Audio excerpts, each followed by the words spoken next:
Morning all, welcome to Thursday. How are we? Now I would normally say this is the day where it all goes wrong, but of course we've had our fair share of issues on Tuesday with the internet, so hopefully, cheers Joel for following by the way, hopefully we've gotten all that out the way and today will be completely faultless in terms of technical problems. We hope.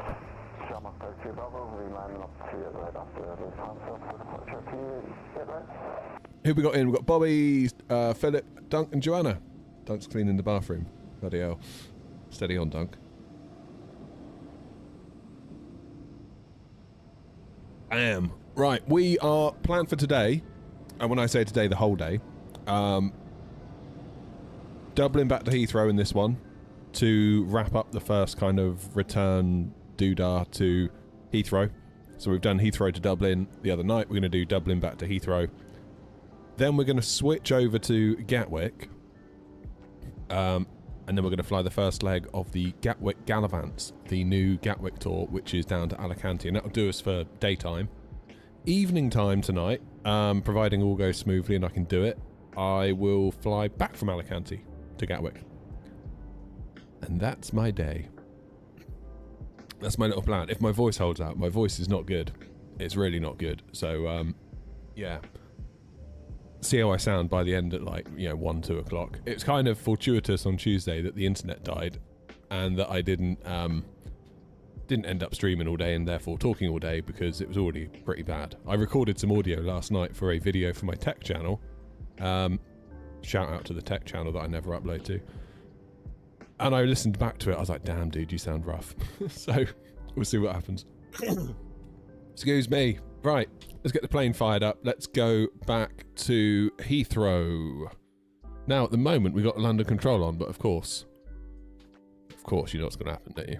Internet been okay since Tuesday? Yeah, it's been fine. Apparently, like they said, it was due to emergency works, whatever the hell that means. Basically, I think somebody put a digger through a cable and they don't really want to say, but that's fine.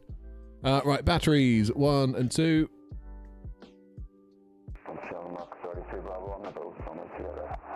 Why isn't my overhead working?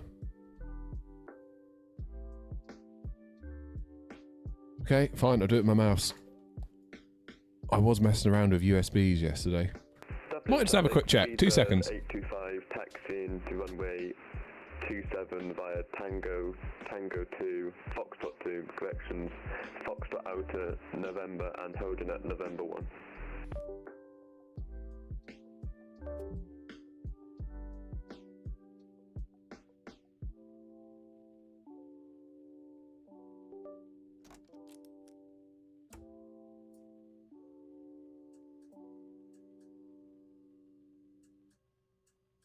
Turns out plugging it into a different USB solved it. Right, battery 2 on.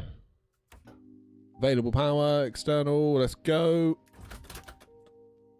Arm the emergency lights, no smoking, nav lights on. Navs. Come on.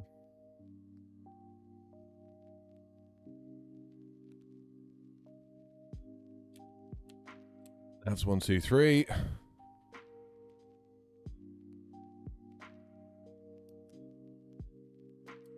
Crew supply. Why are my screens not coming on?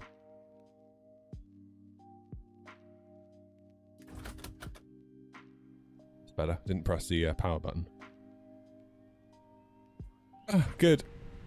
I made the mistake yesterday, so this is why I'm slightly worried about things going wrong today, right? I made a tech channel video yesterday. I never make a tech channel video, but in order to make the tech channel video, I had to put my 4080 in this PC that we're using right now to sim.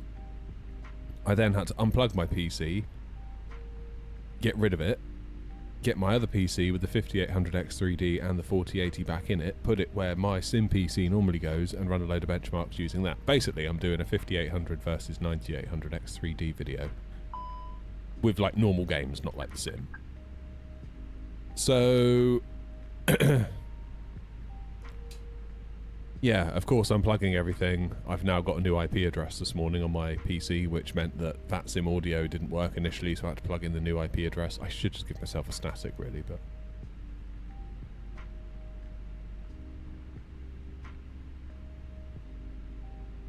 Yeah, we'll get there. How you doing, Spag? We'll get there. It felt nice though doing a tech channel video. I haven't done one of those in ages. Problem with it is, right, is that the videos that do best on the tech channel are things like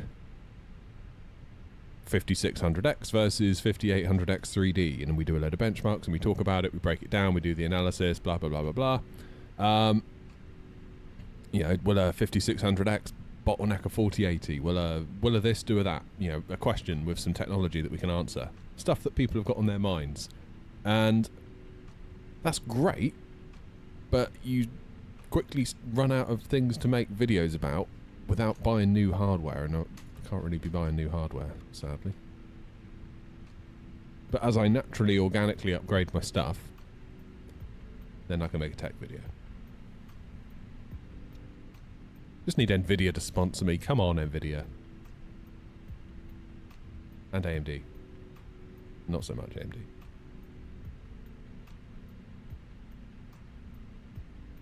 Oh, that'd be nice, wouldn't it? Right. What's Q&H here at Dubs? Where is it? I can't see it. 1018. There it is. Bloody hell. It's going to be one of those days. I can feel it. I can feel it. Right, we're departing on the Pessit to Juliet out of 28 right. So that will be a left-hand turn after departure. Well, right-hand turn immediately after departure, then a left-hand turn shortly thereafter, where we need to be below flight level 230, above 4,000 initially, but below 9. So I'm going to put 9 in the window. That'll do nicely. Joseph's in. How you doing, Joseph? What's happened at Gatwick, Ryan? What have you done? Also, I'm trying a slightly lower camera position today. I did that thing that Gav suggested and lowered the camera, so we'll see if that helps. It might do. Probably won't, knowing me, but that's fine. Right, a little bit of setup to do then. Atsu AOC. Flight in it. In it, data request. Is that Grumpy I can see next door to me in that? Was. Yeah, there it is. Grumpy's in his jalopy.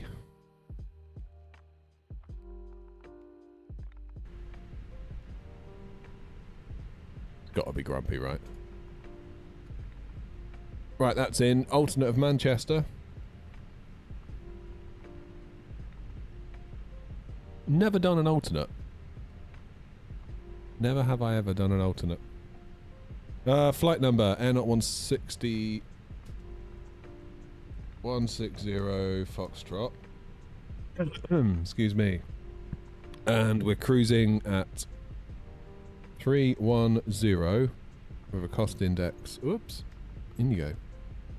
60. And we'll get the wind. Morning, Grumpy. I was just saying, is that you next door to me?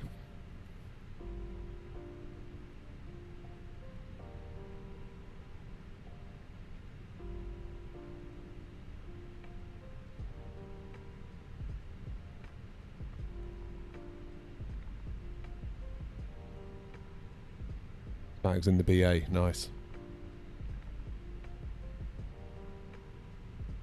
Good. There's our flight plan. So let's pop it in. Departing 28 right on the Pessit to Juliet. Insert that into London Village. We're taking 27 right on the Zurich 1 Hotel via Ockham. Zurich 1 Hotel via... where is it? Ockham. Okay. Insert U. Secondary flight plan. EIDW/EI.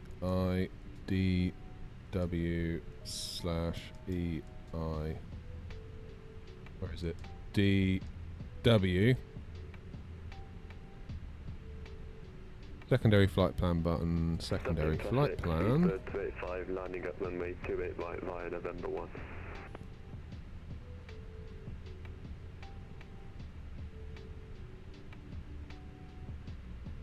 That's it to Juliet. And we'll come in on 28 left if we need to come back.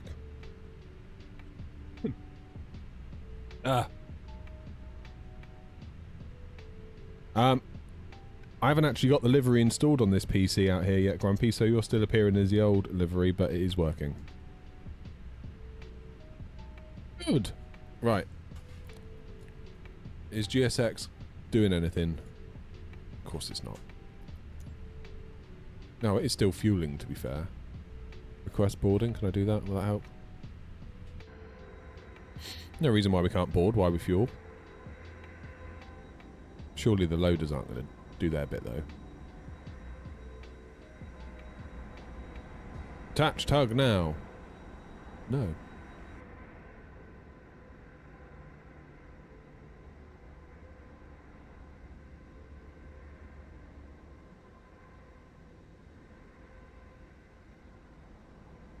I don't know, Diego. To be honest, not hardware I've ever tested, so I couldn't tell you for sure, but my gut feeling says you're probably going to struggle. To be honest. Dublin traffic, Speedbird 85 departing runway 28 right via the Pepsi to Juliet departure, initial climb 9,000 feet.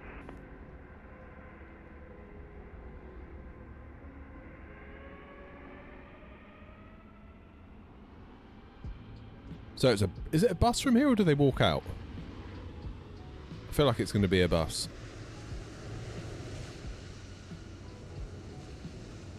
Yeah, here comes the bus.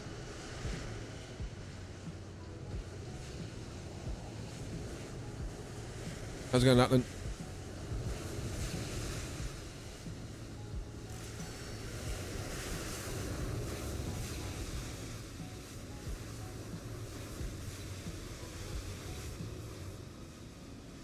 Couldn't see your comment, Grumpy, on that screen video that you linked me to. Do you think it was deleted?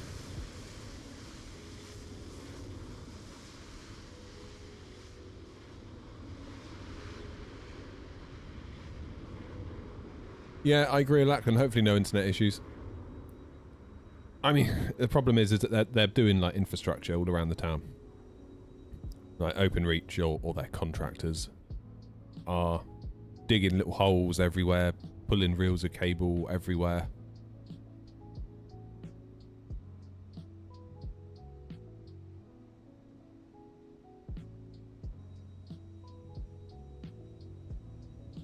That's not cool that got deleted though, Grumpy, is it? Because, like, you're entitled to your opinion, surely, as long as you weren't, like, actively rude to people. I could see, like, if you're, like, swearing and whatever, but I don't know what you put.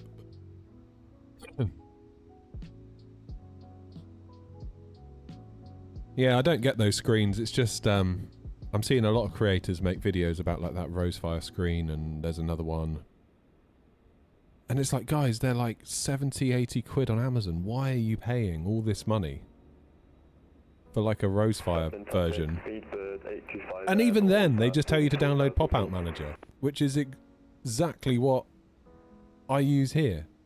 So it's not like there's a Rosefire suite of software that makes it super easy and integrates into... I could see why then maybe they might charge a bit more for like a premium, because obviously they've gone to all the effort for like a one-click turnkey experience, but... if your solution is, here's a screen, oh, and by the way, download this free bit of software that's available on flightsim.to. No, sorry, get in the bin. Oh, bloody Rosefire, honestly, I don't get it. I've lost count of the amount of emails they send me. Like, I'm fairly certain I'm in this, like, email funnel system, and I just can't escape it now. I've never replied to them. Never ever replied to them. They didn't pass my initial sniff test when they came out with those 3D printed crappy overheads that everyone started going on about a while ago. I was just like, something smells weird about these guys. I don't know quite what it is, but I don't know. It doesn't pass the sniff test. And now I get these emails. One of them the other day was like, oh, after such a great result with your other video that you did for us. It's like, I haven't done another video for you. Like, clearly I've gone now to, like, the next step of whatever, you know, their email funnel says. It's got confused somewhere. I ain't doing shit.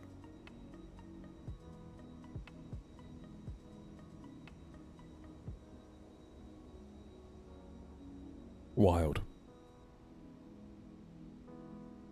London is on, yeah. Well, for now. Saw on Facebook a 4090 Ti. There isn't a 4090 Ti, is there? You sure that's a real product? Not scam. Does Grumpy work the same job as me, says Dan. Always wondered how he manages to fly the same schedule. No, Grumpy does not.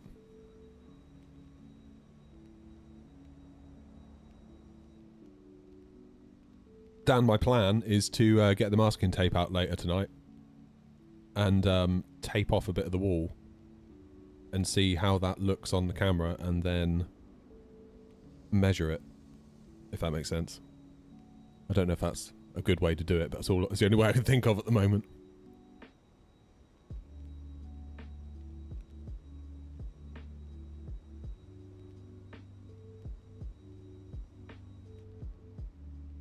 Come on, passengers. Why are you taking so long?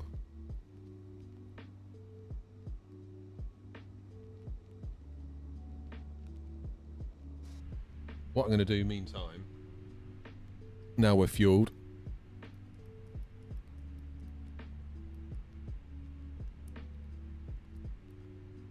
get that APU fired up. That's one less thing for us to wait for, isn't it? Don't know why the APU bleed light was on. How many are we waiting for? Another 60. Bloody hell.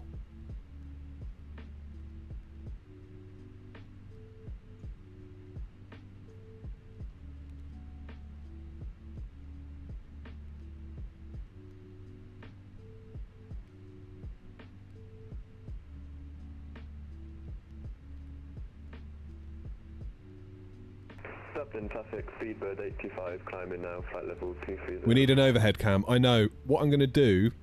So this camera that I've got here for Yoke Cam is a Logitech Stream Cam. Now, I wouldn't have bought it, but do you remember when I bought my Logitech radio panels and they took forever to turn up?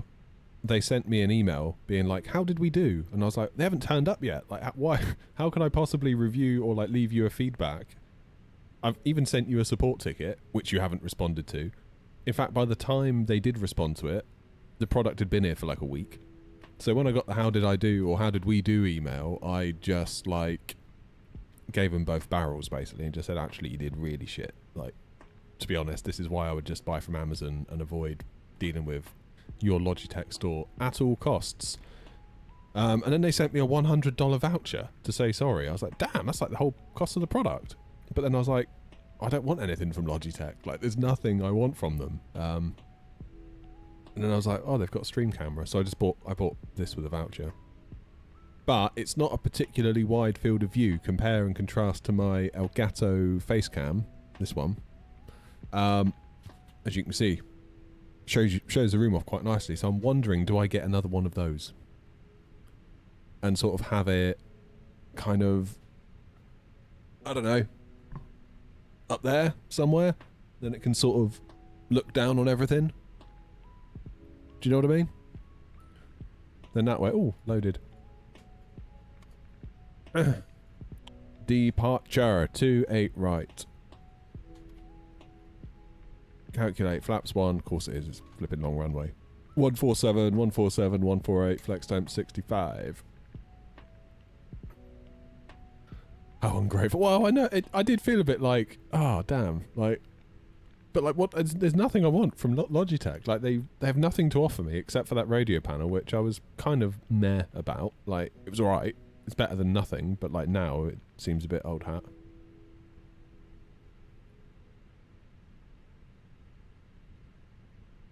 Just an ungrateful turd, aren't I? Right, init page B.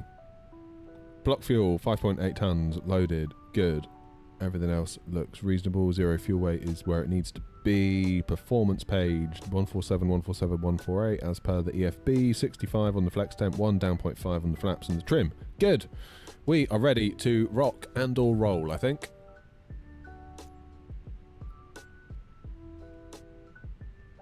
Prepare for... Oh no, what am I doing this for? I've got the beacon light up here.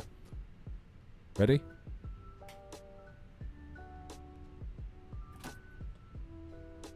Love it. Alberpino, how's it going? 777 day when? Maybe next week, Ryan. I was thinking the same as you. Need some cargo ops. Hello, Captain. We are ready for pushback. Joseph, you joke about that. Joseph saying about getting a GoPro and attaching it to like the hat or whatever. I was thinking like maybe some of those Meta glasses might do a similar thing. Although I don't know how I'd get a live feed out of those. Be fine recording if I was going to do like a I flew from point A to point B on VATSIM style video, but don't know how I'd get it actually into OBS live.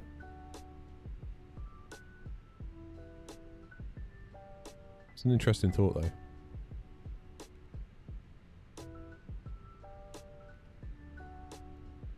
I think you'll find, Ryan, that A320 from Phoenix rules the world, and you are mistaken. Love the 777, but not as much as I love my A320. Locking gear.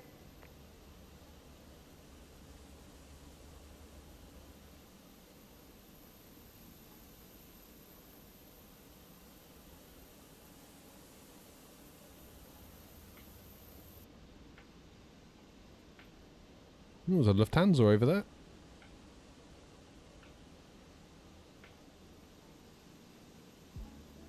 Plan for my taxi then is going to be what we can do.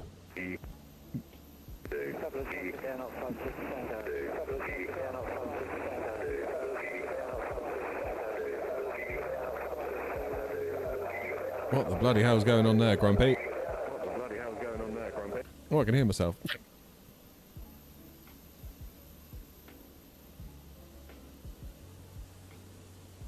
I think Grumpy turned into a robot then.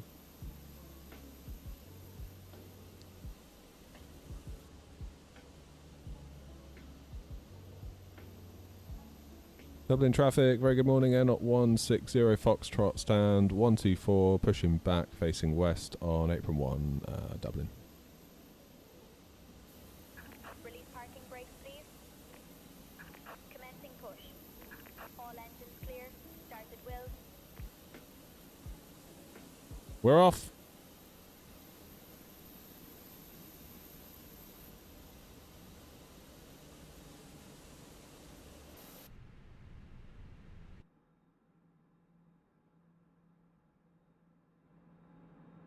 Also, point of order, I am running the beta version of New Sky today because I hear that it helps. Yeah. So we'll see what the whole Sim Update 5 thing going on. Ladies and gentlemen, please observe the cabin crew member closest to you as we are about to demonstrate the safety features of our Airbus A320 aircraft. Thank you. Okay, that's a good start.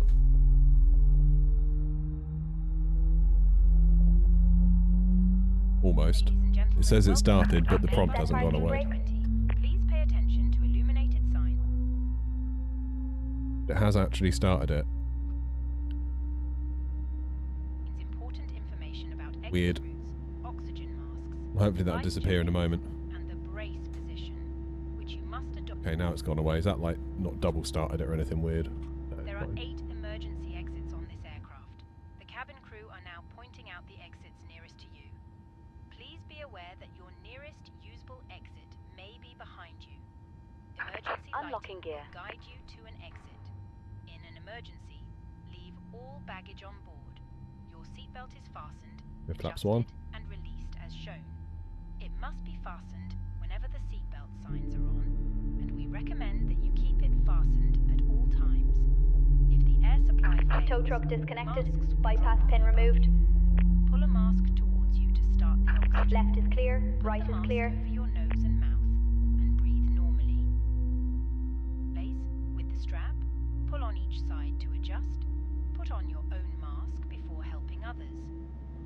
land on water, take a life jacket from under your seat. That is 2 good engine Approach starts. and put it over your head.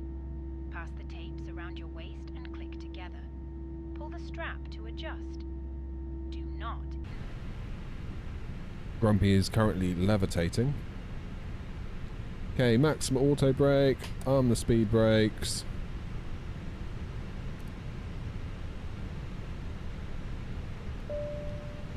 Give the cabin a quick check. Dublin traffic and up 56 Tango, taxiing to runway 28 right, holding point November 1 via Foxtrot Outer and November 1. 56 Tango. Dublin traffic, N at 160 Foxtrot. I'm going to follow Grumpy in front.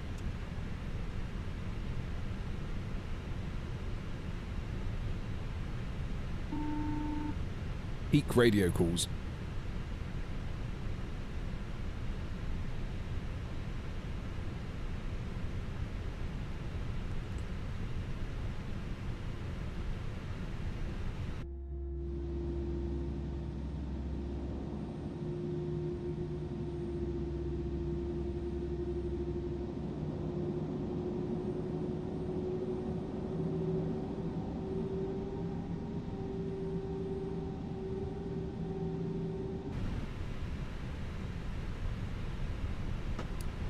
Need a predictive wind shear.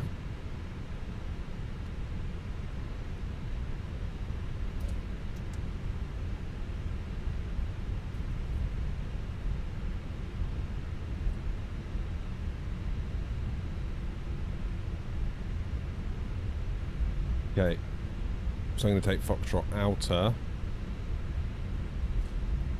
which I believe is the correct thing to do, which is also what Grumpy's decided to do. So as part of my tech video making yesterday, obviously putting in an Nvidia card and then putting in my AMD card to go back to today, I DDU'd it both times. But I've also obviously reinstalled all of my AMD graphics drivers. So there's part of me that thought maybe we'll see some benefit from that, you know, giving it a bit of a spring clean. I don't know. I haven't actually checked the frames. It did also suggest I have a new chipset driver when I did the thing. I'm not doing bad. 40, yeah, mid-40s at a place like Dublin. Not doing bad. I mean, 45. Not doing bad. It's crazy, but whatever.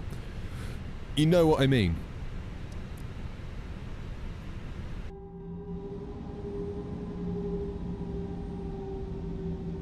You know what I mean.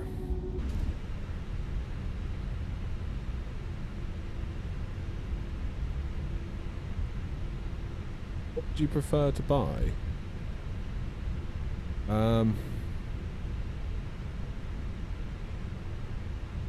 It's hard to say because without the hardware to actually test and do figures on, it's hard to really say for sure. I'd probably have to. I would say just as much VRAM as you can get. 16 if you can. Flight Sim 24 loves to eat VRAM. So if you can get VRAM, maybe in the form of a 9070 or a something like that. What are those things floating over there? You can see that, right?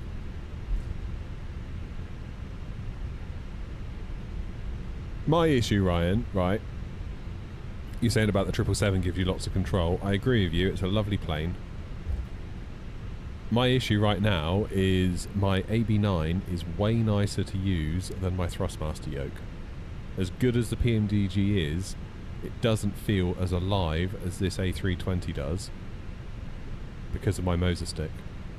Now, I suppose I could fly my Boeing planes with the Moza stick. That's an option. But it definitely feels like a regression going back to a kind of sprung yoke. I have a funny feeling when these force feedback yokes arrive, and hopefully I'm going to get one. To be clear, that's not me saying I know I'm going to be sent one. I don't know that. I mean, I'll probably just buy one even if, you know, that doesn't happen. I have a funny feeling that we're going to have a bit of a renaissance with the Boeings in the same way that the A320 family came to life with this Moza stick, I feel like the Boeings are similarly going to come to life with those force feedback yokes. That's my prediction. You heard it here first.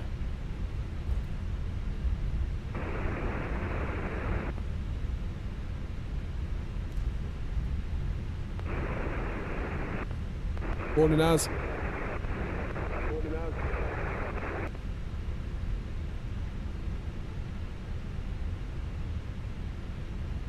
Grumpy's having mic issues. Dublin Grand, heading up 1272, pushing back. So, Charlie, facing east. Oh, there's another aeronaut over there. I didn't spot that one.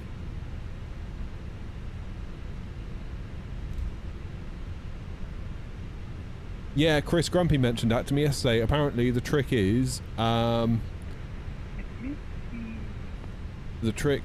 apparently to backtrack and come off at Charlie, and then you avoid the pothole. 56 Tango, take off runway 28 right on a P6 to Juliet departure. Dublin.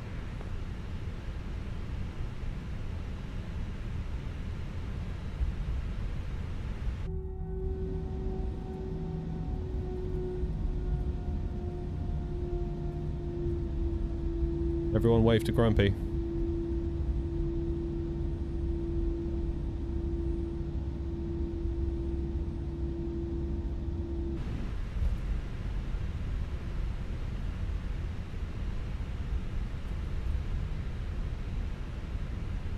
Yeah, so my plan for today will be to leave the scenery in place and then backtrack to Charlie. So we'll need to keep, if there's people coming with us, we'll need to keep separation like really, really, really in mind. Are the ATCs aware that you're live streaming, and does it make a difference? Occasionally you'll get the said controller pop into the chat and say hello, but it doesn't make a difference. Like, it's not like you get any special treatment or anything, and nor should you. Like, that'd be awful if that was.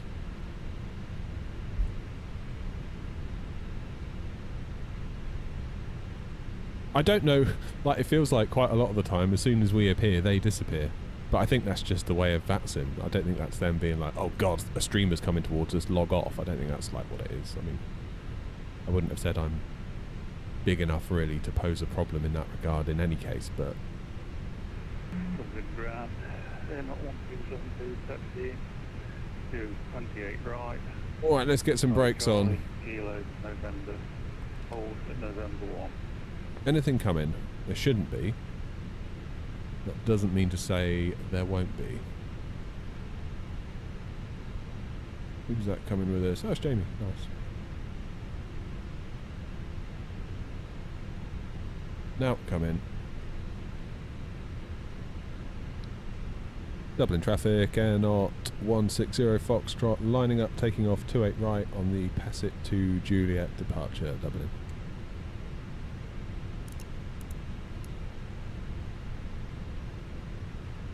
Lights, Chrono, Tara. Let's get out there.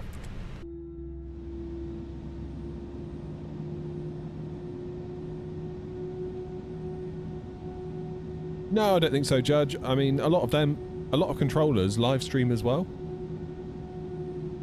Like radar controller, London controller, obviously Jamie's flipping like massive on Twitch and elsewhere. So in some ways, like, the pilots coming into Jamie's airspace might have that point of view, I suppose. I tend to not overthink it, really. Christian, thank you for the follow. Just people at the end of the day, isn't it? Flying pretend aeroplanes. All trying to have a nice time. That's the main thing.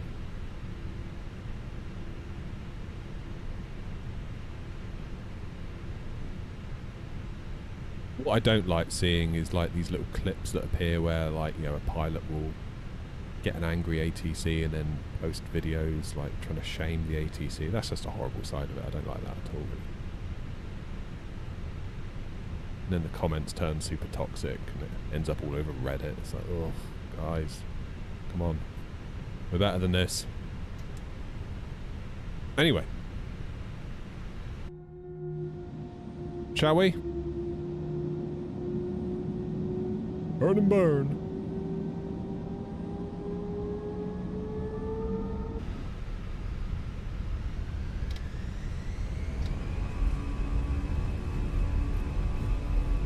Man Flex 65 SRS green, runway green, auto thrust blue.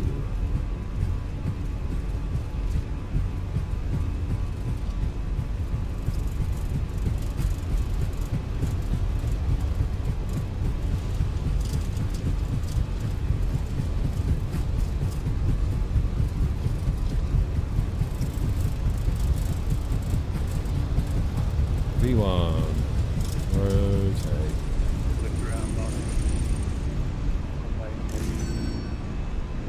Oh, I hate that noise. It always makes me think I've had a tail strike. Gear up.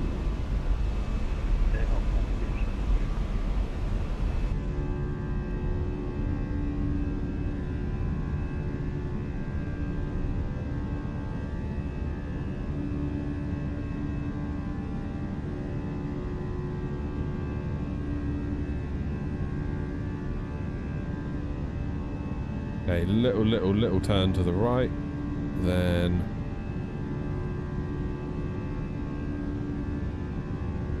levers into climb, nose down.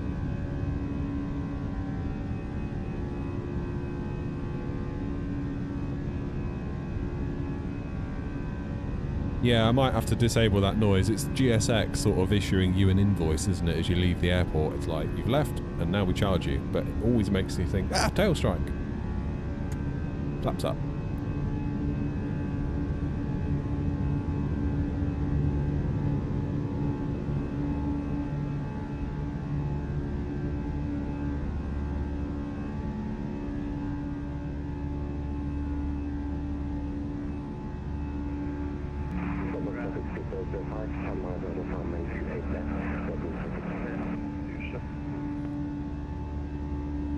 Dublin traffic in at 160 Foxtrot, airborne out of 28 right, pass it to Juliet, passing 3,700 Dublin.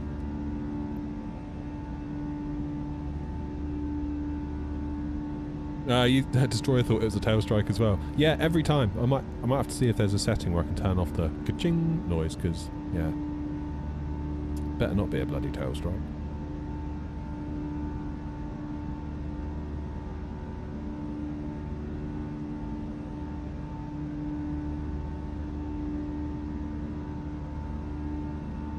You can do it in the audio settings. Alright, we'll have a look at that in just a moment. Standard pressure.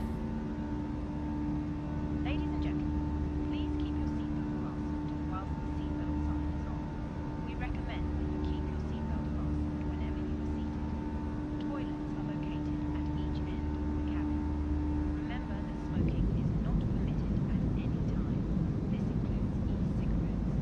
In just a few moments, we will commence our in-flight service, offering you the chance to choose from our fresh selection available today. Full details Dublin traffic, Shamrock, 105, Snatch, 401, pushing beverages, Dublin together traffic. with drinks and snacks from the bar. We accept all major credit and debit cards. If we can be of any further assistance, just ask us as we join you in the cabin shortly.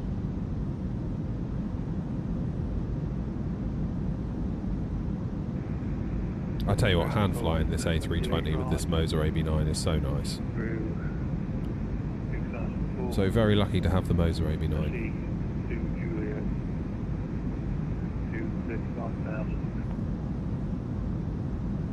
I said, like we were saying the other day, weren't we? It's like that another stick could come out, but I don't know what I'd want it to do differently.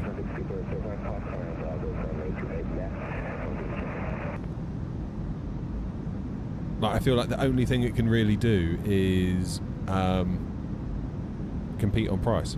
I feel like price is the only war now. Because I feel like the AB9 just ticked all the boxes. It's like, done. That's it. Don't need any more features. Like, it's feature complete in terms of an A320 side stick. I suppose you could argue maybe they could do a left-handed stick to go on it. But you can obviously source your own. So I feel like any future stick that comes out, you know, oh, we've got a full force feedback stick, it's going to be great. It's like, cool. I guess it has to be cheaper then by default because we've got everything we need already.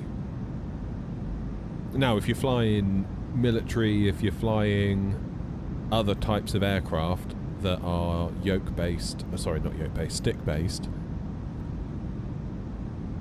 but have like an active force feedback going through the stick, I can see why there might be an argument for, oh, well, you should go for this stick because it can offer like twice the force feedback strength or direct drive or whatever, you know what I mean? But I feel like for A320 flying, it's done. All there is now is price, really. My hope was that the AB6 would be good enough for Airbus flyers, because I know it's half the strength of the AB9. Obviously, it's way cheaper. My hope was that, well, to get the AB6, but of course it's because it's got gear-based force feedback. You can feel the little notches in it, and it's fine, it works, but ultimately it's not like an Airbus stick, because Airbus sticks don't have those little notches that you feel as you move the stick around, whereas the AB9 you don't feel that. Because, of course, it's belt-driven force feedback, which kind of smooths out the feel. Oh god, Philip, you've sent 5 members, thank you. An absolute legend. Thank you, Philip. Be sure to say thank you to Philip if you got a membership. Dublin traffic, out 160 Foxtrot, climbing flight level 230, final call, Dublin.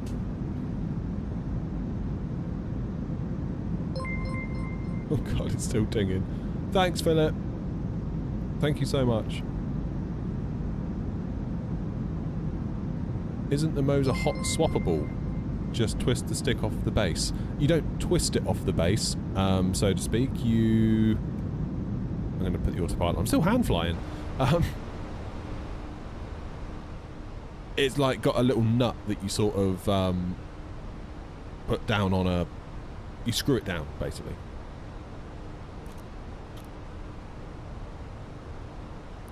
Passengers out.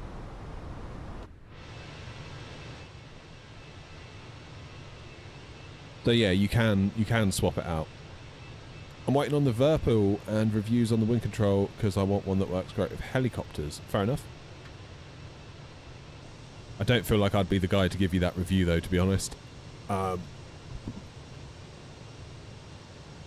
Again, like when I reviewed the AB9 and the AB6, it was like you go into like a Cessna or whatever and it's like, yeah, cool, the stick shakes around and you feel it.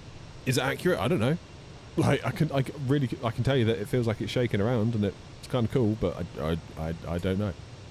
I'm not an expert on what a Cessna should feel like, what a whatever should feel like, what a helicopter should feel like. But what I can tell you is that this feels very, very, very much like a top-end A320 sim that I've been in, and I have it at home.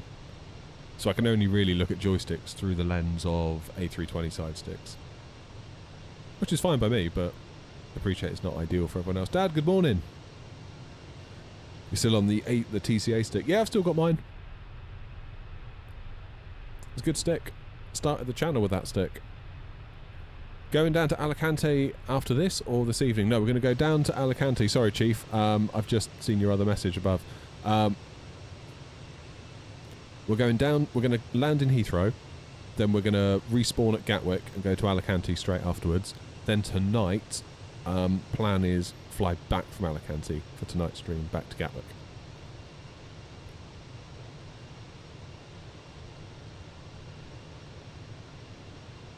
Windwing are great. I've got the MCP and FMC, but wanting more seems to be very Airbus driven at the moment. Yeah, hoping they're going to do Boeing. I think they will. I suspect they will. Like, why wouldn't they? If you were in their shoes, why wouldn't you? I think they've kind of got a lot of Airbus stuff to do. And then once they've tied a bow in that, it's kind of like, well, the obvious place they go next is Boeing, isn't it? Morning, Roy. You bought that 3D printer yet?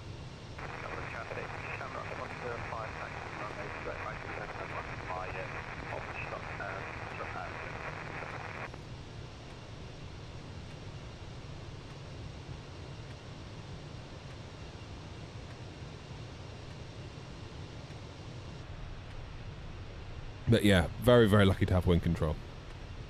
I'm still not entirely used to calling them wind control. The Bluebird 7.5 is really coming along nicely from one of the devs you've spoken to. Nice. Yeah, I'm really wishing Bluebird well. I really hope they do well. Can't tell you how much I'm rooting for them. To have another really good Boeing dev would be lovely, wouldn't it, for the sim? And that's not throwing shade at other Boeing devs. I'm not saying that we're unhappy with you and that's why we want Bluebird. It's like, it's just good, isn't it? It's like, why is it not good? Like this, what are they called? Rhodium code? Who knows how they're going to turn out? But I hope they're good. Because more competition equals better products for us at the end of the day. I can't imagine it will mean better prices, because I kind of feel like the plane dev community have figured out about $70 is what we'll tolerate. So every single one of them charges about that. Lo and behold. They're the guys doing the 350. Yeah, that's it, Cornwolf, yeah.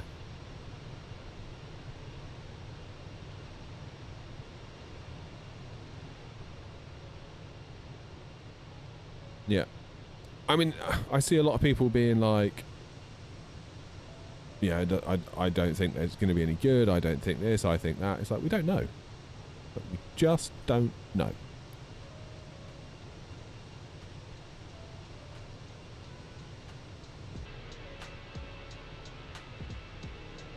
Until we know, we'll know. Oh yeah, the Vector 787. I think I put myself down as like a press person for that. I don't know, I always feel really reluctant to get involved with like plane reviews or plane launch day stuff. Do you know what I mean?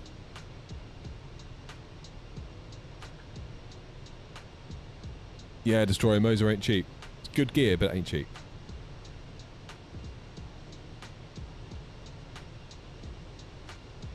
The A220, who's developing the A220? It's not INI, is it? INI are just publishing it, is that right? Or are INI doing work on it as well?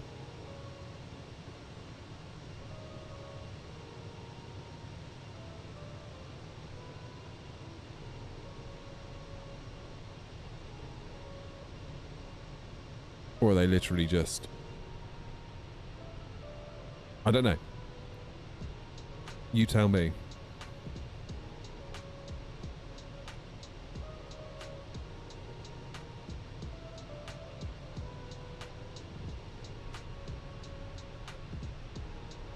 I'm sort of hoping INI are just publishing it.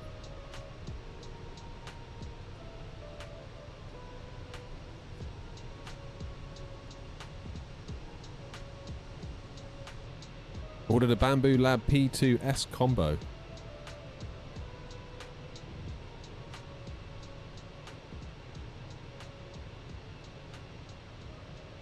Very nice. How's it going, Toby? No update from Phoenix yet with their Neos, but I'm patiently waiting for what will hopefully be an excellent product. Yeah. We just got to be patient. I saw there was a bit of hoo-ha on their Discord the other day. Like, I saw a thing on Reddit as well, and everyone underneath was like, you know, doing all that. I saw somebody say that, like, maybe they're not saying anything because after the last time they've said stuff and then they've missed a deadline.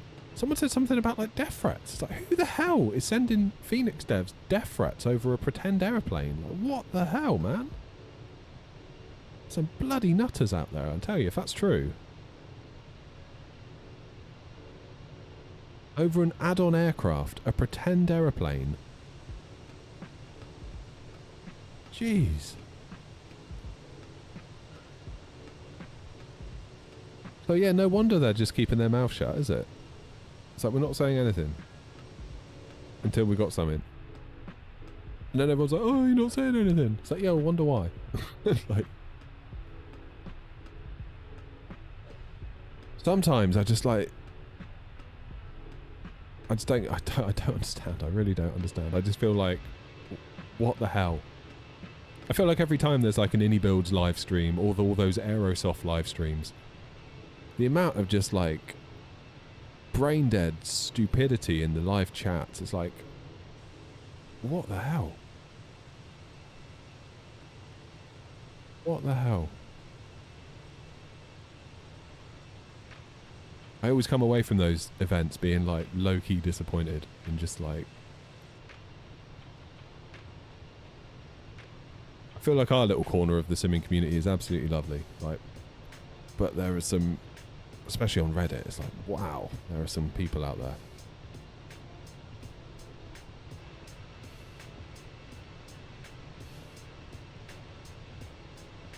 I think we need to remember that they're just pretend aeroplanes at the end of the day. You know what I mean?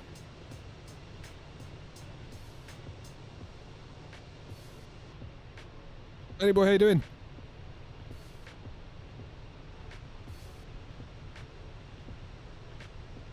Yeah, like Cornwolf says, I don't get it when people kick off. They could release it now, and it won't be ready, and then people won't be happy. It's like, exactly. Like, you can't have it both ways. Like, what? You saw how angry and upset people got when Flight Sim 24 came out, and it was a bag of nails. How angry were we when the A350 came out, and it was like a bag of nails? In both cases, those products should have been delayed, but they weren't. So you can either have it now and it's not quite right and then you moan, or you don't have it now and you moan. So you like, pick. You gotta, it's one or the other.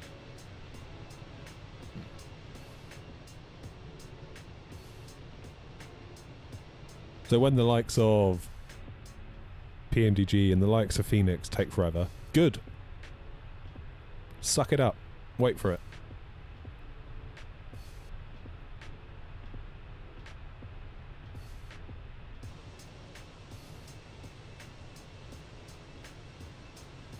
Yeah, Jerry, it's not easy. It's not easy. It's a fiddly old job, isn't it? Look at Cyberpunk 2077. Yep. Yep. Again, that was probably the boardroom pushing that one out the door, isn't it? Interestingly, that GTA 6 has been delayed and delayed and delayed. There was a thing, like one of the big cheese over there was saying, historically, we have never looked back and regretted delaying a product. I'm paraphrasing here. However, our competitors have rushed products to market at their peril. There's a lot of truth there, isn't there? It's like at the time, when you feel like you're close, it's like, oh, just release it, just get it out there. Then once it's out there, and it's not quite right, you know, you just get this like shitstorm rain down upon you. Then like, oh, we shouldn't have released that. I wish you'd waited. But yeah, I bet you do. So I sort of respect GTA for delaying. Because again, look at Cyberpunk, look at... I'm trying to think of other games that came out before they were ready. Flight Sim 24, that's a good example, isn't it? That really should have been Flight Sim 25. Really should have been Flight Sim 25. Because that game wasn't ready. I know they had server issues, but my god, until Sim Update 4 it wasn't very good, was it? Let's be honest. Don't think a GTA is ever released on time. No, I don't think so. And again, that's what they're saying. Whenever they look back, in hindsight, once the pressure cooker's been turned off, they're like, yeah, good call. We didn't release it. We released it when it was ready, and it was a good game. Everyone loved it. Everything went well. And like they say, our competitors don't do that at their peril.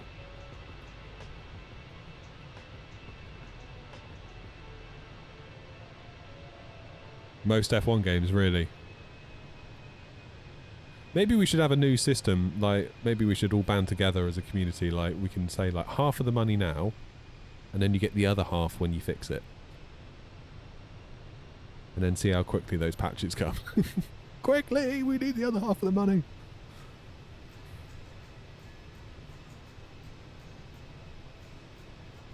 Football Manager cancelled the whole game because it wasn't right. Wow, okay.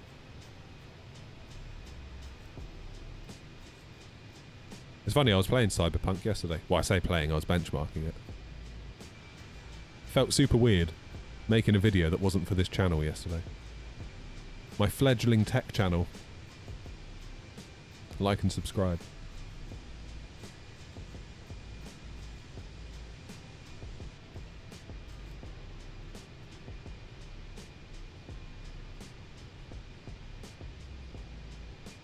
Well, what I'm worried about, Joseph, is, yeah, am I going to have time to play GTA 6? I'd love to. Like, I've barely touched Forza Horizon 6, mostly because my kids are on it. But once they go to bed, it's like last night I was editing video, recording audio for another video, and doing a thumbnail for today's stream, and then before you know it, it's like, oh crap, it's time to go to bed. Another night that I haven't played Forza. Excuse me. What's the tech channel? It's just my name, David Knott.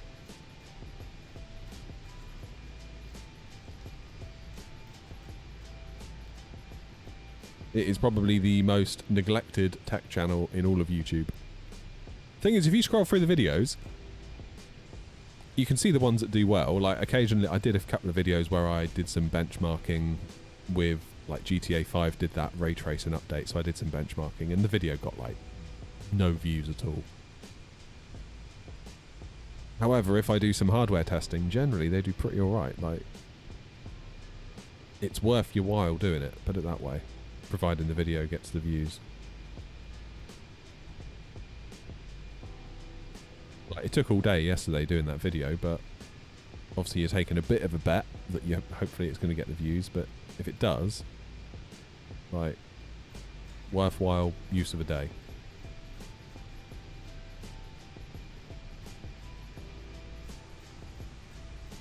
I'd like to see more of it, really, but the trouble is that without an armory of hardware here, it's tricky.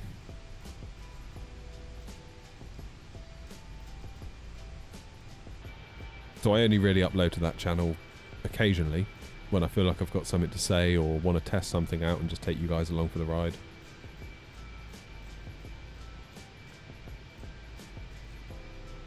I think maybe if I was full-time, I'd maybe give it a day or two a week. At least a day a week. Try and do like one video a week. Or work on a video for one day a week, put it that way. Even if you end up doing 2 a month.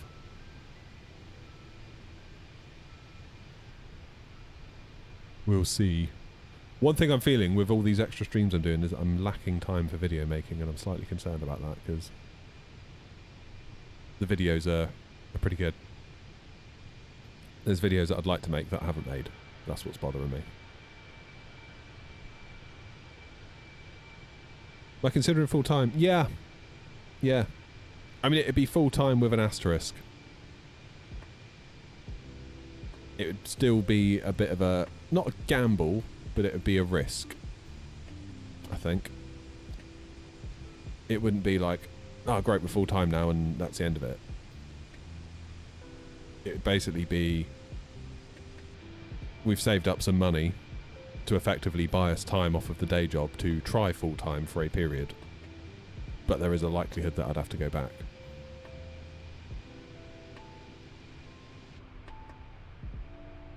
That's the thing.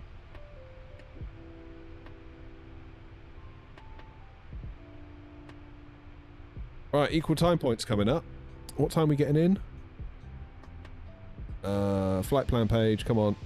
11 o'clock on the dot, half an hour's time. Top of descent is 81 miles away. So it's not going to be long then, is it? That it's going to want data. It feels like the frames aren't doing so well. Oh, maybe they are. Okay. Let's have a little check. Make sure that London's gone off. No, they haven't. Wow. Mind you, there's no one on Heathrow, so this guy's going to be doing Heathrow all on their own. 129430.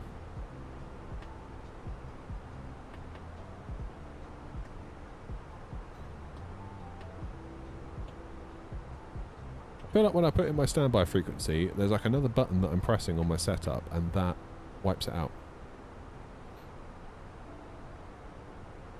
I think this London controller's time is numbered. Because if I had to do If I had to do Gatwick Tower, Heathrow Ground and Heathrow Tower and London Control, I'd be promptly logging off. To be honest.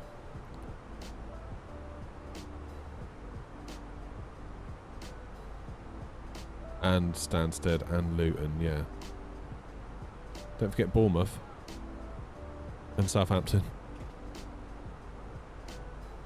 Right, it wants destination data anyway. 27 right is still in play.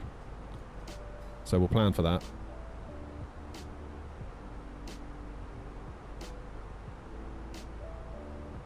Two seven right. 1027. Wow.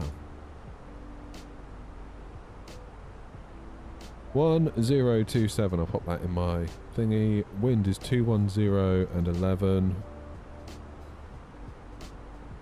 Temperature is 18. Minimums 278.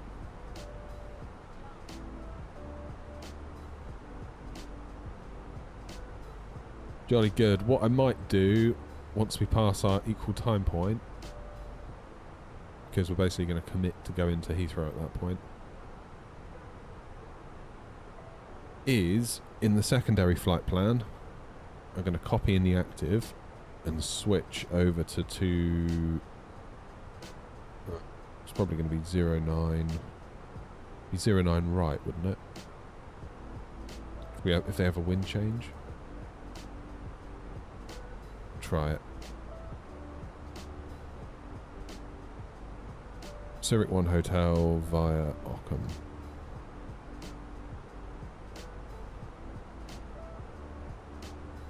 Cool.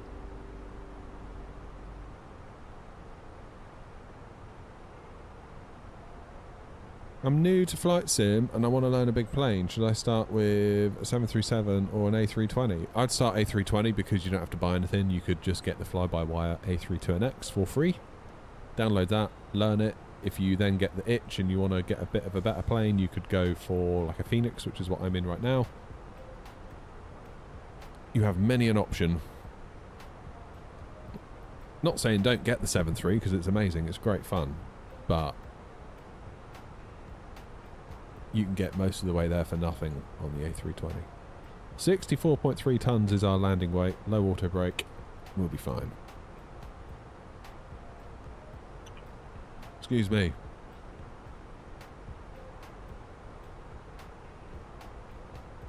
Rumpy is 60 miles ahead of me.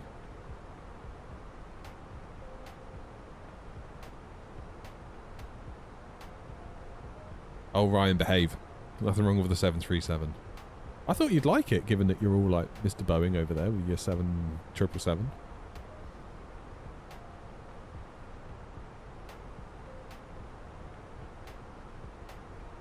$346 you got to pay for though, Roy, haven't you? That's the trouble. At least with the fly-by-wire, you can. You could pretty much get by, couldn't you, with that? For the most part. I did, for ages. Remember, like, every stream, when I was in the fly-by-wire, everyone would come in being like, have you got the Phoenix? Have you got the Phoenix? And I was like, well, no, because A, I'm skint at the moment, and I don't have any money. And B, this is mostly enough. I get that the Phoenix is better. Obviously, now I have the Phoenix. I use it all the time. Not least because of we've got the 19 and the 21. And it just works so nicely.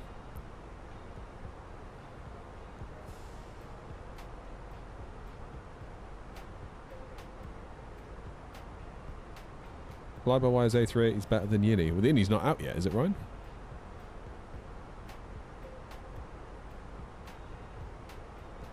I feel like I just need to be very careful buying any more wide-body airliners. Because I feel like I buy them, and I seldom fly them.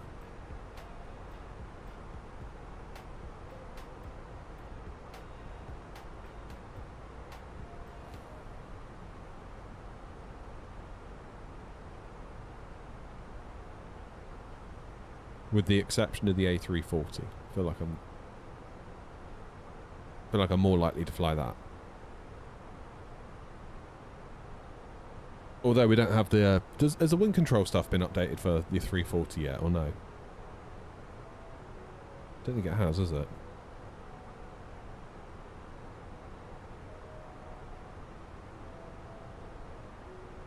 But yeah, once we can use all of this stuff, just like we do, like we are now for the Phoenix with the 340,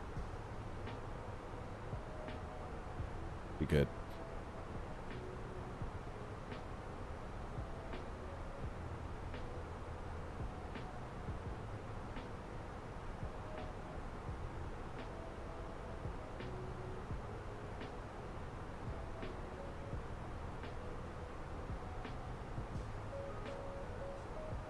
Where are you going? Bristol.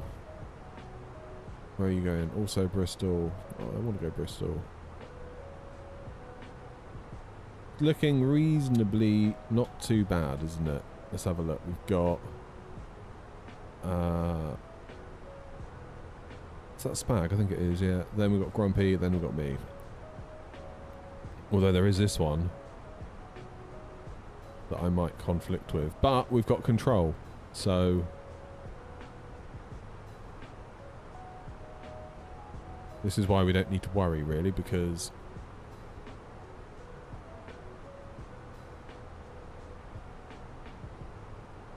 thing that I find, Roy, is that if I leave SimApp Pro open, it kind of conflicts a bit with SPAD, which I find a bit weird. Bravo on the with 1 Bravo arrival for runway 27, Bristol traffic. Is Gatwick to Alicante after this one? It is. And then tonight, we'll fly home.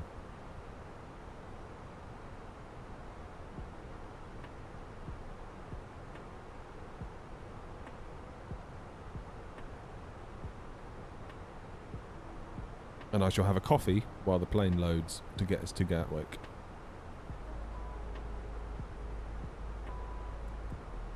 We are very close to top of descent, 12 miles. What shall I descend to? 140 at Zurich, I suppose?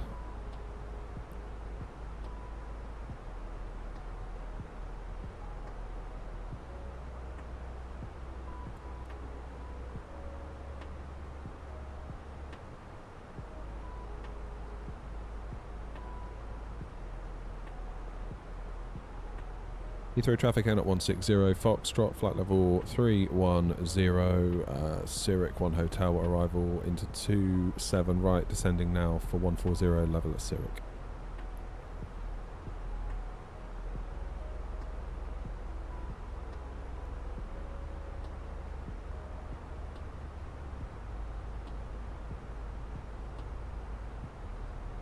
Down we go.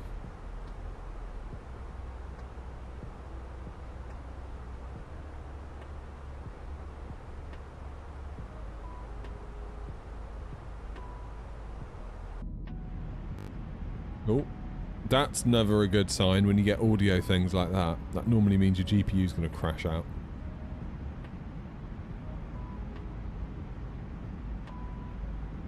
How is my performance doing? Okay, we're good.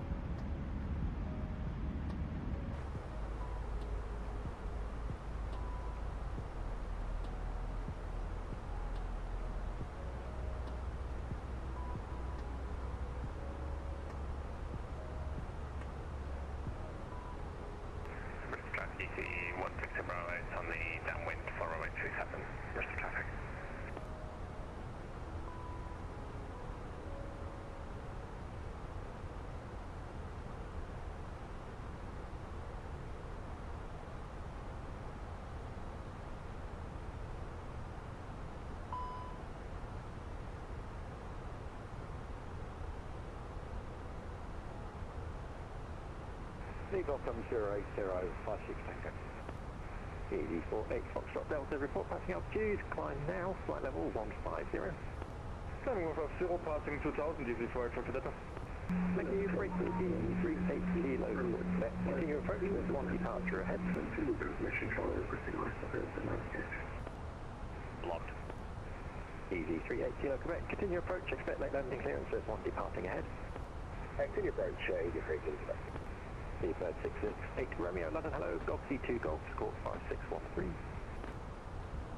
Golf C2 Golf, 5613, CP6 Romeo, read back correct, break, easy 29 Victor uniform, climb flight level 350.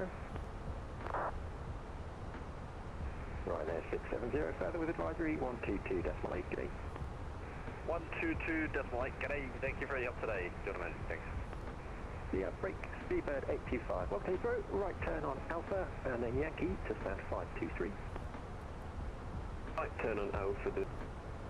Right, paying attention now. Speedbird 825, just broke up there, Alpha and Yankee to stand 523. Alpha and Yankee to stand 523 for Speedbird 825. Easy 38, Kilo Quebec, runway 26 left, clear land, surface wind 200 degrees, 8 knots. Clear land, lead station.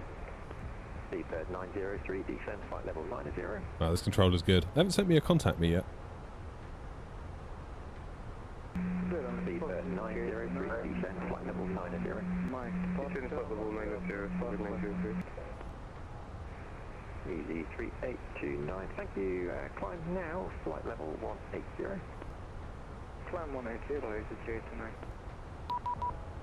There you go. London Control, good morning, air not 160 Foxtrot, descending for 140 Zurich, currently flight level 200. Air not 160 Foxtrot, London, hello, score 1416, Zurich 1 Hotel. 1416 Zurich 1 Hotel, air not 160 Fox. That's pre-Victor Hotel, ready for taxi. 416. Apologies, that's Speedbird 3 Victor Hotel. Thanks, Bob. Speedbird 3 Victor Hotel, thanks, taxi, Bravo, hold Lockheed. Bravo, hold Lockheed for Speedbird 3 Victor Hotel. London Control, good day, come jet 77 X-ray, holding up toward Gatwick, ready for departure. Speedbird 668 Romeo, squawk 5653 5653. 5653 Romeo, thanks. Possible I might need to hold at Ockham. Jet 77 X-ray, hold position, behind landing EasyJet on a 3-bar final, flight Alpha 1, line up 26 left behind. Behind landing EasyJet, line up and wait 26 left behind, come jet 77 X-ray. Speedbird 765 London, good morning. The Kunab 1 Golf at Gatwick, squawk 7550.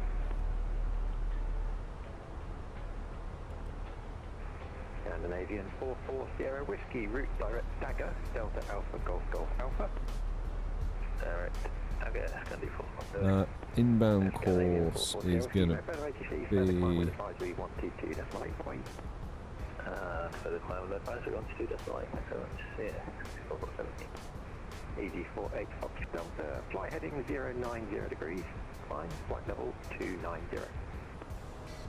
Sliding 090 degrees, flight level 290, easy 5 Delta.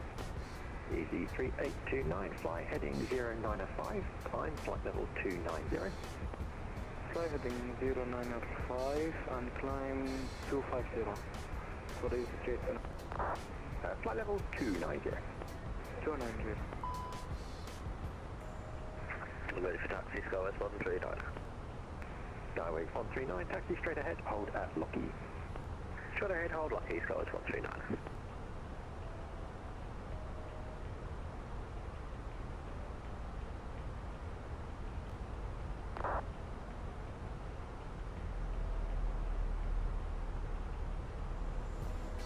Right, what we're doing, 327. Air not 56 Tango, landing 27 right, descent to altitude 4,000 feet. QNH is 1027.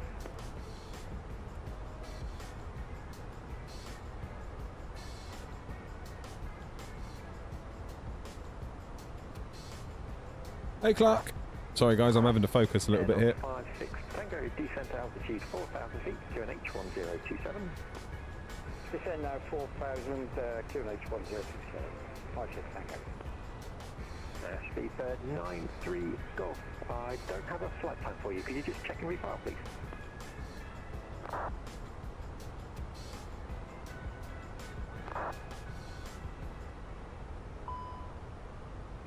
Speedbird 903 after Lambourne, fly heading 265. After Lambourne, fly heading 265 to 923. Air not 160 Foxtrot descend flight level 70. Leave Ockham heading 080 degrees. Descend 70 and leave Ockham 080 NR 160 Fox. Speedbird 903, descend flight level 70. Descend flight level 70. Okay, we don't need that hold. Southern Control, Easy 5 Alpha Charlie on Alpha 3 at Gatwick. Easy 38 Kilo Quebec, contact Gatwick ground 121.540. Ground 115 there, easy 38 Kilo back there. Object 77 X-ray 26 left, clear to take off, surface wind 190 degrees, 9 Right. Excuse me. Was that Easy 57 Papa Charlie checking in? Running lights. Hello, behind the Thompson 737 via Alpha 1, line up, 26 left behind. Behind the Thompson traffic, taking off runway 26 left, line up and wait related left behind TC57 Papa Charlie. Virgin 7984, over to advisory 122.8, bye-bye. Over to advisory, Virgin 7984, thanks for service. London, good morning to your flight line 07 526 at Heathrow with PDC connection 127, ready to move. Speedbird 550, push that approved, face to the south. Push that approved, face to south, Speedbird 550. Speedbird 903, landing 27 right, descend to altitude 5,000 feet, QNH 1027. Descend 5,000 feet, QNH 1027, 723. Air Knox 56 Tango, descend to altitude 3,000 feet, and left heading 360 degrees, base leg. Descend 3,000, turn left 360 base leg, 56 Tango. Speedbird 93 Golf. I'm really sorry, I still don't have a flight plan for you. Is it easy if you just disconnect and reconnect very briefly? I have no flight plan for you. Gatwick 139, taxi straight ahead, link to 8, hold the Tango Charlie Bravo 1 Gatwick, fully ready. Clark. Gatwick 139, straight ahead, link to 8, hold November Bravo 2 Echo. Link to 8, hold November Bravo 2, Echo, Skywards 139. Object 77 X-ray, report passing altitude, climb now, flight level 370. Okay, let's level off a little bit because we are slightly below profile. Walker 31 Tango Charlie, hello. Behind the EasyJet departing from the full length, 5 Bravo 1, line up 26 left behind. Behind boarding EasyJet, 5 Bravo 1, line up, runway 26 left behind. Walker 31 Tango Charlie. Speedbird 93 Golf, thanks. Innsbruck, link 2 Golf, squawk 7026. Excuse me. Easy 57 Papa Charlie, 26 left, clear to take off, surface wind 190 degrees, 9 knots. It's amazing how much work this controller's doing. Tango, descent to altitude 2,500 feet. 2,500, 56 Tango. Speedbird 90 Golf, reback correct, QNH 1027, Speedbird 903, turn left heading 120 degrees, descend to altitude 4,000 feet. Turn left 120 degrees and descend 4,000 feet to 10 Skyways 139, via November Bravo 2 Echo, 27 left, clear to take off, surface wind 210 degrees, 11 knots. Via November Bravo 2, Echo, clear takeoff 27 left, Skywards 139. Speedbird 3 Victor Hotel, straight ahead, link 28, hold November Bravo 2 Echo. Link 28, hold November Bravo 2 Echo, Speedbird 3 Victor Hotel. Right, 10 miles out from Ockham. Tango, left heading 300. We're going to go heading 080 from Ockham, which is basically the plan anyway. Easy 48 Fox. It's quite nice just listening to the controllers, isn't it? Gives me a break.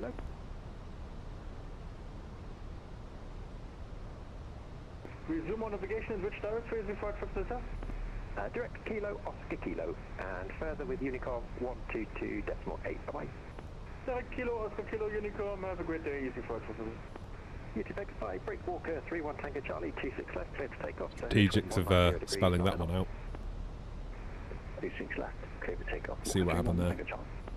Speedbird 3 Victor Hotel, behind the departing Skyways 320, via November Bravo 2 Echo, line up 27 left behind. On the departing Skyways, line up 27 left behind, Speedbird 3 Victor Hotel. Speedbird 903, descent to altitude 3,000 feet. Descent to altitude 2,000 feet, within 903. Easy 57 Papa Charlie, report passing altitude, climb now, flight level 290. Airbus 2,000 feet, climbing 290, we be 57 Papa Charlie. Easy 3829, resume our navigation direct kilo Oscar kilo, further with advisory 122.8, bye-bye. Okay, we've got a decel point coming up. We're going down to 220 knots. Resume navigation to kilo Oscar kilo. A firm, and over to Uniform 122.8, bye-bye. After Alicante to the bye-bye. Maintain 4 DME. 160 operator and maintain till 4 DME, 56 contact. On the left, Bird 903, right heading 180 degrees, speed 180 knots. 180 degrees, speed 180 knots, speed 903. Alright, we are at Ockham. Ready for push now, flight level 170. Speedbird 550, request taxi.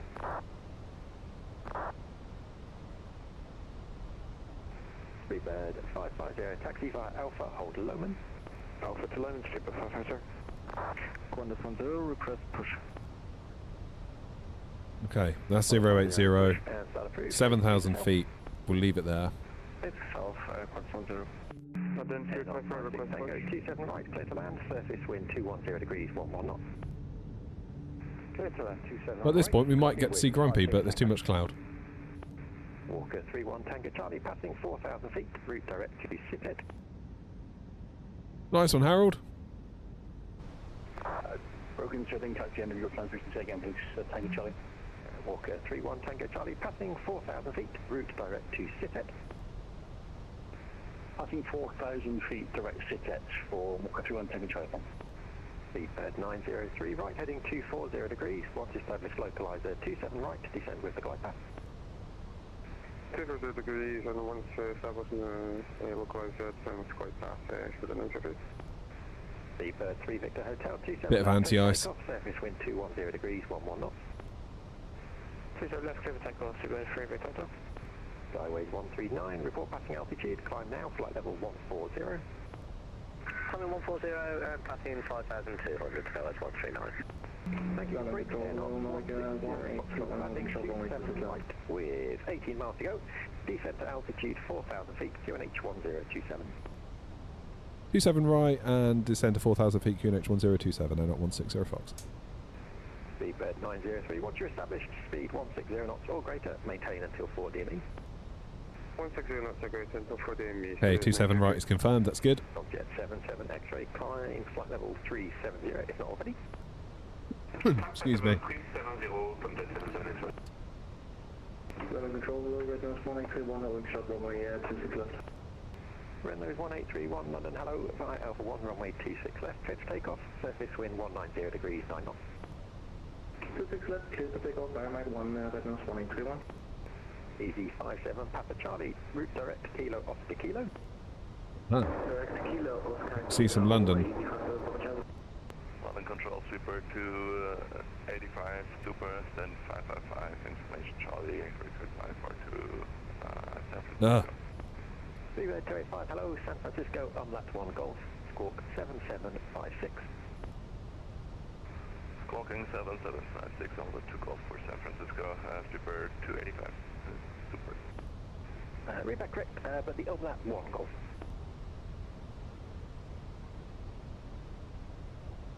London's at ED96, Mike Echo, approaching altitude 3, fully ready for departure, 26 left. A couple at once there, break, easy 96 Mike Echo, hello, behind the departing Norwegian, via Alpha 1, line up, 26 left behind. Behind the departing Norwegian 737 from Alpha 1, line up and wait, runway 26 left behind, ED96 Mike Echo. Easy 29 Victor Uniform, further with advisory, 122.8, bye-bye. The other station I heard was a Verling 1711, squawk 7570 with mode Charlie.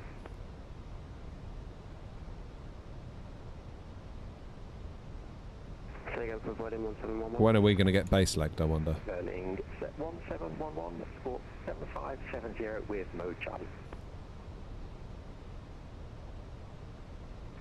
Skyways 139, no further ATC, over to advisory 122.8, bye-bye. Cheers, Scars 139. Subjet 77 X-ray, over to advisory 122.8, bye-bye. 122.8, Subjet 77 X-ray, thank you, bye.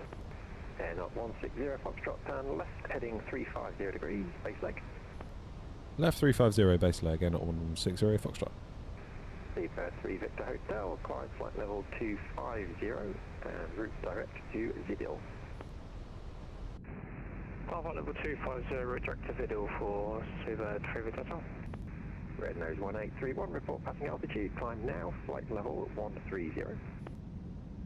Climb now 130. Okay, we're 20 miles out. We've got plenty of time. We're going to keep the speed up. Good day, Virgin 3 November, stand 340 about stage 151,000. We have information Delta, condition 1027, crossing IFR clearance to Kennedy outbound.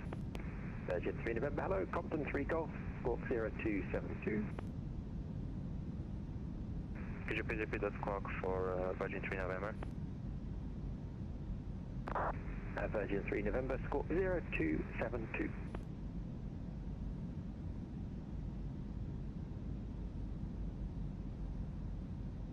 You still go too slow.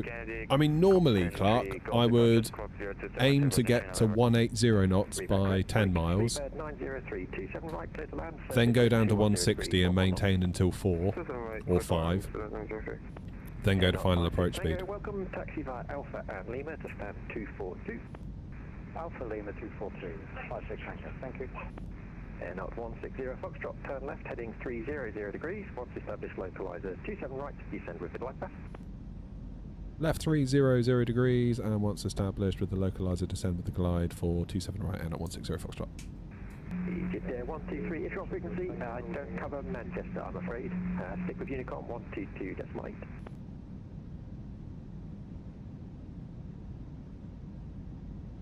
Yeah, I mean, if I'm on Unicom, that's generally what I'll shoot for. At 10 miles, be at 180, then drop to 160, maintain that until 4 or 5 DME, then go to your final. 7029, hello, Soccer 1 Alpha, squawk 7017. Quite often you'll get told maintain until 4, like 160 till 4 or 165 till 4. So I'm at 17 miles out at the moment, and I'm at 220 knots. So I've got to lose 40 knots in 6-7 miles. 7017. Be back correct. Super 285, super. Okay, established on the localizer. Seabird 285, push start approved, face to the south. Push start approved, face south. Super 285, super. And out 160 Foxtrot, descend to altitude 3,000 feet, further descent with the glide path. 3,000 further descend with the glide, and at 160 Foxtrot. Landing 1711, thank you. Climb flight level 310. Roger, climb flight level 310, file in 1711. Seabird 550, straight ahead, hold November Bravo 2 Echo. Straight ahead, November Bravo 2 Echo, Seabird 550. And at 160 Foxtrot, number 2, speed 160 knots or greater, maintain until 4 DME. 160 or greater until 4, and at 160 Foxtrot. Easy 96 Mike Echo, 26 left, cliff takeoff, surface wind 190 degrees, 9 knots. Cliff takeoff, 26 left, ED 96 Mike Echo. Good morning, Shuttle 8 Tango, holding Alpha 3 Gatwick. Shuttle 8 Tango, hello, behind the departing EasyJet via Alpha 1, line up 26 left behind. I'm departing EasyJet via Alpha 1, line up 26 left behind, Shuttle 8 Tango. Red nose 1831, route direct. Get in there, Roy. Delta Alpha, Golf Golf Alpha. With the red Gaga, red nose 1831. Seabird 903, welcome to Heathrow. Vacate left, and then right onto Alpha and Yankee to stand 521. Vacate left, straight onto Alpha, then... You haven't seen me land yet, Roy. Then Yankee to stand 521 for the 903, thanks. Then out 160 Foxtrot, runway 27 right, clear to land, surface wind 210 degrees, 11 knots. Clear to land 27 right, and at 160 Fox. Right, that's 10 miles, and we are just at almost at 180 knots, which is good. We are continuing with our... We're not actually, maybe a bit of speed brake will help.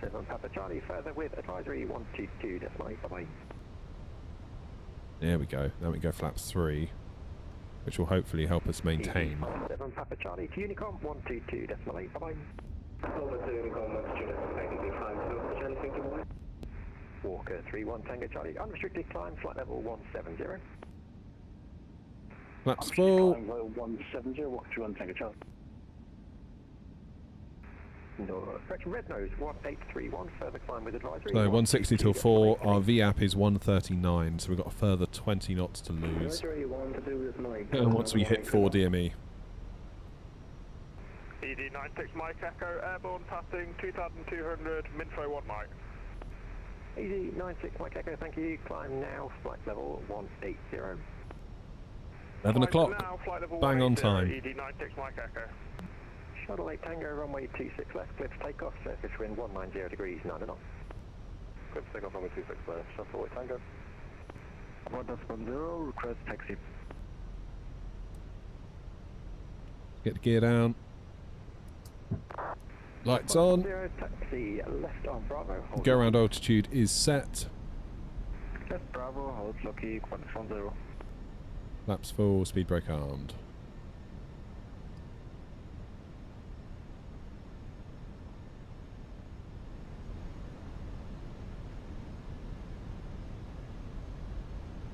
Flyer 7029, request start. Flyer 7029, start approved. The surface wind 220 degrees, 11 knots. Flyer 7029, start approved.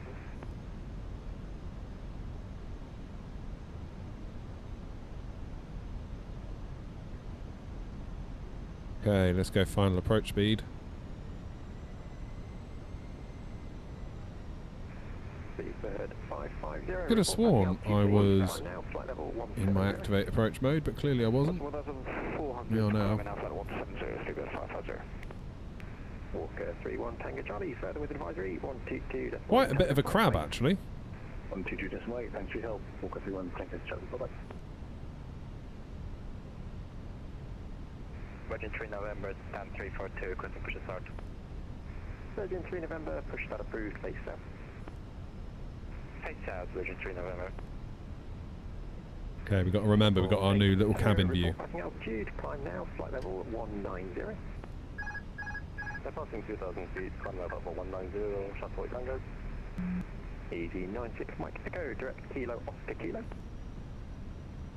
Direct Kilo Oscar Kilo, ED96 Mike Echo.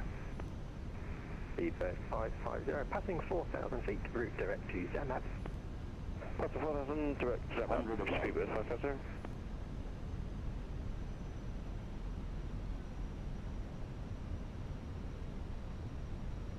Minimum. Continue. 100. Easy 96 Mike Echo, climb flight level 290. 40, 30. Climb flight level 290, ED96 Mike Echo. Revive.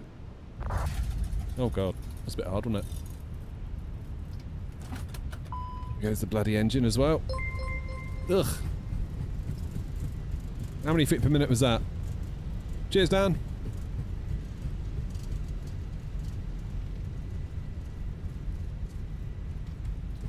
Okay, let's lose the reversers.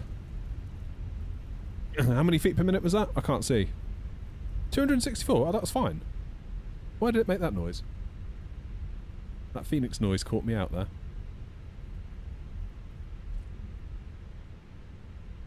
Nice to see frames are on the deck. 0 Foxtrot, Auckland Heathrow, vacate left and taxi southbound on Echo. Vacate left, southbound on Echo, N at 160 Foxtrot.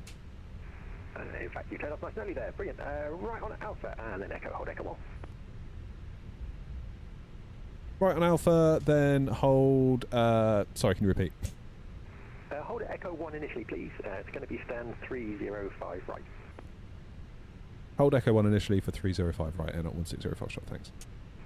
1010, straight ahead, link to 8, hold November Bravo to Echo.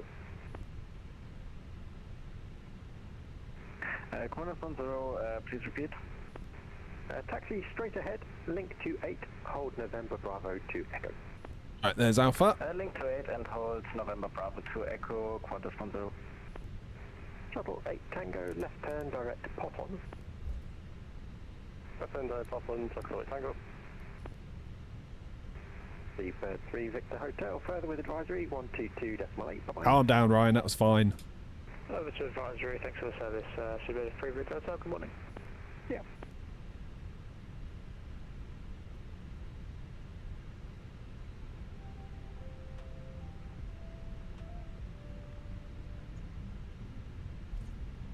Where's Echo 1? Via 7029, taxi via Tango. Holding point Mike for runway 27. Tango holding point Mike on mission 749. Where am I being taken then? Oh, I'm being taken all the way down the bottom, down to Pier 6. Shuttle 8 Tango, further climb will be with advisory 122.8. Bye-bye. For the climb advisory 122.8, Shuttle 8 Tango, thank you. Super 285, Super request taxi. Seabird 285, taxi Charlie, left onto Alpha and hold at Lowman. Charlie left onto Alpha, hold at Lumen, Super 285, Super.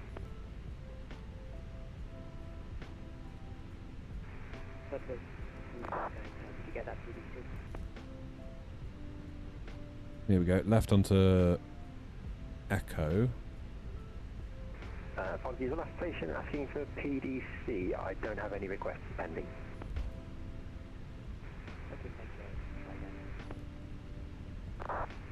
Qantas 10 via November Bravo to Echo, runway 27 left, clear to take off, surface wind 210 degrees, 11 knots.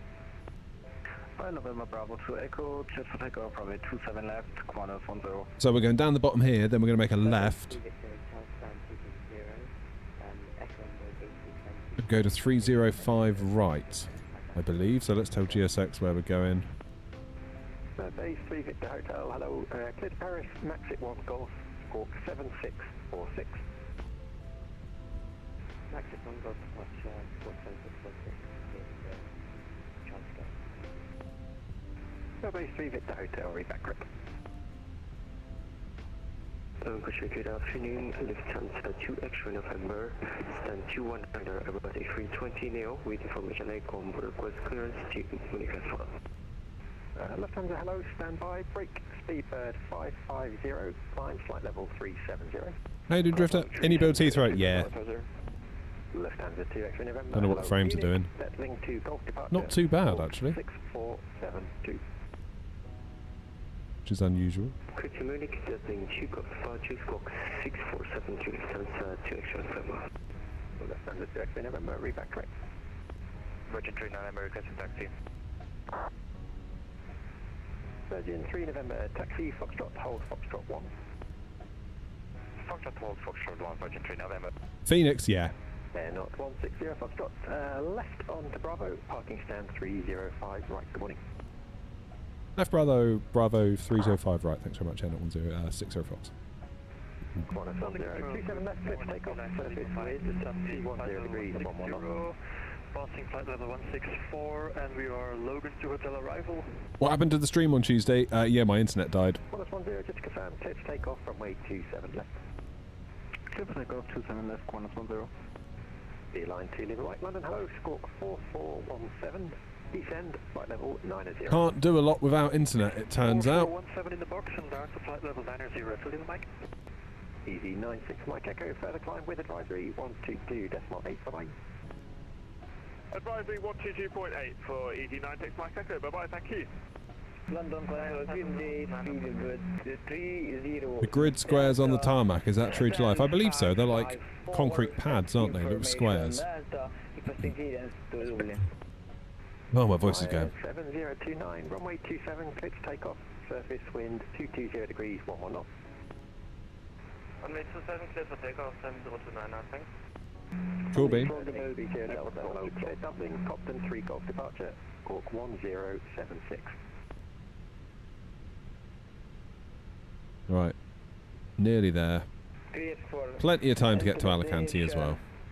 Dublin, SID, Charlie, Papa Tango, 3 Golf, Squawk 1076, Speedbird 30 Delta. Yeah, the internet cutting out was a nightmare on Tuesday. It came back after about an hour, and I was like, should I go live? And I thought, no, don't do it, because it's going to go again in a minute, surely. And lo and behold, it did. It went like 2 or 3 more times, so it would have just been like start, stop, start, stop, start, stop all day had we done that. Which is a shame. Portugal 6 Alpha Mike London, hello. Maintaining flight level 360. I think I'm going to go back to my default view. Yeah, Portugal 6 Alpha Mike, you can route direct to Lorku. Speedbird 830 Delta, request the initial climb level, please. Speedbird 830 Delta, initial climb is 6,000 feet. 6,000 feet, 830 Delta. This is us, or one of these is us. 711, over to advisory, 122.8, bye-bye. 307. Over to advisory 122.8, goodbye.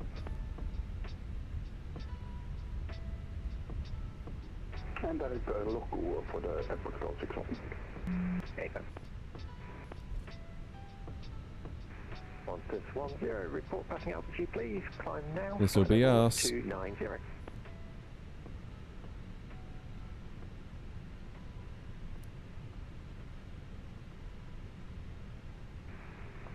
1210, climb, flight level 290.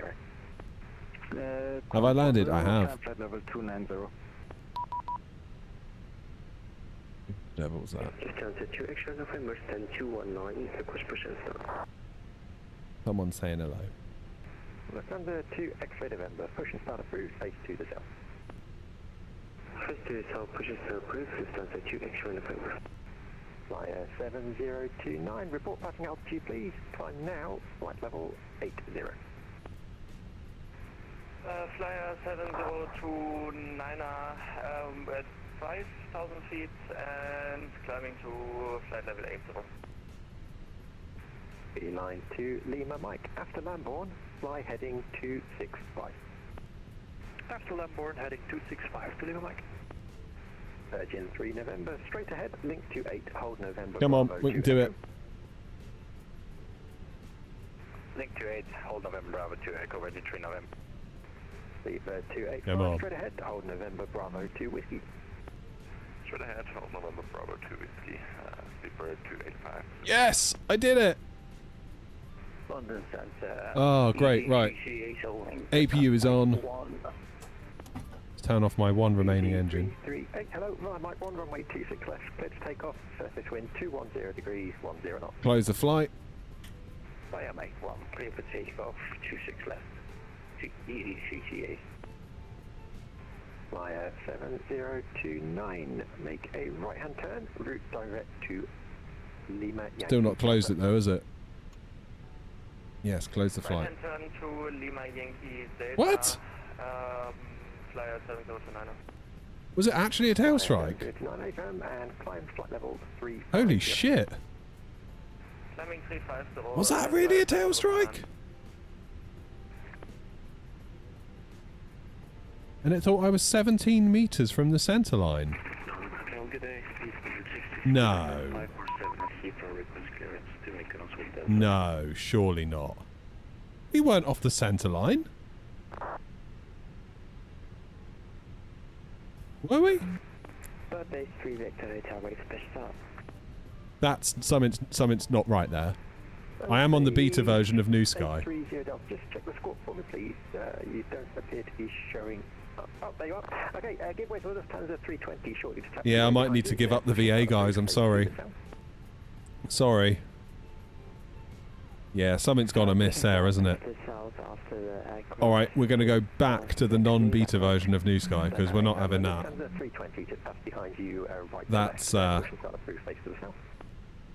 That's some horse shit right there. Okay, be warned, using beta version of New Sky. I thought I'd use the beta version.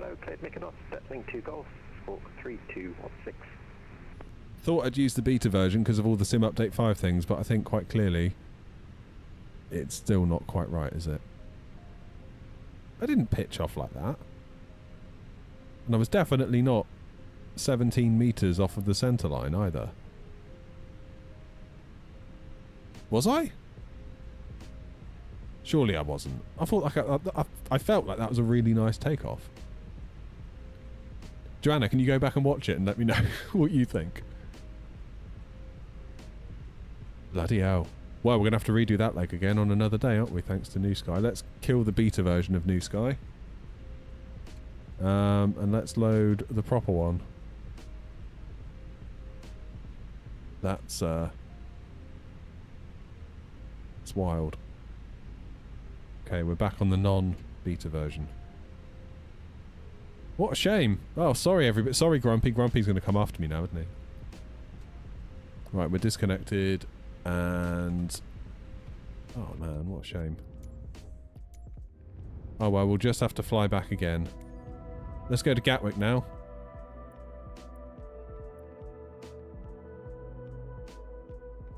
Let's go Alicante and hopefully...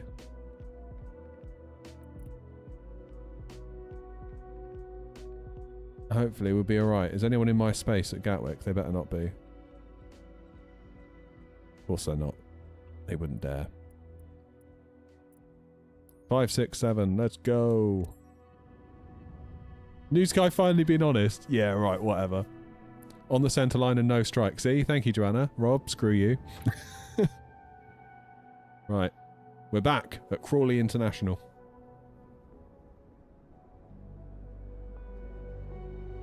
Home of Infinity Simwings. Well, not quite. They're technically outside the perimeter, but very close.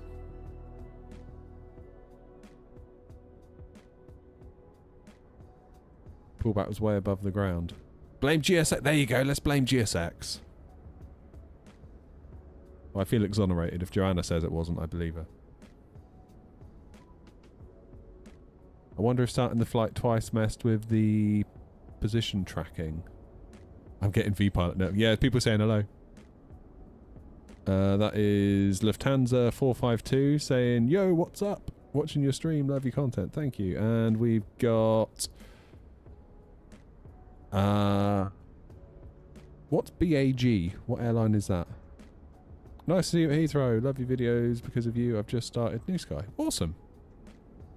Who's BAG? BAG.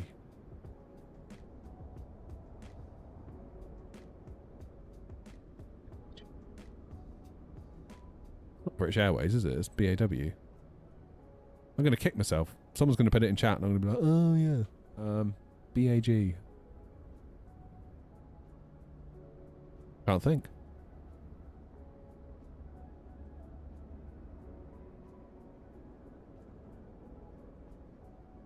Okay, somebody put it in chat. Put me out of my misery.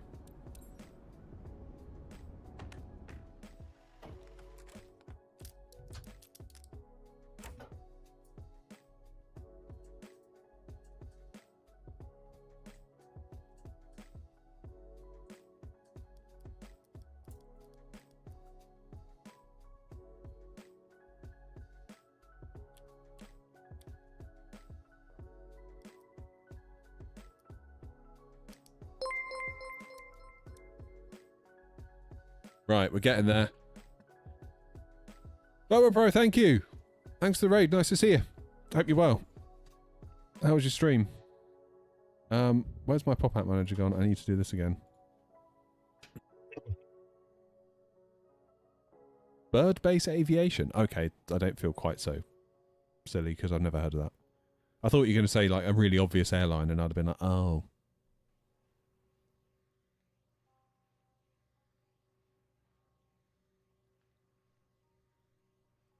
Told you were 20 meters off and you absolutely were not. Yeah.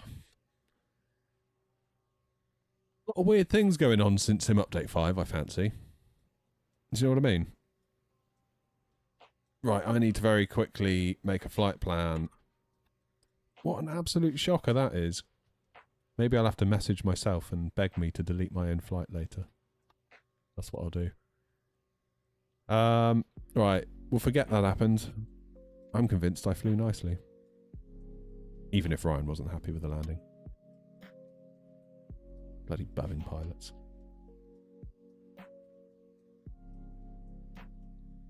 Right, the bus. What time are we going to go? It is currently 20 past 11, so we'll get gone for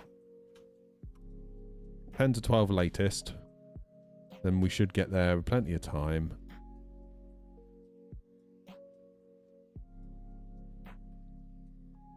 Nice one, Grumpy. You're doing ATC in Madrid. All right, I want to go to Madrid, but I'm scared. Not to put too fine a point on it. That place is a maze. Every time... I went there once and we had Unicom, and I couldn't even work out where I was going in order to put an accurate Unicom statement out. I was that confused by it.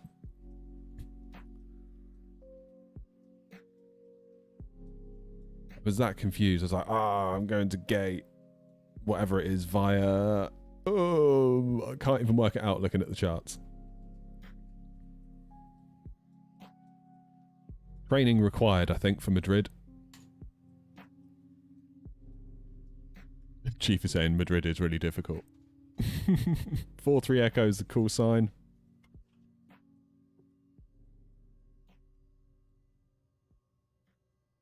Tried to fly to Madrid while you're doing ground. Alright. It's a deal. 4-3 Echo is today's call sign down to Alicante. What are we going to have for lunch, by the way? I'm starting to feel hungry. It's only 20 past 11.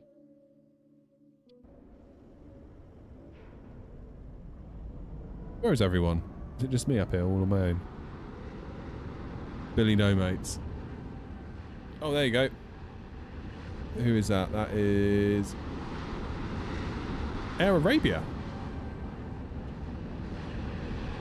Oh, hold on a minute. Hold on a minute. I know what's happened here. This is going to be an air not plane, isn't it?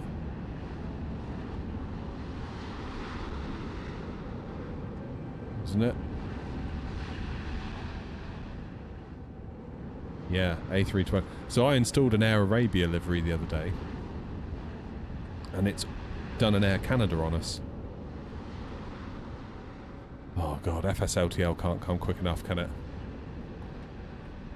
Yeah, Grumpy, what I'm going to do is I'm going to message myself in a bit, and beg myself to be let back in. It wasn't, honestly, I know you're going to think, oh, he's, no, it's not you, Toby, it's me. It's me. Basically, I think probably my VMR file is bugged. Which is a bit of a shame. But there we go. Gatwick traffic, Griffin 295 Whiskey, takeoff runway 26 left and move for 1 mic to the east. Gatwick traffic. Yeah, something's wrong with that VMR file. Ground. Hiya, are you able to accept the following reroute?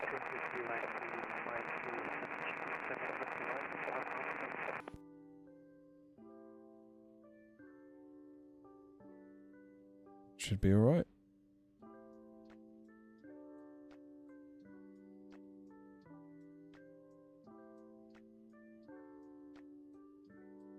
Do I fly in Australia? Occasionally, yeah. Occasionally.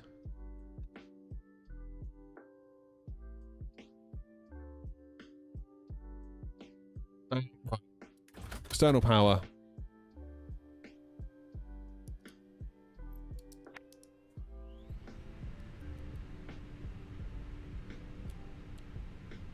Nav's on. Let's get people loaded up, shall we? Yeah, Grumpy, we got new skied.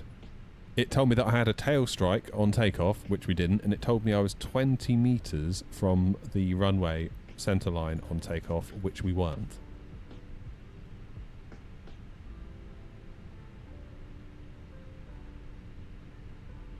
So I don't know. I don't know what to tell you.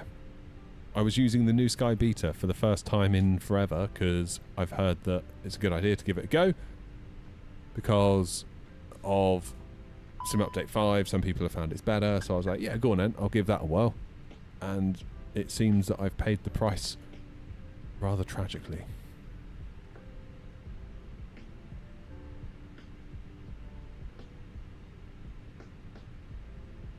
What overhead panel do I use? I've got a Wingflex one at the moment. They sent it over for review, so there's a review on the channel on YouTube, should you wish to have a look. Felt really conflicted doing it. That was my problem, because I feel like everyone else's review was pretty much like a day one review, so everyone was basically like, you know, wowed by it, which is fair enough. I can understand that. But my review came after FS Weekend, and it's like, well, now we know about FS Weekend and wind control, and they're like one-to-one SOP compliant one. This all of a sudden looks very different, doesn't it?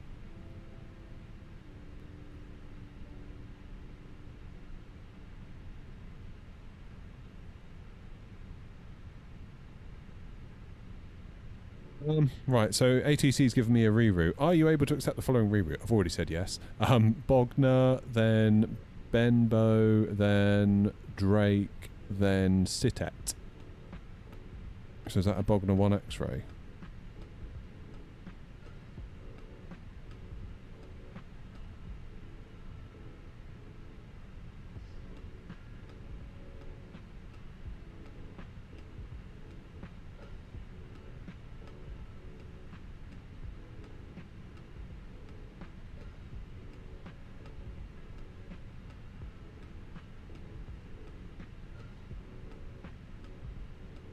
Where they want me to go? Bogner, then Benbow.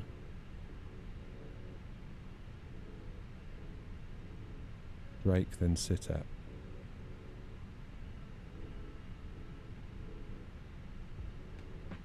What's my original one? I've forgotten now.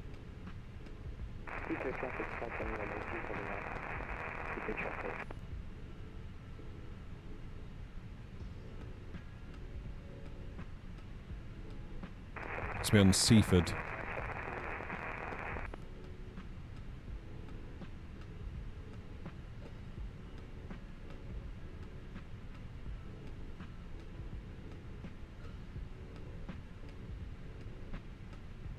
We go Bogner 1 Mike.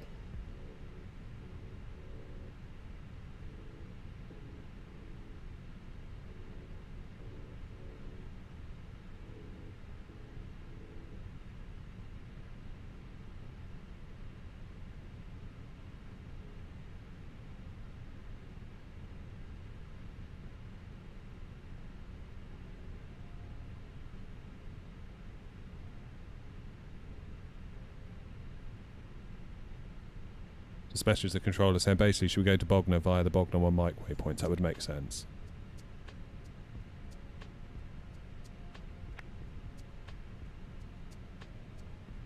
Yeah, cool. They say that's correct. Right, flight number. Air not, what's my number? 43 Echo.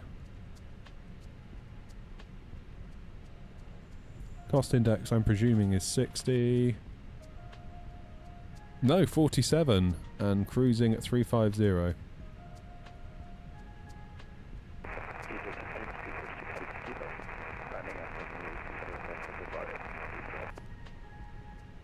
Yeah. Cost index 47. 350. That ATC blipping at me. Bogner 1 X-ray.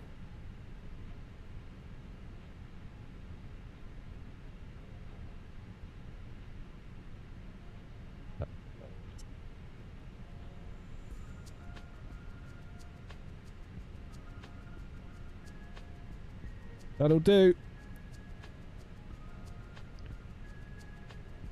Okay, so they've just said they've given me PDC. Readback not required. 1028 is QNH.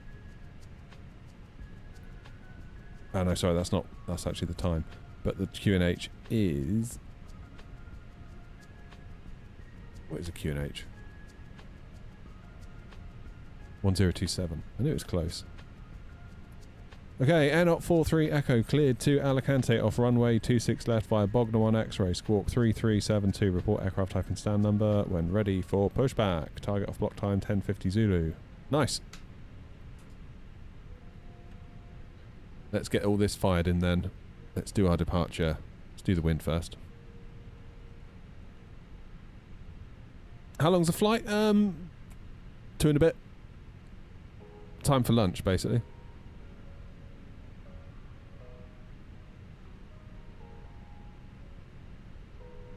Request IFR to destination. Yeah, you hear controllers do that as well, don't you? Like, cleared to destination via...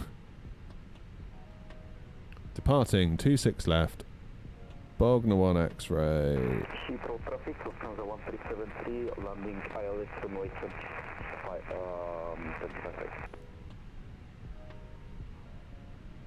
Correction 27 right.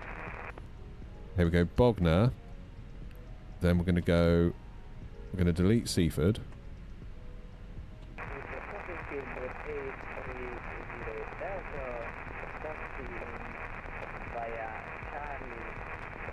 Then where do they want us to go? Benbow, then Drake, then Sitet. Benbow. Thank you, 47. Yeah, Drake. Sitet. Then as filed. We'll clear that discontinuity, and that should give us a nice little flight plan. 10 into...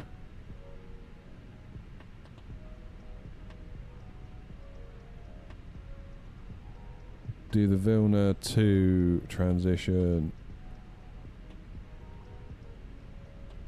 Arrival. ILS Zulu.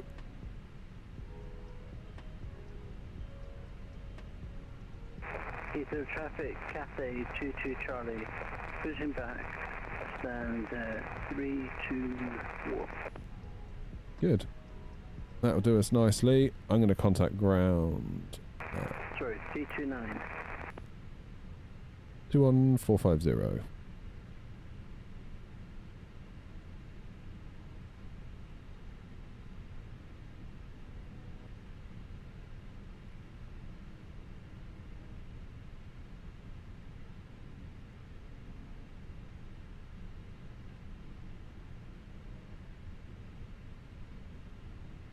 Good.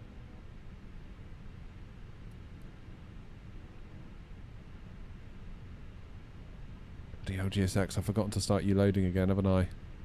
Request boarding. Go, go, go.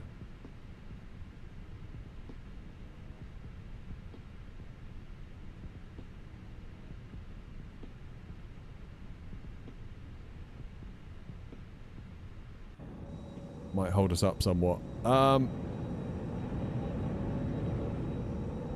Hello. What's happening here then?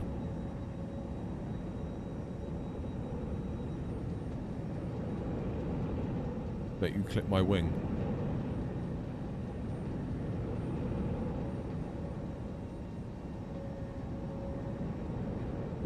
What the hell?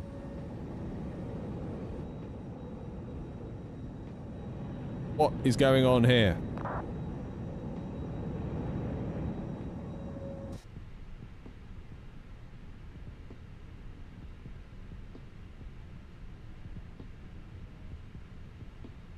How bizarre. Come on, GSX. Pull your finger out.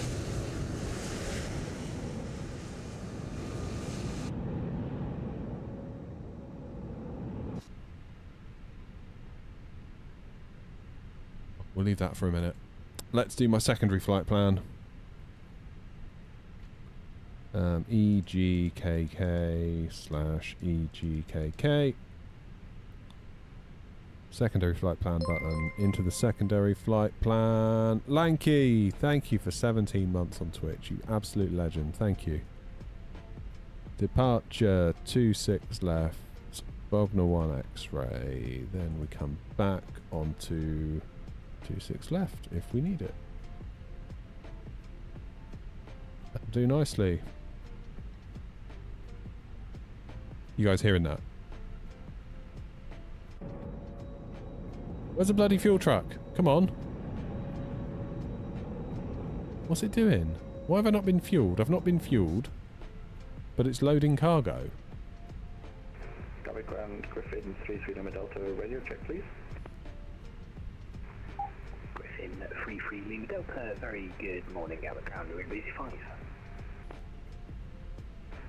Good morning to you also, Griffin 33 Lima Delta. We are an Airbus A320 stand 1, information golf on board. Could we pick up our clearance to Bordeaux, please?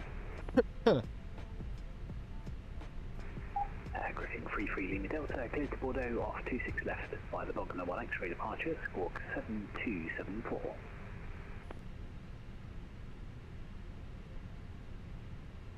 Cleared Bordeaux off at 26 left, Bogner 1 X-ray departure, squawk 7274, Griffin 33 Lima Delta. Griffin 33 Lima Delta, correct. Do you think GTS will be online? Hard to know, isn't it, with ATC? It really is hard to know. Still concerned that there's no fuel truck.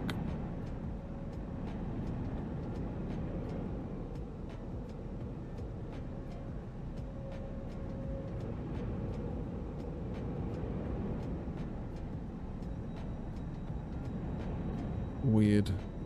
I don't know.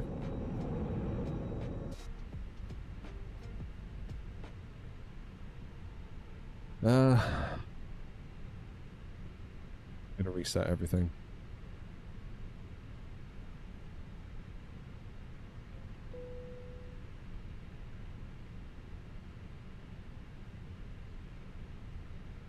Boarding completed.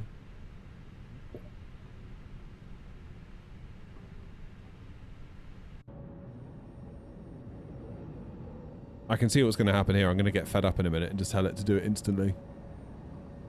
Didn't let you fuel the other day at Bristol. Yeah, I've had it once before. When was that? That's coming out of Tenerife, wasn't it?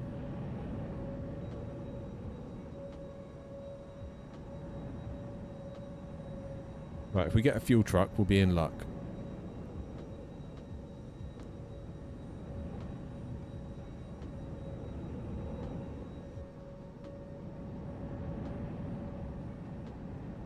Not seeing a lot.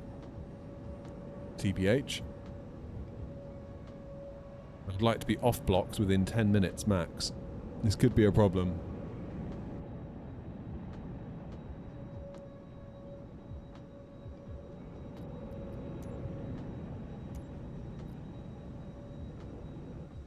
Refueling service requested. Yeah. So...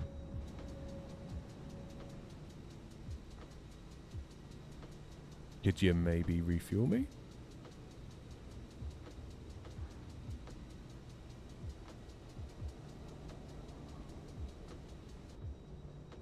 No, this is nothing, is there? Alright, fine.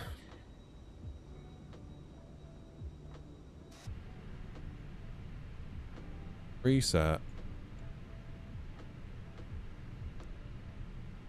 Load the aircraft.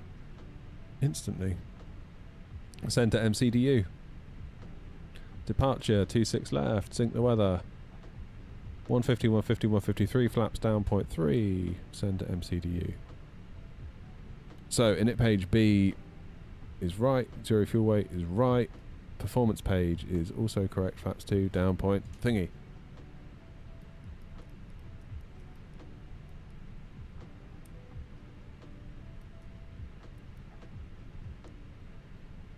Start the APU.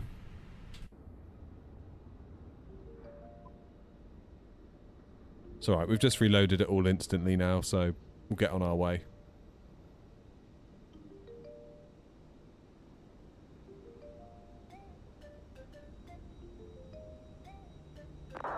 Beam Director, have you got 2 accounts? Your name has changed colour and the capitalisation has changed. Why have you got 2 accounts? In my experience, just saying, that's a warning sign. You don't have 2 accounts. You've just changed your name.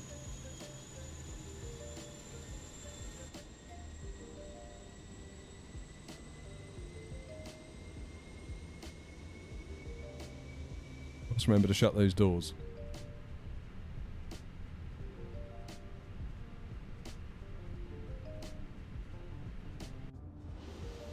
Ah, you changed it, fair enough.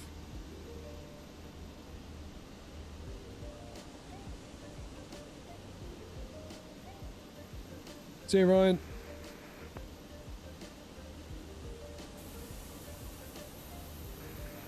Gatwick Ground, good morning, up to 3 Alpha radio check. Now, are we going to be able to push back? Not 23 Alpha. Very good morning to you, sir. Pass your message.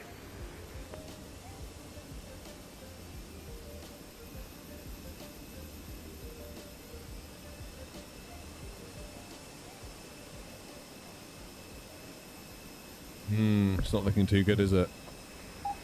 Not 23 Alpha, Gatwick Ground. Apologies, I don't think that's about it. Okay, now it'll do it. Not 23 Alpha, apologies, you tailed off at the end there in a second. Yeah, no, sorry, it's just I'm having some issues with New GSX is okay. It's just getting used to it, isn't it? I mean, honestly, I would have been fine if what we had before just worked more consistently, really. Well, I don't really need all these bills and whatever. Departure check completed. Bypass pin inserted.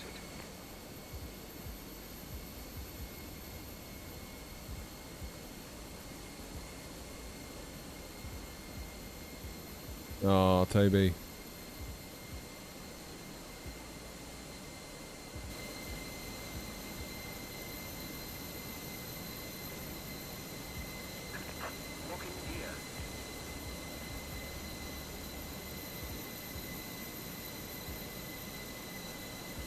Okay, what's my squawk?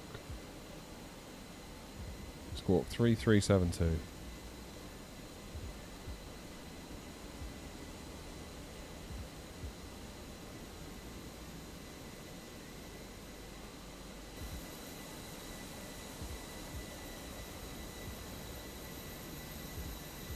Yeah, unless they've given you PDC via text, Toby, you still need to request it.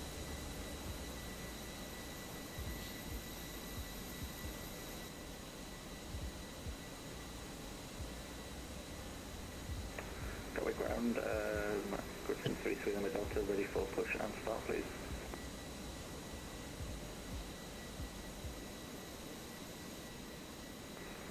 Griffin 33 Lima Delta, stand 1, push and start approved, straight push onto Juliet.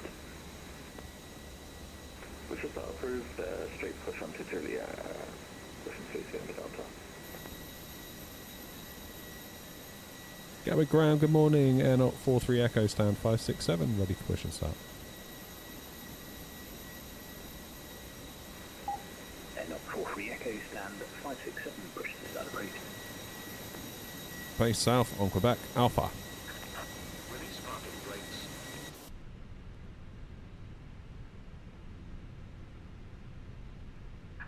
Commencing push. Air Not 43 Echo, stand 567, push and start approved. Apologies, push and start approved, Air Not 43 Echo. Don't know why I did not respond then. That was stupid of me. Gatwick Ground, good morning, not 23 Alpha, just base 320 with information hotel for the clearance, Airbus to Alicante. Air Not 23 Echo, very good morning, sir. Just confirm your stand number for me, please. That's right, Jerry. Yeah, it's the little till thing. So GSX now does a till, and as soon as I hear any sound on rotation, I think, is that a tail strike? But Joanna's reviewed the footage. It was not a tail strike, nor was it 20 metres off the centre line. Absolute nightmare. Only thing I did differently, Jerry, was I was running the new Sky Beta app, and I normally don't. Gatwick Ground, Griffin 33 without, we're just having some issues with GSX group pushing back in a minute. Apologies. Well, that's incorrect. Must be the pilot's fault. You must adopt if you hear brace, brace. There are 8 emergency exits on this aircraft. Set parking brakes. Yeah, we'll call it that when we're fully released. Unlocking gear. Apologies again, Griffin 33 in the Delta. Do we think GSX is now being coded with AI by any chance? Emergency lighting will guide you to an exit. In an emergency, leave. Right, where am I going? 26 left. From here.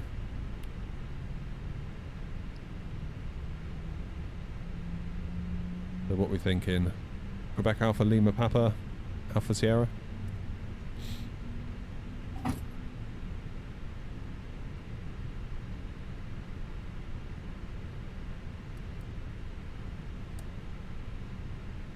Okay, there's 2 engines available. Tow truck disconnected. Bypass pin removed. Left is clear. Right is clear. Yeah, alright, alright, alright. Flaps 2.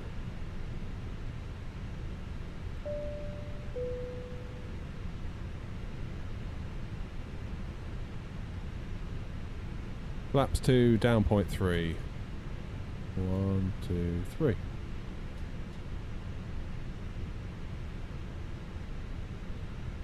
Gatwick Ground, out for 3 Echo, ready for taxi.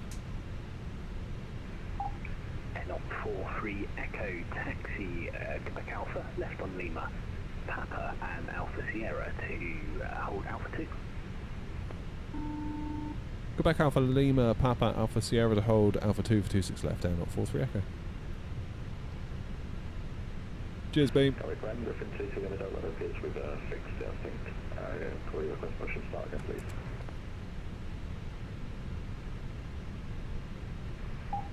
Griffin 33 Lima Delta, good to hear. Yeah, stand 1 push and start approved. The straight push on the Juliet.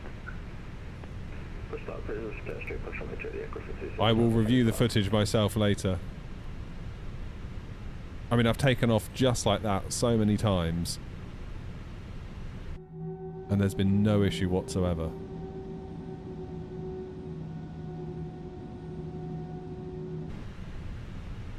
Had it just been that, I'd have probably believed New Sky.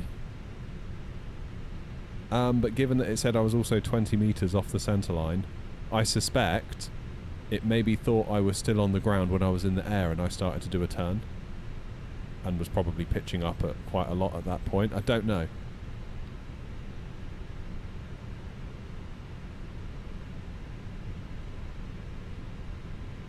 Don't know. Guess we'll see what happens here.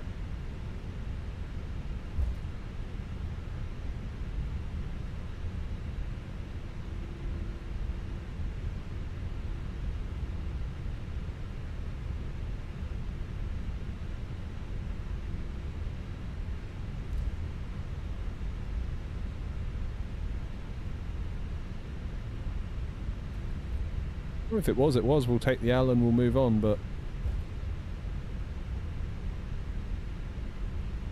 didn't feel to me like it was.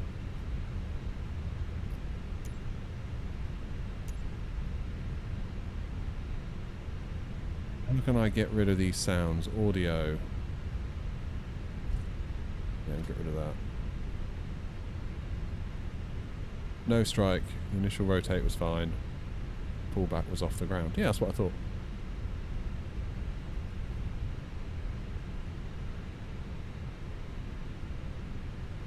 It's enough from you, Grumpy, thank you.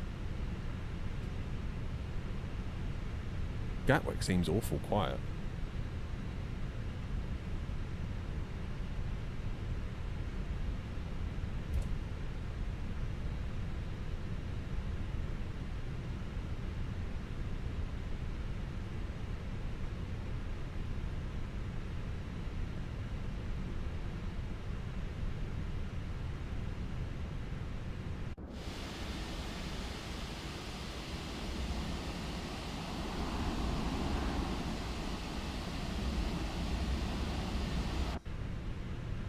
Really does seem quiet today, doesn't it?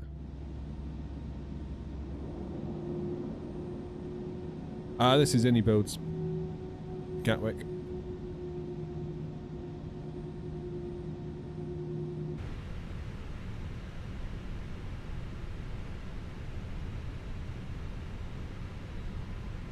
Let's get that predictive wind shear on.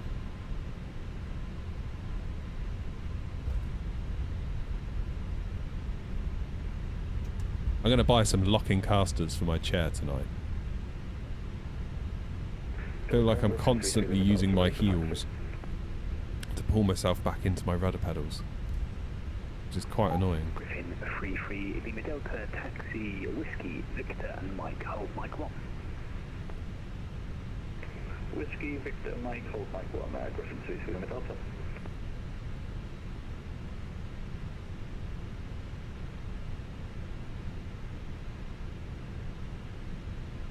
I'll consider myself exonerated then, Joanna. That's alright, it buys us another little flight from Dublin to Heathrow. They're always good fun.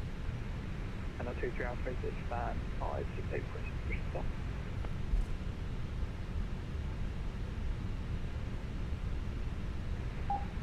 And up 23 Alpha, stand 569, push to Flight the time left. today looking at like it's 2 hours and 12 minutes. Push stop through 23 Alpha. Is that the Windwing Airbus stick? No, it's a Moza AB9 base with a FS Project stick on top, so very much bit of a custom made job.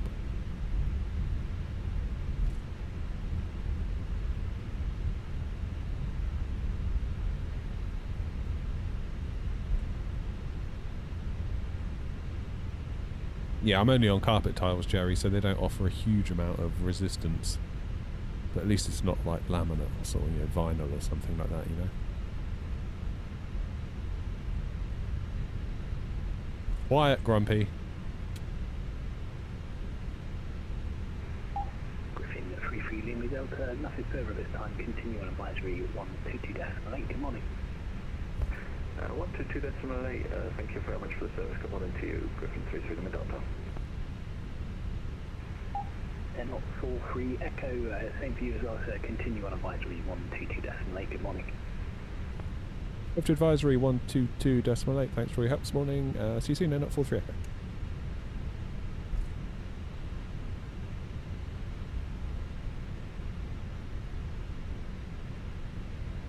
Gatwick traffic, Eurowings 8 November Bravo, established ILS runway 26 left at 12 p.m. Gatwick.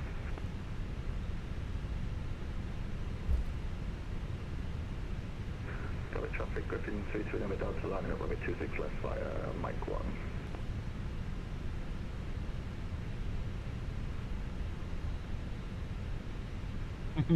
Yeah, good job Noms is busy with his new job, isn't it?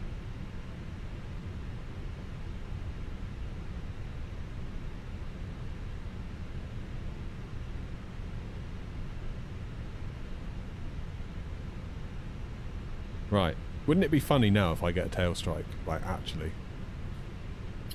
Huh. Gatwick traffic, Griffin 33 Lima Delta, runway 26 left, hold no 1 X-ray departure. I'm going to need to wait a minute because that one is also going where I want to go. And also, there's a plane coming. How far they got left to go?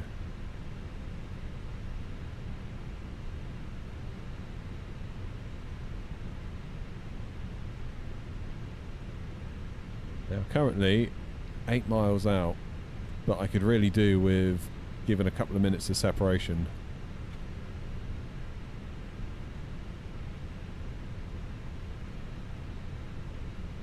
Or let them land.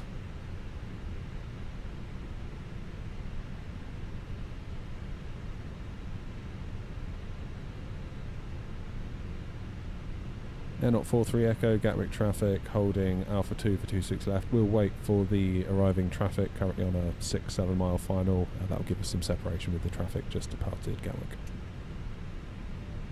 Gatwick traffic, Griffin 33 Lima Delta, airborne passing through 1500 feet. Gatwick traffic, Eurowings 8 November Bravo, 6 miles runway 26 left Gatwick. Yeah, we'll let them land, that's fine. Only 6 mile.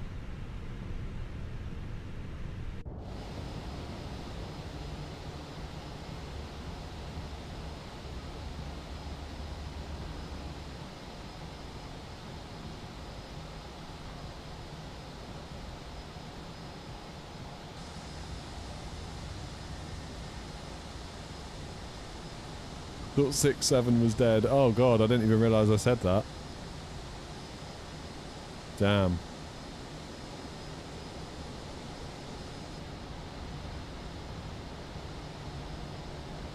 Yeah, 17 metres. I kind of I think that alone calls into question everything else. Didn't feel like a tail strike. I've done tail strikes before, and I know what they feel like, and it didn't feel like that. Only thing that's different was, of course, I did lower my camera view. I don't know if you saw Gav's video recently saying lowering the camera view might help a bit. Maybe that made it look like it was a tail strike more than perhaps it was. Or maybe it actually was because of that, is the other thing. Who knows?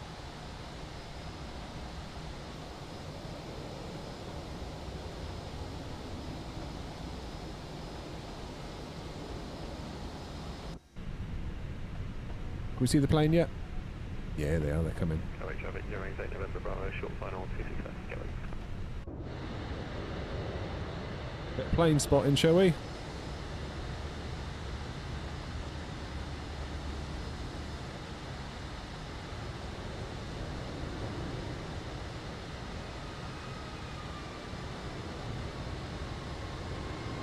Gatwick traffic behind the arriving Eurowings. Not 43 Echo lining up 26 left behind.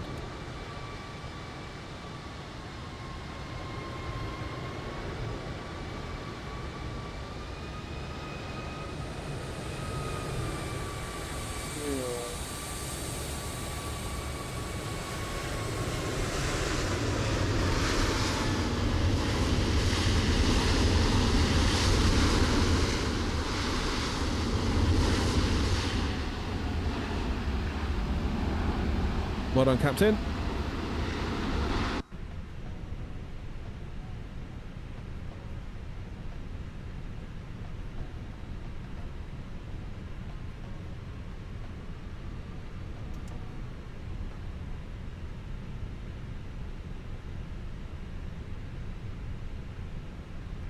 Gatwick traffic and not 23 Alpha holding up to Gatwick traffic.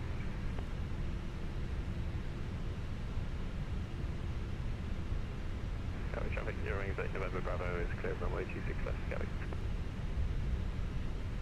Gatwick traffic, not 43 Echo, taking off 26 left, Bogner 1 X-ray, Gatwick. Turn a burn. Oh, hold up.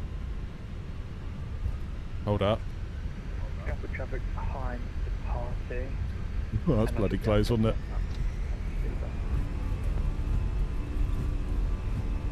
Just thought of that.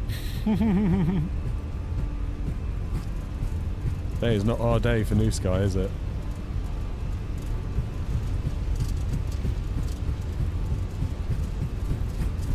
Right, let's have ourselves a little tail strike, shall we?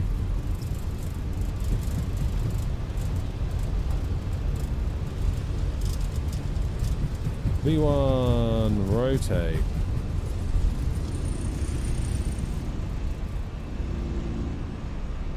No way was that a tail strike. Positive climb, gear up.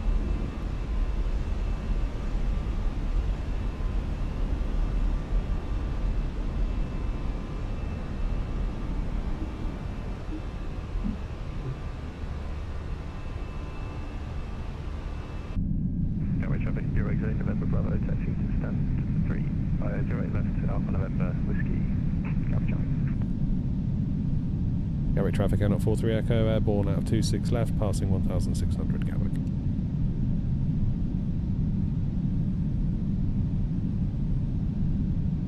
Throttles into climb.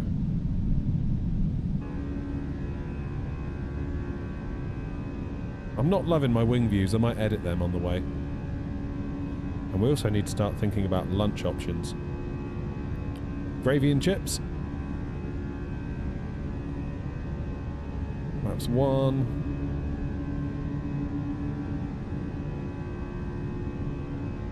And just passing clean speed. Flaps away.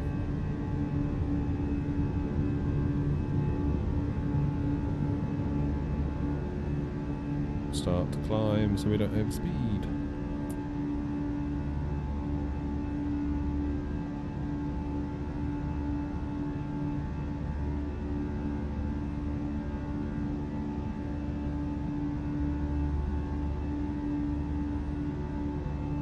No tail striking Grumpy's opinion. There you go, look. Indicates to me a New Sky issue. Quite right, yeah.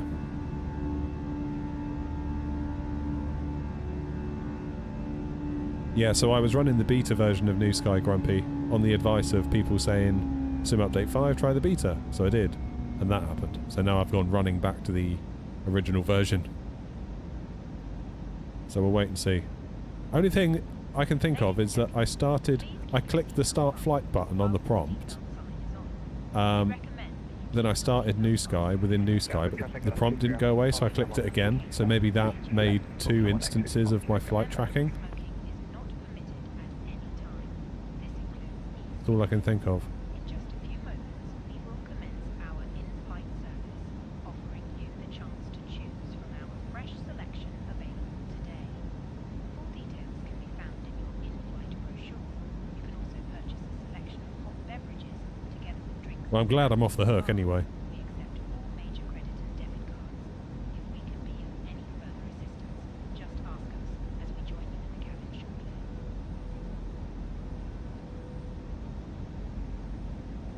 Gatwick.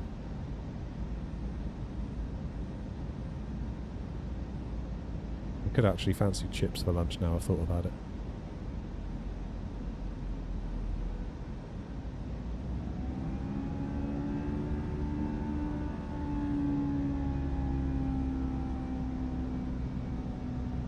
Blame the cat. Yeah, there you go. I don't have a cat, but I'll blame the cat anyway.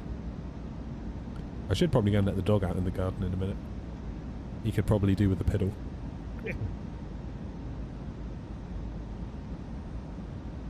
Have I heard about GSI for that sim? No, I have not.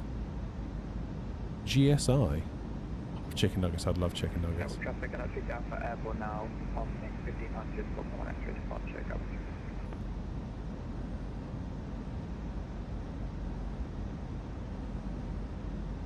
Right, I'm going to take the initiative. Have a look around. Yeah, that's fine. Gatwick traffic, Air 43 Echo, Bognor on X-ray, climbing now flight level 350, final call, Gatwick.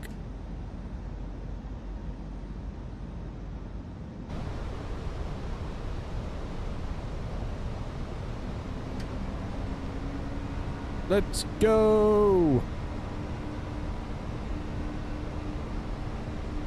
What's my favourite airport? Probably Gatwick. Right, I do not like this wing view. I want to come down a bit. I guess we could come outside. That's a bit better, isn't it? It's more like it. Right, where do I go now? Here. Then I need to left wing. Save position. Now if I go through here.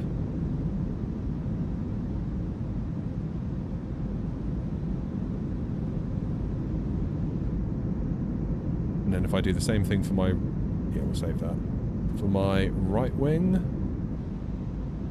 Ah.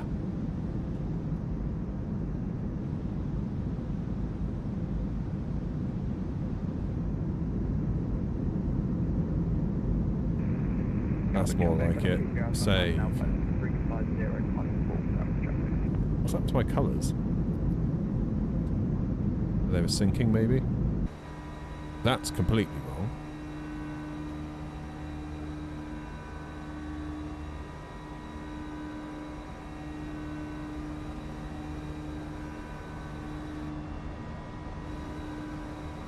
Let's go with that there. That's pretty good.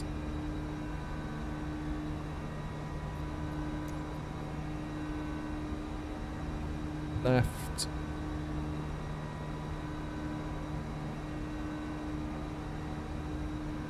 We go right engine external. Where's that?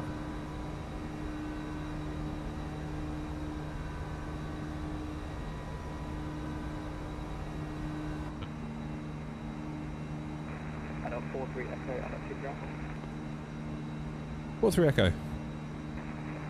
What's your cruise out on 350? changes, you sort of thing.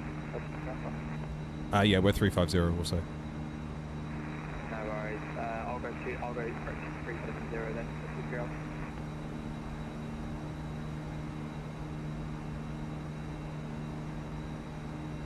the Do I reckon?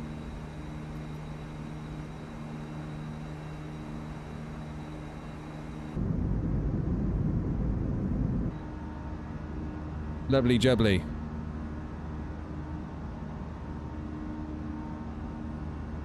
Passengers can come out now.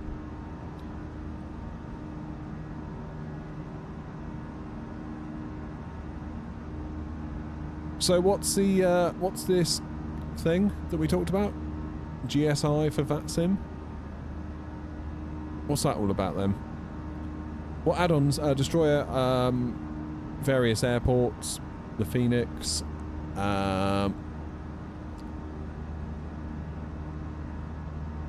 just forgot to reset my QNH. They're going to ding me for that. That's annoying.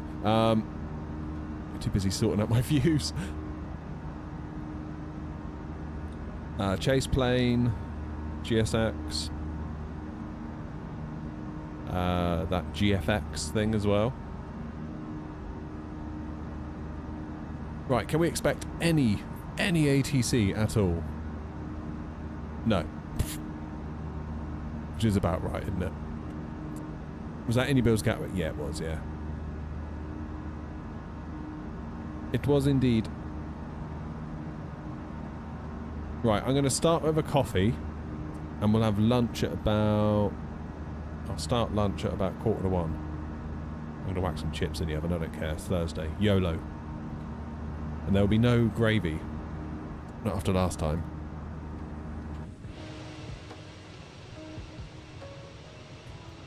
We are not doing gravy and chips again. That was not good.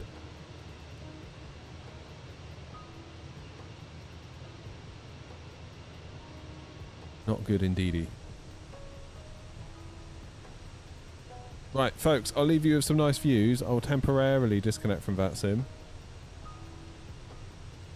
Just in case ATC logs on. I'm going to go make a quick coffee, let the dog out, then we will continue this wonderful cruise down to Alicante. See you in a minute.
Wow, it's hot in here. I did not realise how hot it was until I came back in. The AC is going on, let's put it that way. Right, we're having to start a course of unofficial Sainsbury's quavers for lunch. Oh, I've just split the bag.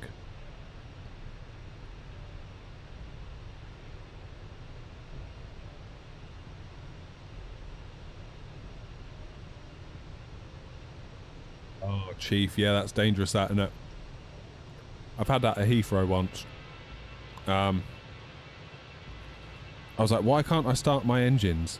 And it turned out my kid had turned my Thrustmaster engines from engines 1-2 to the little 3-4 switch. I was there for ages on VATSIM trying to debug it, looking like a right dick in front of everyone. It just like wasn't working.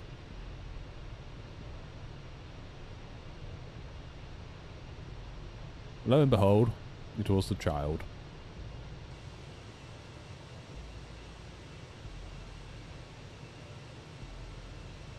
I'm tempted.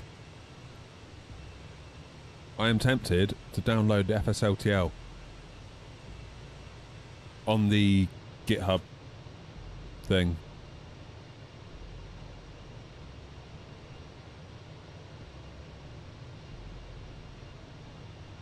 Here we go. So, this is the main branch. 6 months ago. Come on, guys, you can do it. You go to the develop branch. Last updated last week. How do I download this without doing it on the command line? Can I just do it through the website?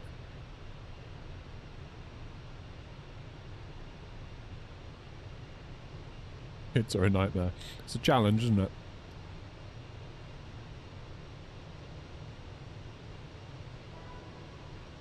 Download the zip. Might do that. Then I'll replace my own FSLTL install with this one. How big is it?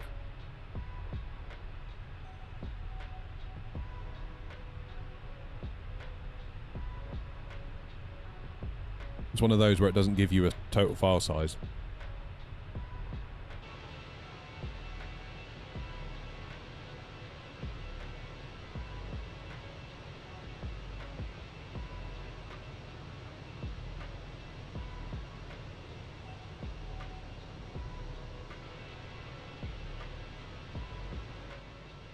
What's new in the upcoming FSLTL release? Well, us, hopefully.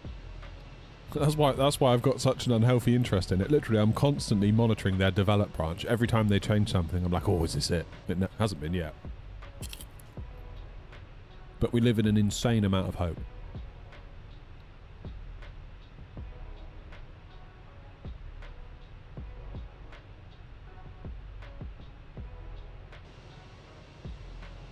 So yeah, we've got... Oh, Quaver overboard. 3 seconds.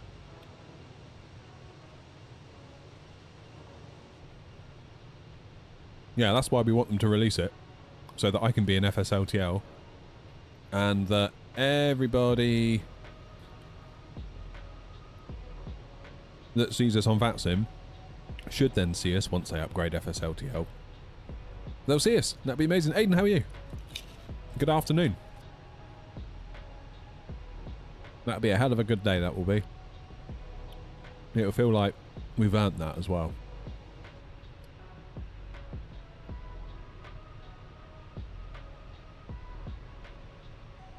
You moved 2,500 kilometres away to avoid the grandkids. Bloody hell.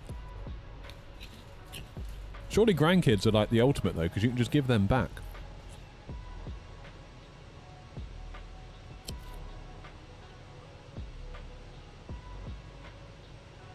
I know what'll happen if my kids ever have kids. Like my wife will be like, oh, bring them round, we'll take them all weekend, we'll take them all week. I was like, hang on, bloody hang on a minute. No, we're not. We'll take them for like an hour, then give them back. Maximum. You finished uni? Oh, nice one. I had a dream about uni last night. It was super weird. And it's a recurring dream as well. I keep having it. Not like every night, but like every, I don't know, couple of months, I'll have this same dream. It's really weird. I don't know what it's trying to tell me. Clearly I'm messed up about something about uni. Basically, I find myself in my final year at uni, and I've got all this work to do, and I just really don't want to do any of it. And then it all becomes clear that I'm partway through the final year, and I've got all this work that I haven't done, and it's all piling up, and then it's just like, well, I might as well just quit. It's kind of like the conclusion of the dream. So weird.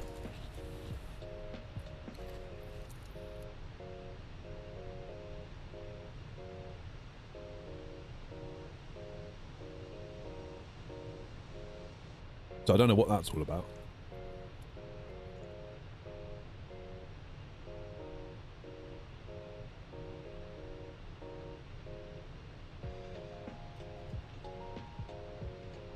Cheers, Ralph. Nice to see you. Coffee of the day number 3. We're needing lots of it today.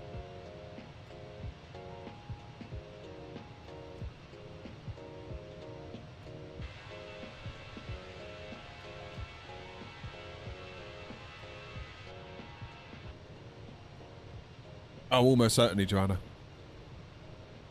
Without doubt.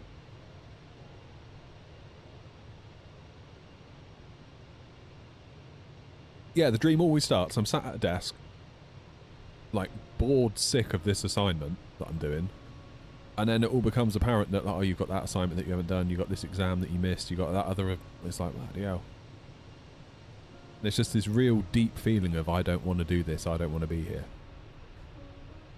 Very strange. And clearly a messed up little cookie, but that's okay.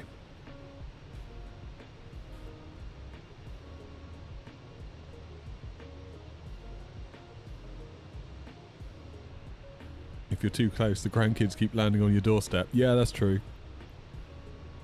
You become the unofficial babysitter.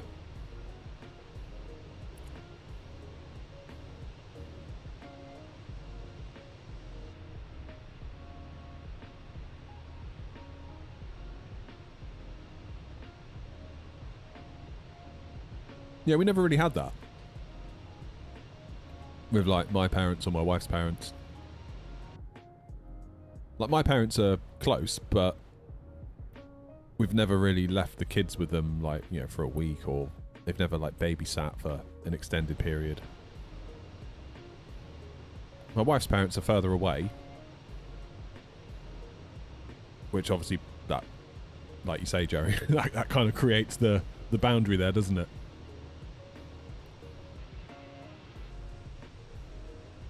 So we've just basically just done it all ourselves, really.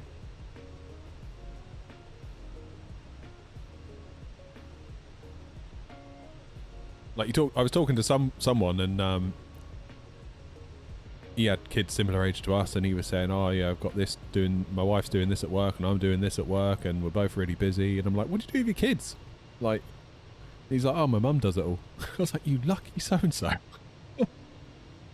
He's like, no, I can't keep her away. Like, you try keeping her away. Even if we wanted to spend more time at home with them, she'd probably be really put out. What's the best way to learn how to fly the big ones? So I started with the fly-by-wire, and I just basically used their documentation, because they've kind of got like a little how to fly section on their site. And just went from there, and I made loads of mistakes, and I did it all live on stream in front of everybody. Streams are still up, I think, unless YouTube deletes them after a period of time.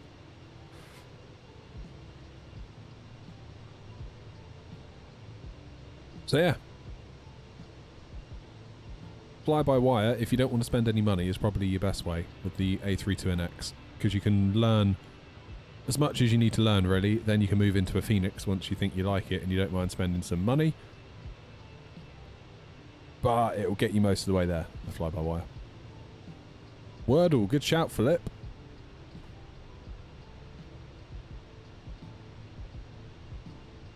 Good shout, Philip. What is my mouse doing? My mouse is moving at like 10 FPS. That's not good. And it's flickering. That's also not good.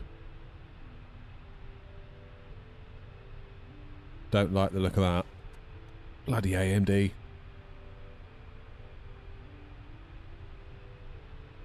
Wordle.com. Come on, Em. Today's the day that it's going to be train. Nope.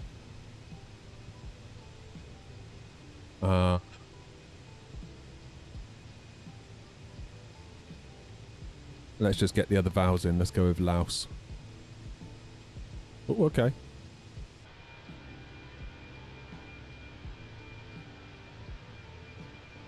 Something ARE. No, it can't be.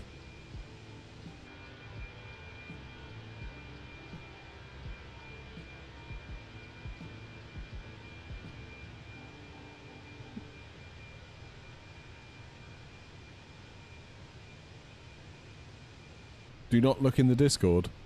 Why? What's happened? It's not the Wordle, is it? I'll look after the Wordle just in case it's the Wordle. Ray.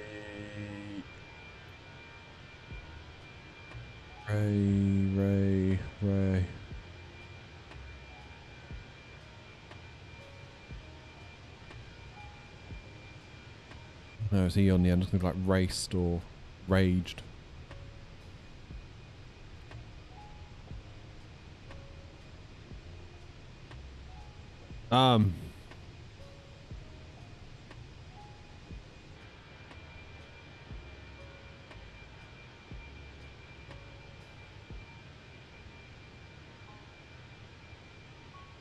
Someone took a photo. Let's have a look.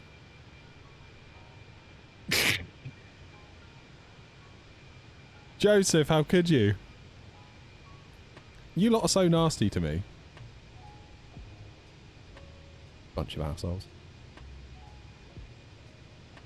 Can't you be nice to me for once? I do all of this for you. What do I get? Nothing but grief.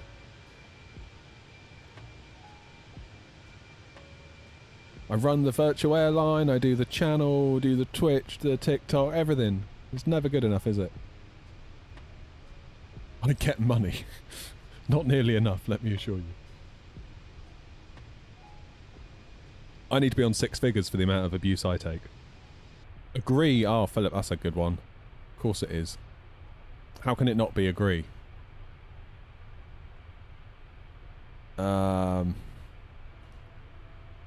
Yeah, surely it's got to be agree. Hi, Murray. We're just doing Wordle. Yes, Philip, all day long. Had to be, didn't it? We're flying to Alicante, Murray, is what's actually happening.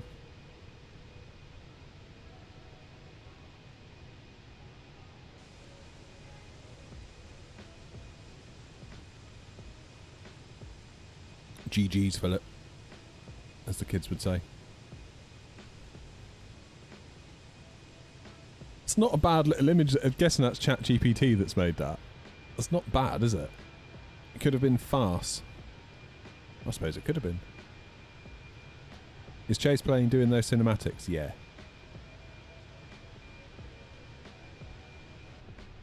Philip, I'm thinking chips for lunch today. Treat myself Thursday. But there'll be no gravy, I hasten to add. Because we do have standards.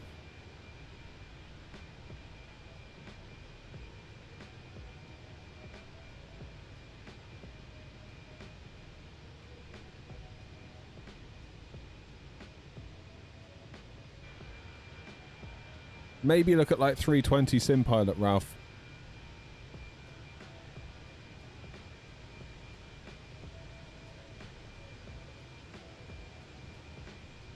So I'll let you into a little secret, and this might upset James, but he's probably asleep anyway, he won't hear this. I'm doing a video for my tech channel, which is hopefully going to come out maybe today or tomorrow in the evening. And Raphael, thank you. It's a 5800 versus 9800 X3D video, but we're testing at like 1440p high/ultra game settings, because the point I want to make is that, yeah, I know whenever you watch like a Hardware Unboxed or a Gamers Nexus CPU video, generally you get a lot of synthetic tests followed by gaming at like 1080p low, which is fair enough because you want to see which CPU is the best. So you do low graphics to get the graphics card limitation out of the way, then the CPUs can be exposed for what they really are. However, I don't know about the rest of you, but I never game like that. I didn't spend like between £1,000 and £2,000 to game at 1080p low. So my argument is if you're going to game at proper settings because you've got a proper PC, does it really matter that much? Do you really need a 9800X3D? And that is made all the more relevant at the moment because rumour has it AMD are bringing back the 5800X3D in the form of an anniversary edition, so it might be in stock at retailers again soon. So if you're on like a 5600X or something non-X3D, pop that one in, do a little BIOS upgrade and you're done. You don't need motherboard, you don't need new RAM, and like we all know how much RAM is at the moment, especially if you go for 9800X3D because thanks AI. Anyway, I wanted to make a thumbnail, so I took a photograph of my PC and I thought what I'll do is I'll get my 5800X3D and 9800X3D retail boxes, kind of position them in front of the PC, kind of facing each other, almost like a bit of a face-off. Couldn't find the 5800X3D box, and then I realised I never got a 9800X3D box because I bought it from second-hand from CEX, and they literally sent the chip naked, just in some bubble wrap, in a box full of straw, or like that packing straw stuff. So I just took the picture of my PC, gave it to ChatGPT, and I was like, listen, this is what's happened, this is what I want to achieve. And it just drew the boxes on for me. And it even made them cast shadows over my desk and over my little plant that I had in the shop. Well impressed with that. Now that to me is a justifiable good use of AI for a thumbnail. A lot of the stuff I'm seeing otherwise at the moment, I would say is not. I'm not liking where it's going on YouTube at the moment. I'm seeing so much AI slop. It is unreal. And the scary thing is that those videos are getting quite a lot of views, which tells me, well, the audience probably don't mind it on the whole, which is bothersome, I would say.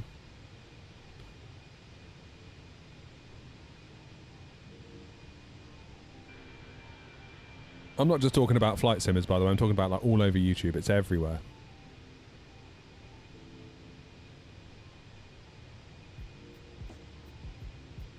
Yeah, Ralph, just run it on low if you have to, mate. Do what you got to do. Or Aidan, I'll post it in the Discord when it's out, the video.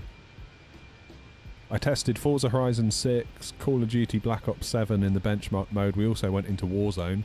That was a bloody nightmare trying to record that footage. Obviously, you've got to record the same footage twice for each CPU. And then I tried to do it at the different presets, like balanced, high, ultra, whatever they're called.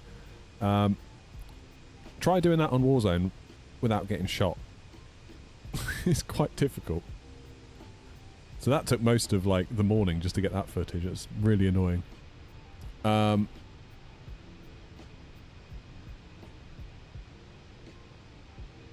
What else I do? Cyberpunk, the benchmark, and also Cyberpunk, the game, like wandering around the city. So it wasn't like a huge list of games, but I feel like it was a reasonable list of games.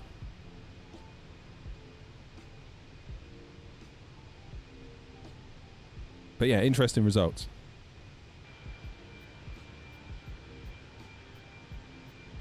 Like, it's easy to obsess over, like, oh, do I need a 9800X3D? Because on this benchmark chart from insert YouTube channel name here, it says it's 30% quicker. It's like, yeah, but once you become GPU limited because you insist on running the game at high, is there much difference? Probably not. Or is there? That's the point of the video. That's what we find out. So it'd be nice to breathe a bit of life back into the old tech channel.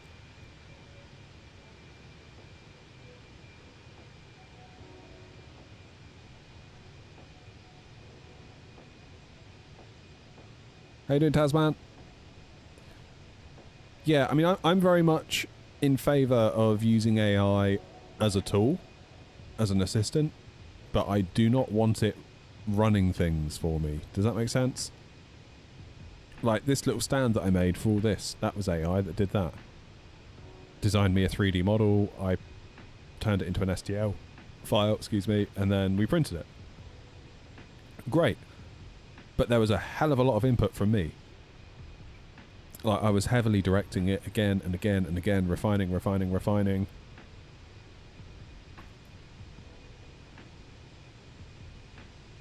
I would never be like, I want to make a YouTube video about X topic. Write me a script, make me a thumbnail, and make me a YouTube title.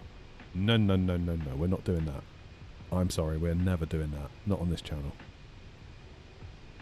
Now, yesterday, when I was up against the wall, I was like, I haven't got any boxes to make my thumbnail.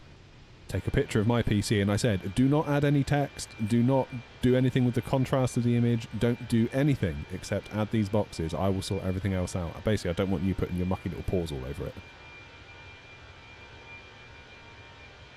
And we got a good result that I otherwise wouldn't have been able to have gotten, so... Whereas if you...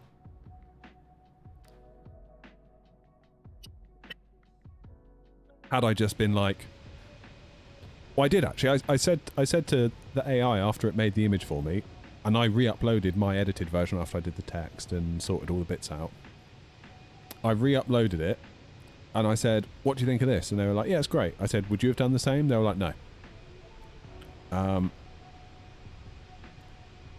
I said, well, what would you have done? And it described what it would have done. It said, oh, I wouldn't have had the PC in the background. I would have made the boxes bigger. I would have done this. I would have done that. And I was like, well, go on then, make it. And it made it. And it was the biggest piece of junk I've ever seen. Awful. Absolutely awful. It just looked like generic, low-quality tech channel. Like, I would not have clicked it because I'd have been like, this is probably going to be like fake results or like just really low quality content.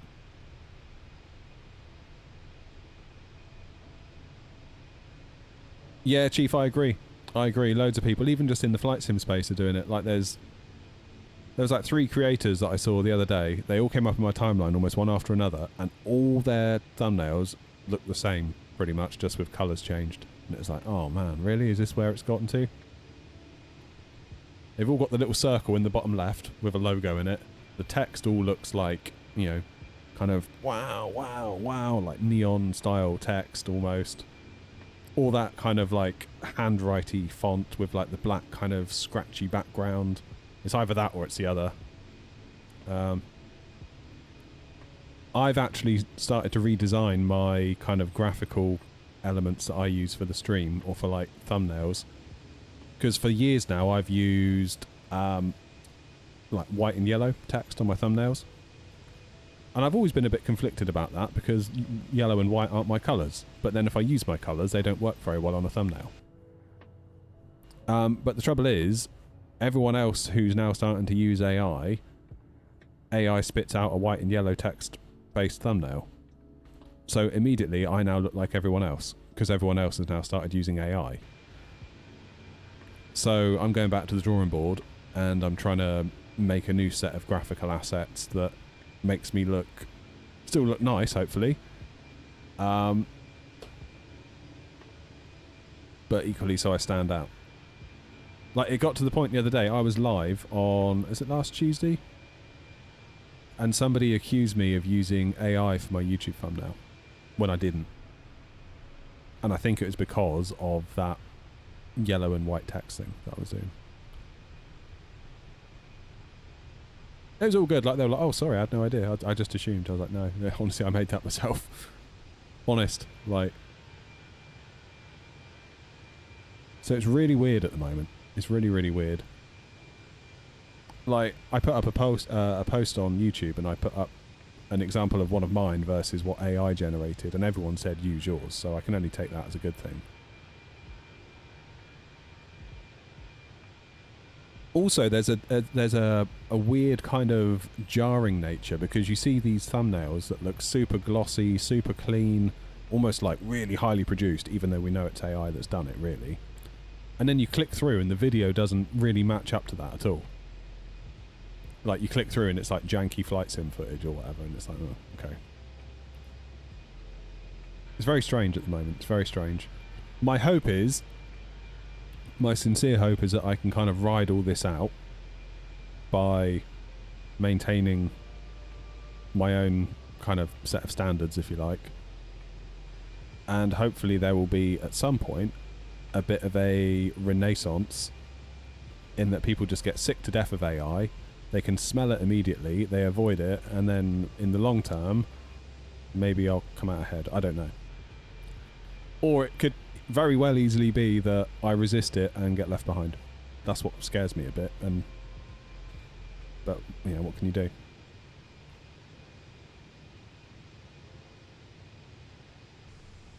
How you doing, Dan? What's feeling lovely and cool in here now? It's feeling lovely and cool in here now. Right, we're due in at 2 minutes to 2, which is a little bit more than an hour and 20 we'll be there. So not actually too long. I need to start thinking about putting lunch on, don't I? I'd be more inclined to click on yours as the thumbnail looks like you've put time into it compared to that AI one that just doesn't look as professional. Well, I appreciate that, Toby. That's my hope too. Is that someone looks at it and be like, that's a video that someone's cared about. That's my hope.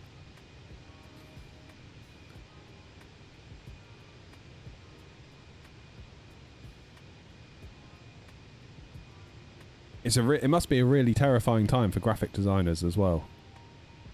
Like, I used to work for a graphic design agency, or an advertising agency, a large portion of which was the graphic design element. I was on the web team, so would work with the designers to bring a design to life on the web and all that sort of stuff. I'm just thinking, like, what does it look? Obviously, I haven't seen those guys in years now, but like, how is this affecting them?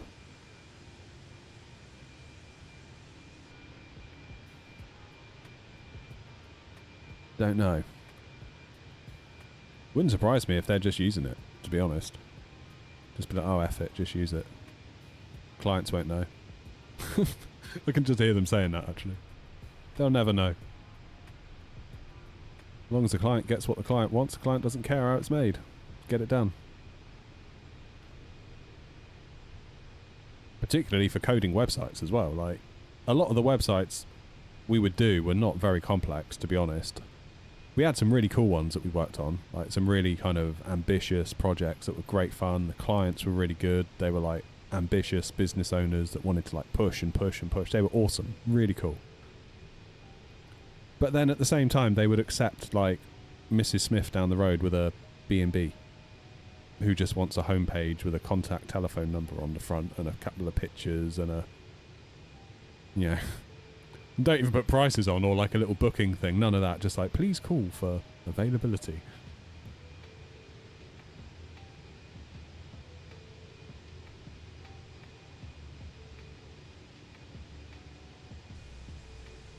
My neighbour works for Diamond Aircraft and Land Rover as a contractor. He's telling me clients are paying less for the same quality. So the clients get a cheaper bill, but they get the same result because the person using it, making it use AI. Is that what you're saying? What's Toby saying? Maybe I'm naive, but I don't think eventually, or you do think. You think the AI bubble will pop, it just can't be financially sustainable. I read the other day that like ChatGPT or OpenAI, their plan is to lose however many hundreds of billions it was. That's their business plan, is that they will lose that amount of money by like 2030 and then, or 2029. And then the hope is that in the 2030s they'll become profitable.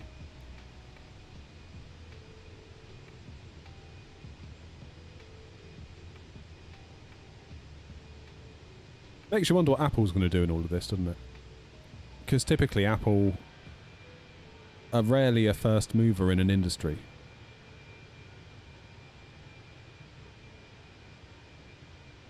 They're rarely a first mover, but when they do move, they've decided quite clearly what they're going to do, and they go in with a pretty strong plan, usually.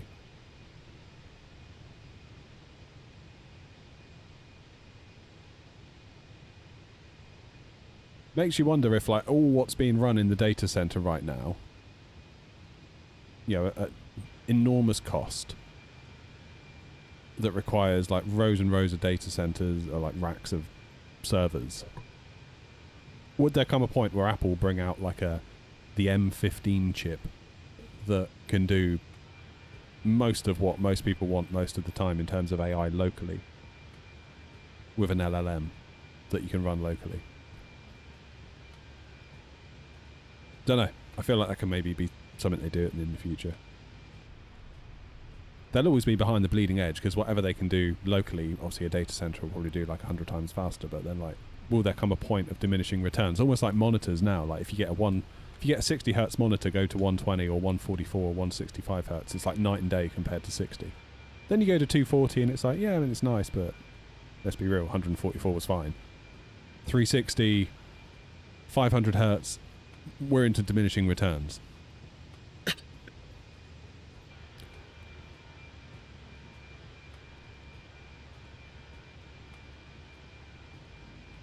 Yeah, I think it's here to stay, Dan. There's a lot of people that believe that they're financially going to go out of business, but I don't know. I feel like the opportunity is so clear that there are a lot of people willing to just pump money into it on the basis that it will be alright in the end.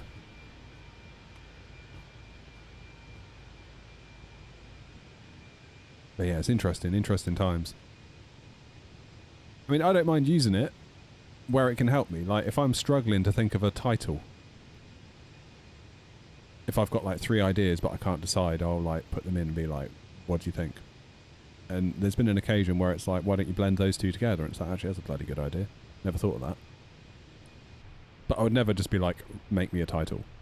Almost just like handing it over. Or make me a thumbnail.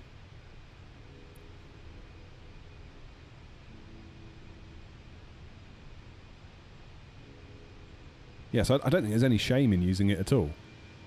It's a tool, it should be used. Like, but in the same way that with a sat-nav, when it tells you to turn left, you still look left. You don't just blindly turn left. Like, remember when sat-navs came out, there was like all these, well, I don't know if you do. Maybe some of us do. I remember there's all these like horror stories of people like driving into a river because it said turn left, so they did, and the car went into a river, and it's like, well, why'd you do that? So I feel like there's going to be a little bit of a, you know, finding our way.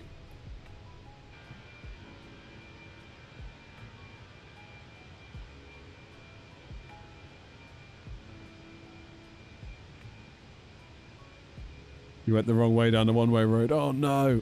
I remember going up the M4. I was driving to Southend when I was working there.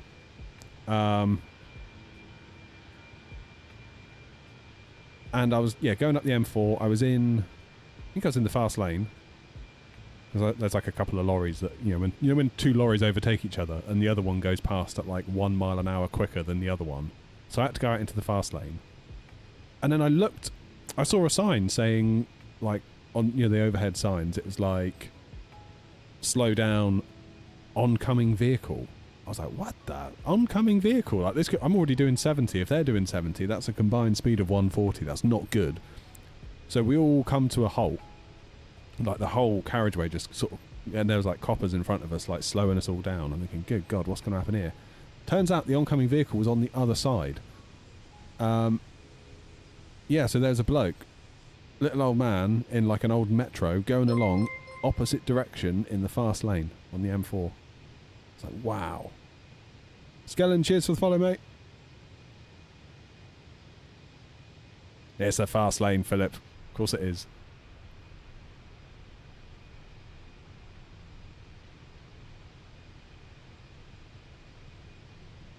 Done Asda home shopping driving when I was in uni. The first sat-navs they gave us literally had an arrow pointing left, straight, or right, and no distance. Really?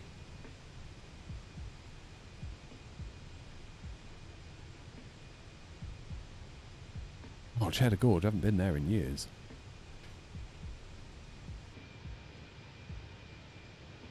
Mr. Mincin.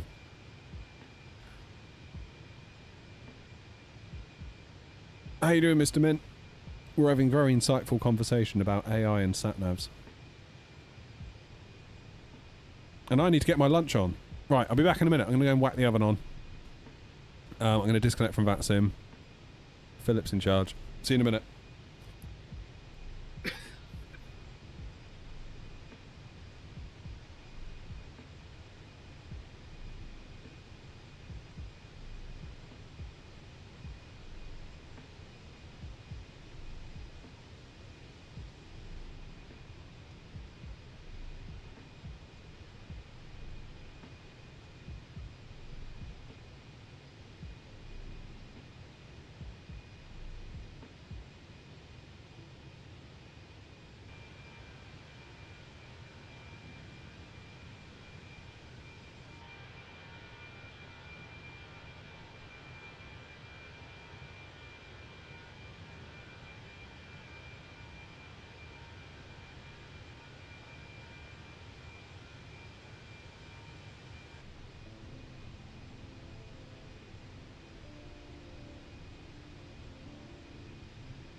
Oh.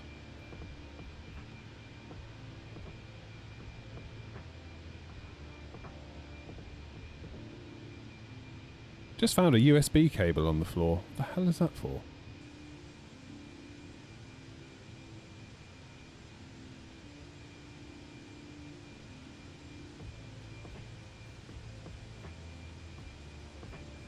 That's alarming. It's a USB-C cable that was clearly plugged into something, but everything appears to be on.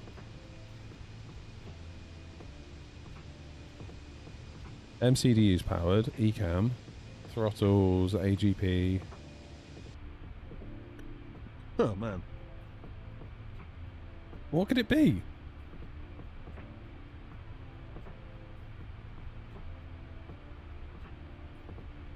Whoa, Mr. Mint's on a 50 stream streak. Damn.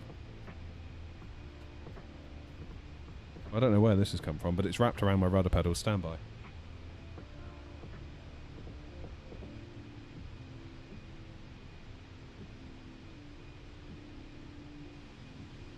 Yeah, I don't know.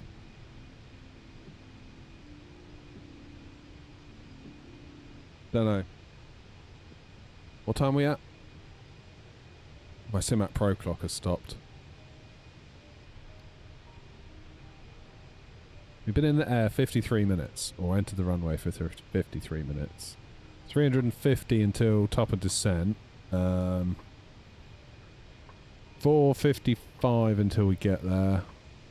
12:58 arrival time. It is now 12:58 UTC.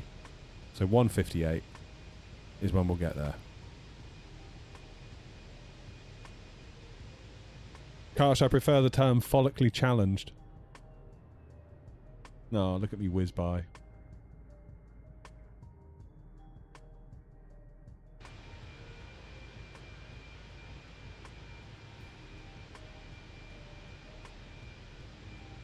Has my FSLTL downloaded yet?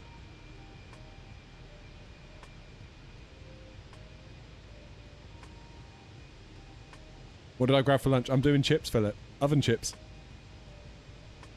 8.5 gig. Holy shit, that's a lot.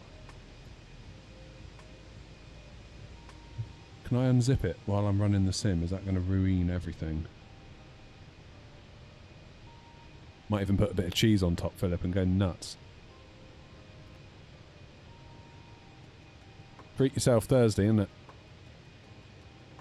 This could be a mistake, doing this while running the sim.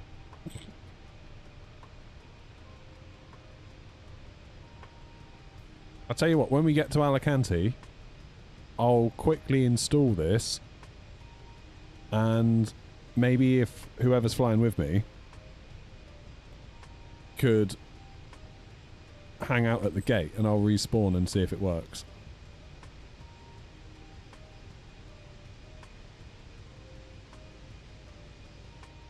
God, I hope it works.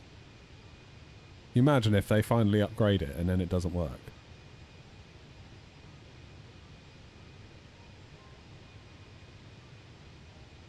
Oh, nice, Dan. I didn't realise you were a dispatcher at Gatwick. That's cool. Or maybe you mentioned it and I forgot. I apologise if that's the case.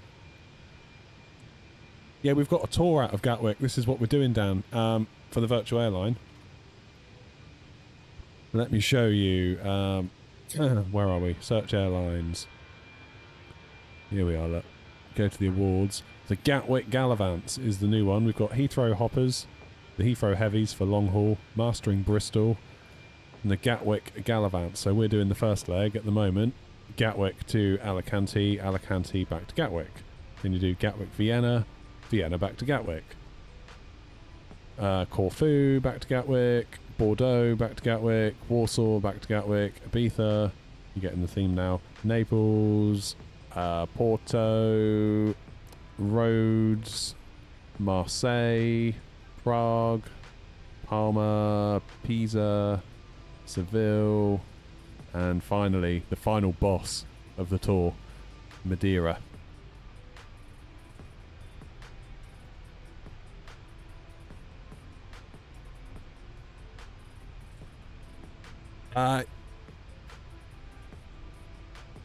Yeah, Dan, so you need to get yourself a New Sky account. So the virtual airline is ran on New Sky, so get yourself an account. There's other airlines on there too, not just us.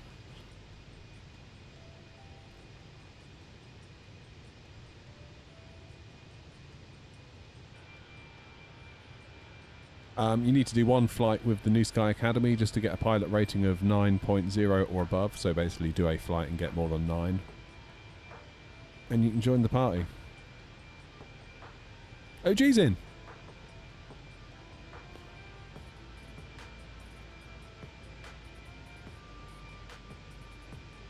Air not on the update. What's that, Mr. Mint? In FSLTL?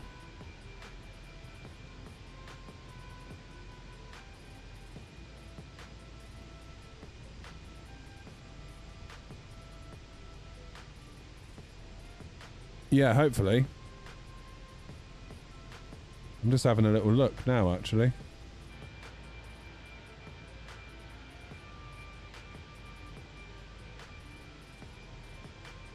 Have a look.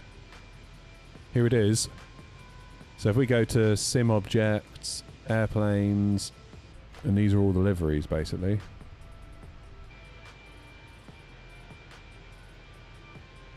Oh, there's loads, isn't there? So, ATRs, 388. Yeah, but let's do it by name.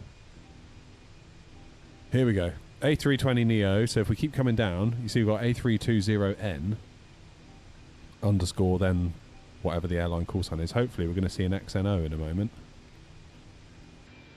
Yes, there we are.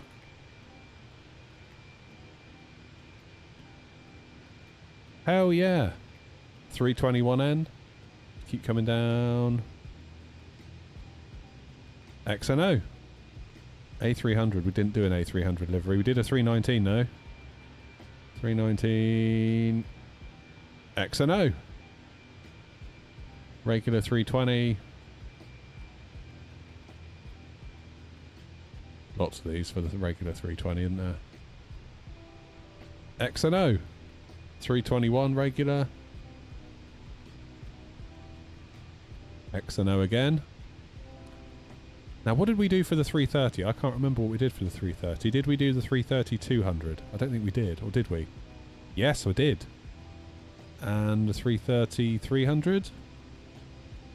Is that the one I didn't do? Can't remember now. No, I did that one as well.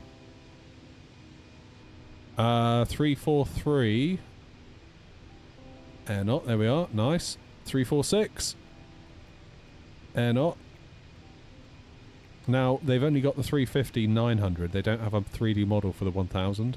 So if you fly as a 1000, you appear as a 900, but that's fine. There we go, air not. What about the A380? Yeah, that's in as well. ATRs, not worried about them. Oh, I appear to be at the end of the list. Is that it? Where's all the Boeings?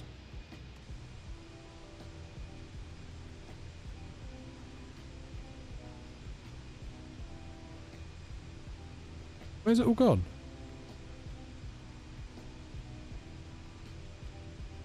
Oh, it's still decompressing. How embarrassing. Let's let it finish, shall we? How do I update the files?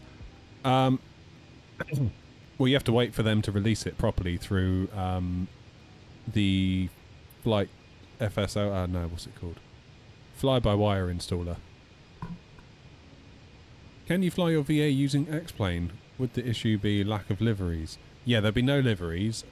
We do have a small X-Plane compatible fleet. So when I lease an A320 for the VA, I have to give it like a sim brief profile. So generally I'll give it, like, if it's a Phoenix A320 with CFM engines with wing fences, I would give it the corresponding Phoenix sim brief profile. And that makes it all work properly when you calculate your flight routes and weights and fuel and whatever. Although you could disagree that New Sky needs to improve a bit on that. But there are also, like, X-Plane A320s. So we've rented a couple. That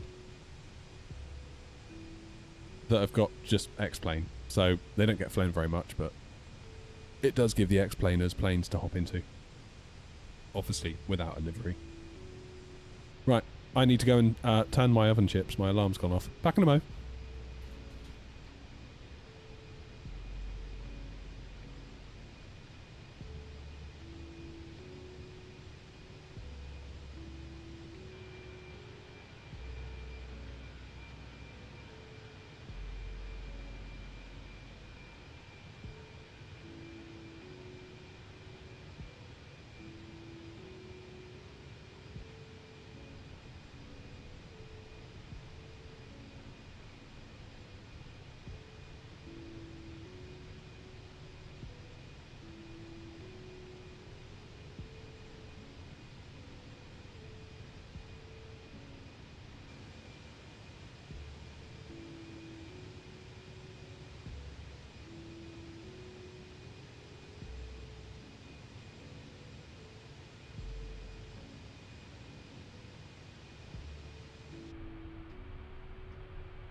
Right, is that finished yet then? Yeah, it's finished now. So I go airplanes. What have we got? Yeah, got all the Boeings and all the stuff now. So how far did we get? 350. Then we got to the ATRs, didn't we? We weren't interested in them. Here we go. 77L. Air not. Good. Didn't do a freighter. 77W.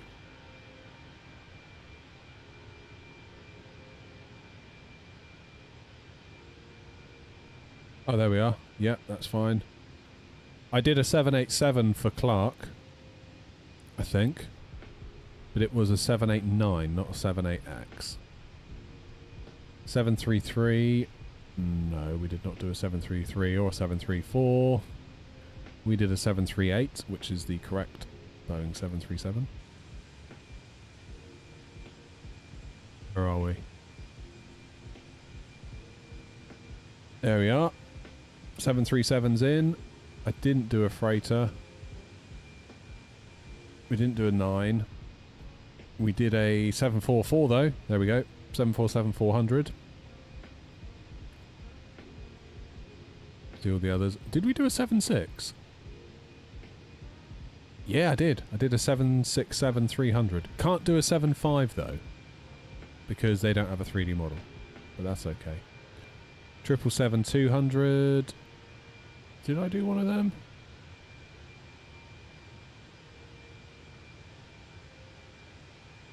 I thought I did. Or did I just not? That's the L though, isn't it? I think I did the L. 788. Oh, I don't think I did a 788. I did a 789 though, I believe. There's the 789. Come on. Where are you? There you are. Now, what about the MD-11? Where's that? Is that going to be further down? MD-11. Not. There we go. So if we look inside...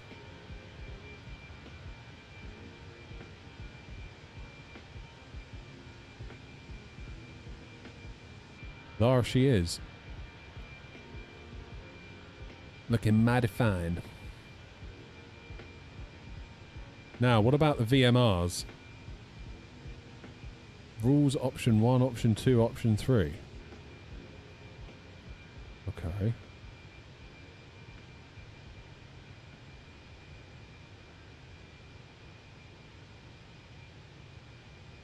So how does this work then?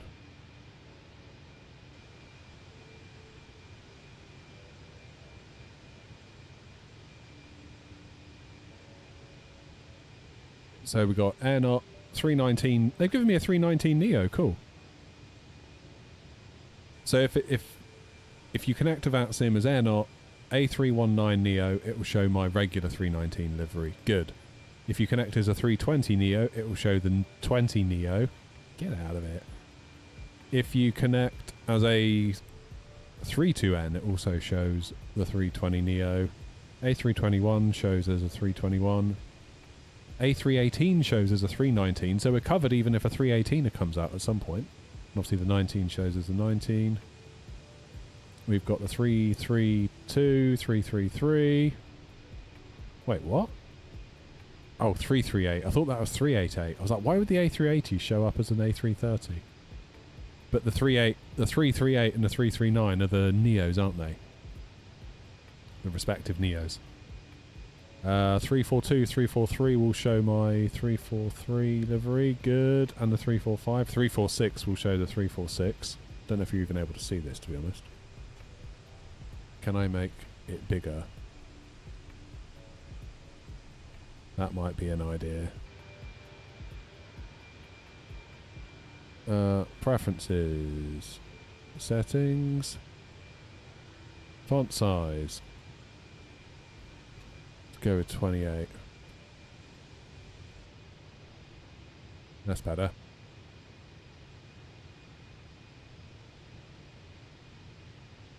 There we go. 346 shows us my 346. 359 will show us a 359. 35K will show us a 359. 380, 380. Oh, every single 737 variant, up to and including the MAX, will show my 800 livery. That's a relief. 742, 744, 748 will show a 747-400 livery. Good. God, they've gone to town on this. This must be scripted in some way. 767 will show all variants, 762, 3 and 4. 772 will show my 77L. 77L will also show 77L. This is looking really promising. This ought to work. All variants of the 787 will show as a 789. MD-11 obviously shows as an MD-11. 319 Neo. What's XSN? Oh, that's Air Spain. Why are they showing up?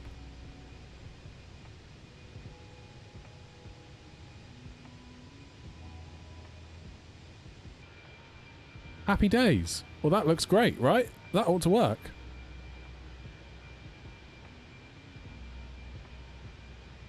I don't really know, Toby, to be honest. It's the VMR files being weird. I think I maybe need to relook at them. The trouble is, it could take ages for me to sort that all out when FSLTL could launch next week. And then we don't have to. You see what I mean?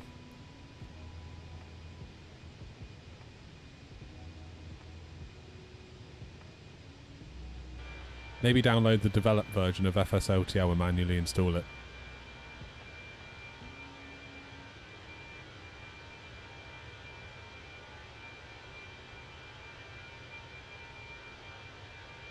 As long as delivery works for us individually, that's the main thing, isn't it?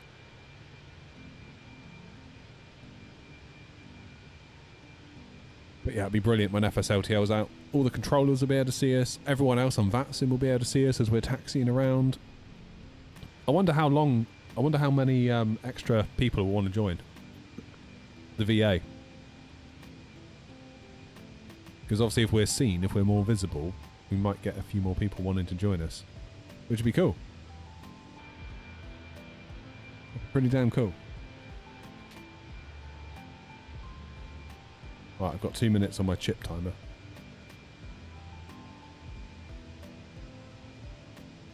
(1:10). We've got 200 miles till top of descent. That's alright, we're just over the Pyrenees.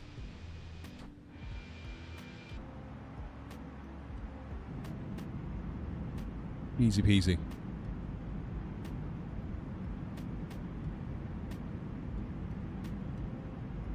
Oh yeah, reconnect VATSIM.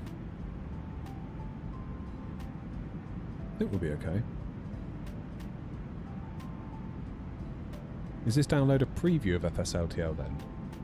So what you can do, so FSLTL, they host all their stuff on GitHub. So where they do all their coding. Let me show you. So you go to the main branch is like what gets released. This will end up when it, you see 6 months ago they merged it all and they released that to the installer, fly-by-wire installer. If you go from main to develop, this is where they do their next version, and you can see they were working on it last week. You click on code, download the zip, you can download that and just replace what FSLTL give you and pop that in your community folder. I'm going to give that a go after we land, and maybe if a couple of you can hang around at Alicante, then we can see if it works, if you don't mind waiting for me to connect and reconnect.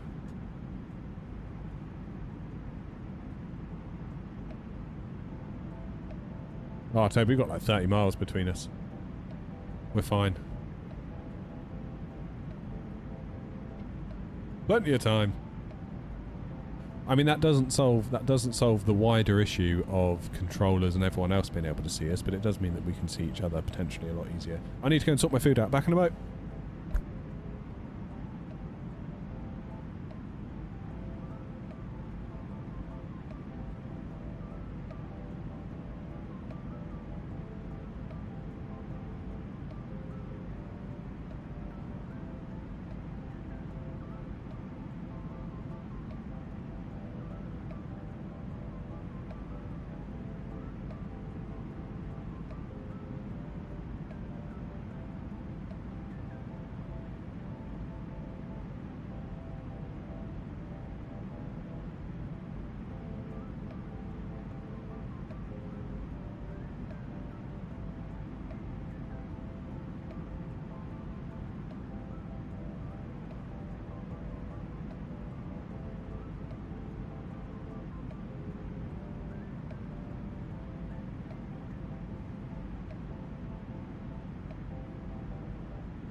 OG, you can spawn into Lille. Thank you, man. I mean, spawn in whatever you want, really. We should be able to get pretty much any big airliner now. We're covered.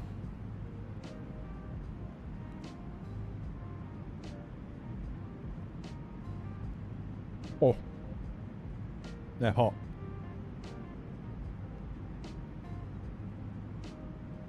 What about that for a view?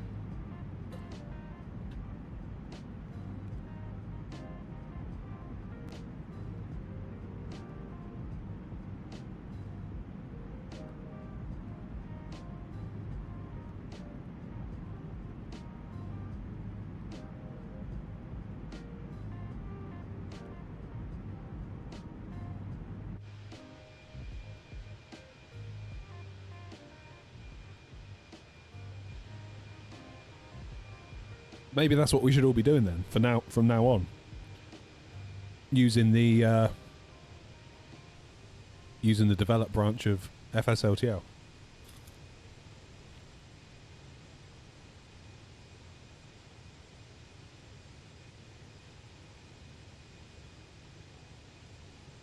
Maybe that's the play, rather than doing VMR files.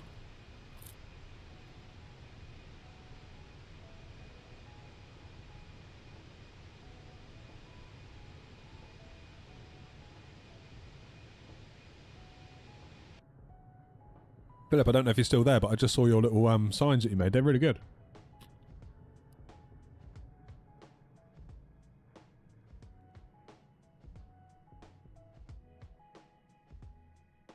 It's funny though, a new chicken shop has opened up nearby.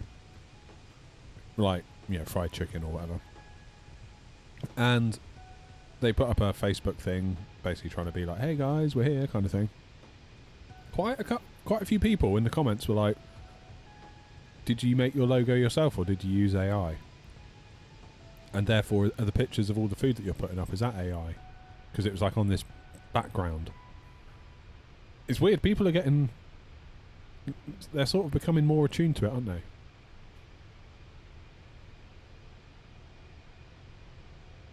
It's weird. Very weird.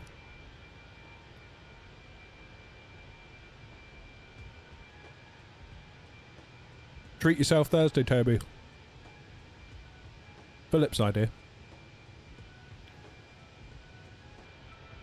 I'm back at work tomorrow, so screw it.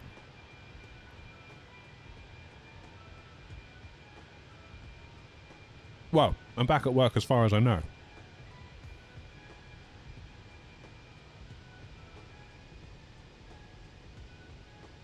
They've gotten into the habit recently of phoning me in the morning being like, yeah, don't bother.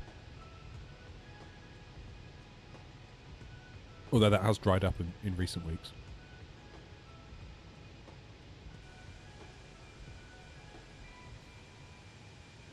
Fine by me. I'll edit video instead.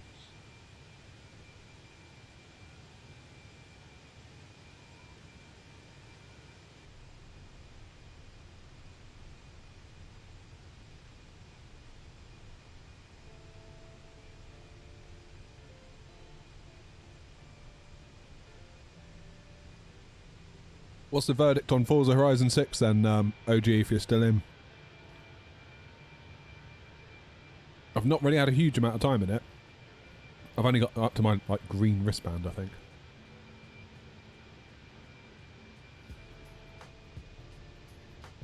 My kid was racing a robot the other night, which I thought was a bit weird.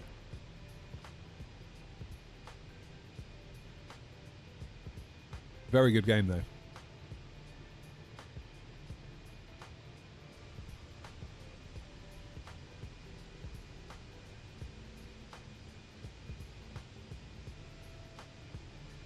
Treat yourself Thursday smash burgers. Oh, nice. I want to do some smash burgers.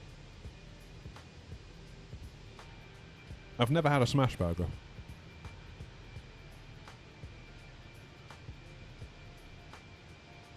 Never done it. I know. I know. Shocking behaviour.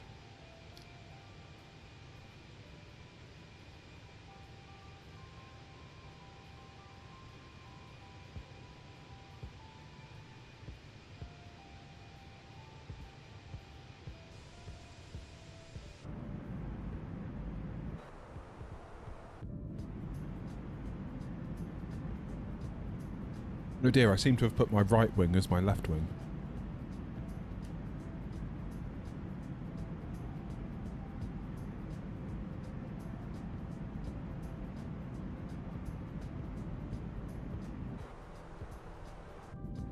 Let's right that wrong.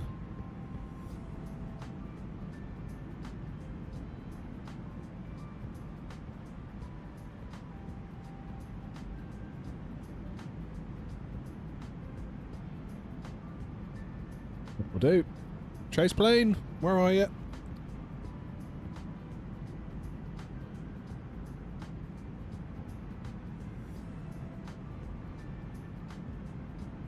It's a texture thing, right?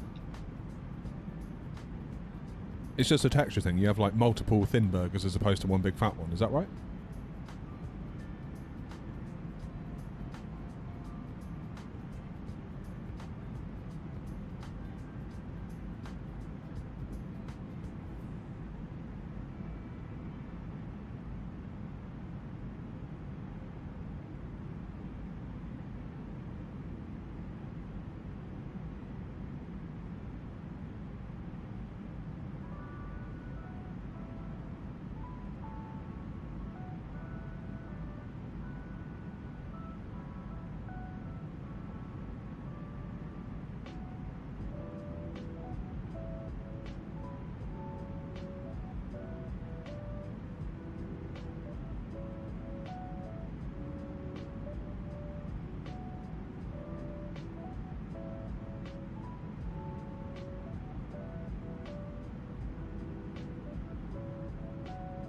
Well, we're supposed to have a bit of a heat wave, aren't we?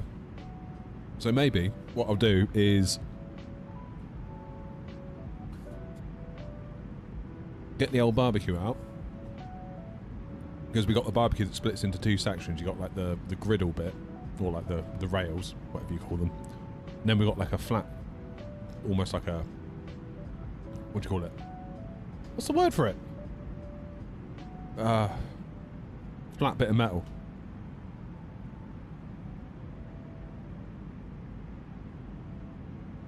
Samuel, how you doing?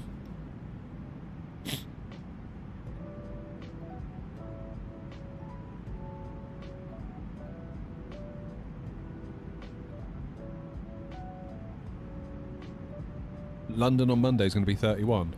Ugh.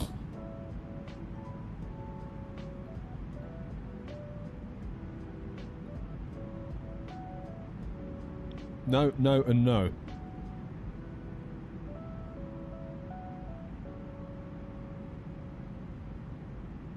Yeah, that's right, Aiden. Makes sense. Good luck, Samuel. Go get him.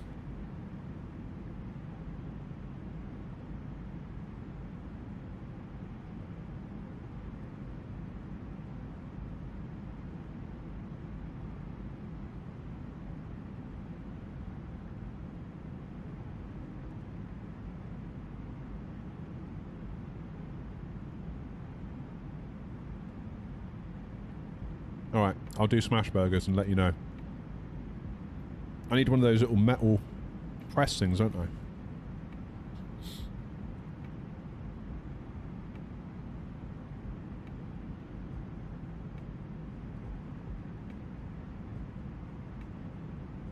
So what do you do? Just buy a normal burger from a shop and then smash it? Or do you like make your own stuff and then smash that?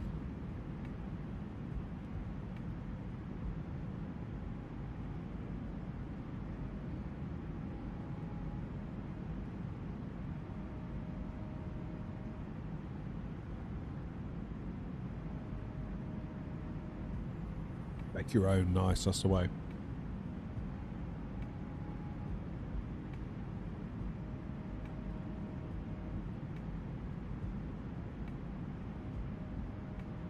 Me and a friend went through a phase of trying to make the ultimate burger. This was like years ago.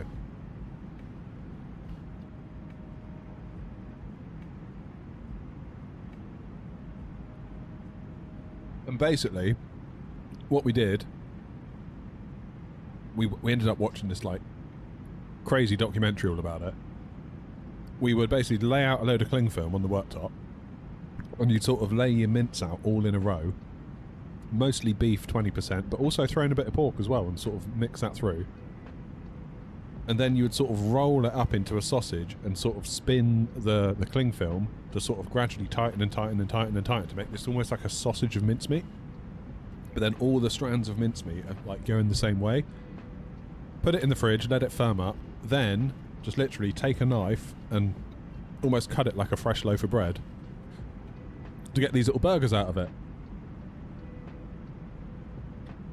And then the idea is that when you bite into it, the mince is kind of running up the height of the burger, albeit it's probably only like, you know, a couple of centimetres, and then you bite into it and the mince just falls away. It's bloody good. Recommend it.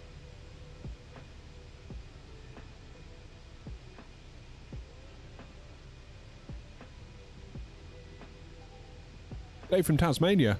Damn, that's a long way away. Welcome on in.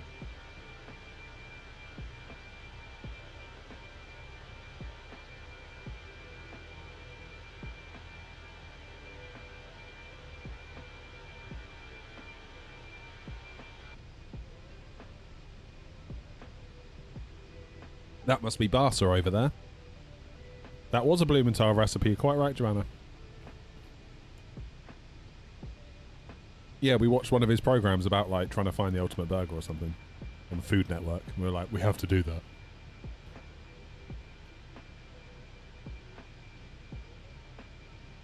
Very good though. Recommend it. Obviously the smash burger just kind of does away with the need for that, doesn't it? But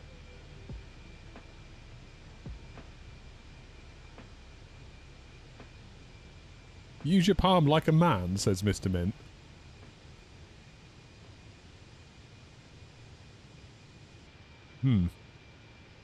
I'm probably not going to. I'll be honest.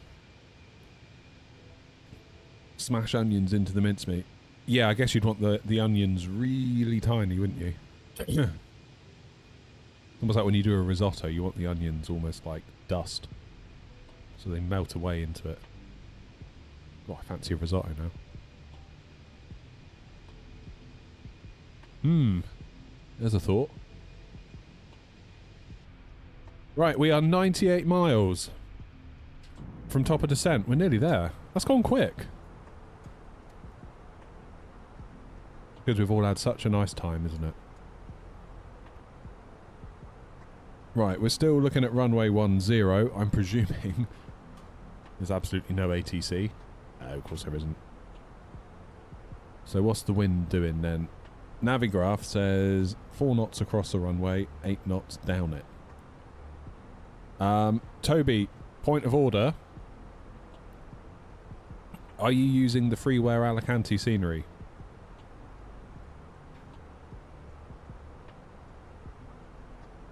Uh, 64.6 is my landing weight. Why am I typing it in the MCDU? Because I'm stupid, that's why. 64.6. Low auto brake will just do it. You are. Okay, Toby, are you aware that in Sim Update 5 it's broken?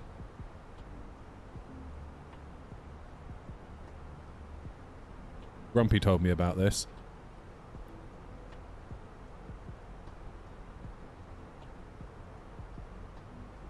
I was not aware, no. Okay. What did Grumpy tell me to do? Let me look at what he said. Hold the line.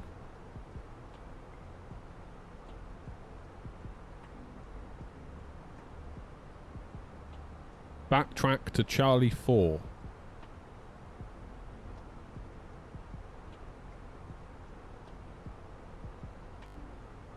Alright, so land on 10. Or if you can get off at Charlie 4, so much the better. I'm surprised that Grumpy needed the whole runway length, probably because he was in that stupid A350. That's probably what it was. Yeah, apparently if you go Charlie 5 or beyond... do you remember at Stansted there was an issue where one of the taxiways had like a step in it? Very similar issue, but like way worse. Les Paul. Mark, will you stop with that? Really, like, I've just gotten to the point where I'm happy not owning a Les Paul. After months of obsessing over them, and I was like, you know what, I'm just not going to bother, and I was fine with that. The thing is, like, you say you get a Les Paul, but then it's like, well, what Les Paul do you get? And then so begins the whole, like, craziness that follows.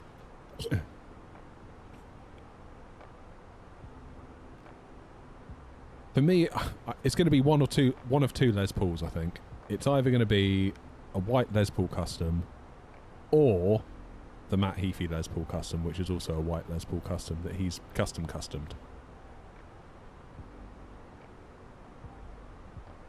The Les Paul custom.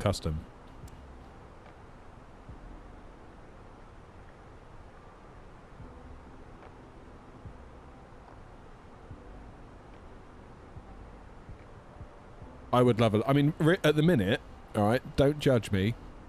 I've got a BC Rich Warlock Kerry King edition, which is as hideous as it sounds. In my defence, I bought it, well, it was a present, when I was 17 years old, when I had about 2 foot of hair, and I was, you know, one of those metalheads that would go around college in a Metallica hoodie. Or whatever. Vilna 2. And I feel very much like I've grown out of that BC Rich. I feel like I'm ready for a grown-up guitar now. I mean, it's got like the red flames up. It's absolutely hideous. I've got it hung up in the front room. I've got this gorgeous Ibanez electroacoustic that's like got this kind of dark wood.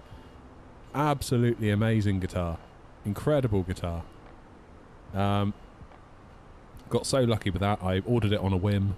Wasn't really sure what I was doing with it. And it turned up and I was like, good God, did I get lucky with this. Like, it is such a good guitar. It really is. The BC Rich, however, not convinced. I mean, I thought it was really cool when I was 17. I was like, yeah, look at me go, like, shredding away, or attempting to. Nowadays, I feel like a bit of a dick when I play it. So, I think I'd like something a bit more...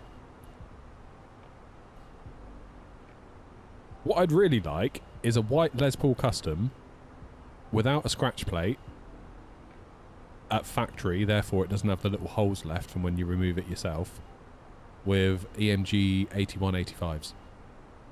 That would be my perfect Les Paul.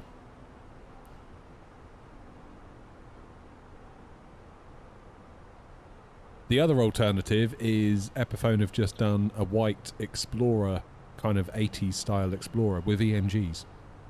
Is it a 60 and 81? So basically, as near as damn it to a Hetfield signature as you're ever going to get, without it being an official Hetfield signature guitar. But they're like £900, and apparently the QC isn't the greatest on them. You got a PRS, Joanna? Holy shit. I love PRS guitars. Always makes me think of Alter Bridge, PRS.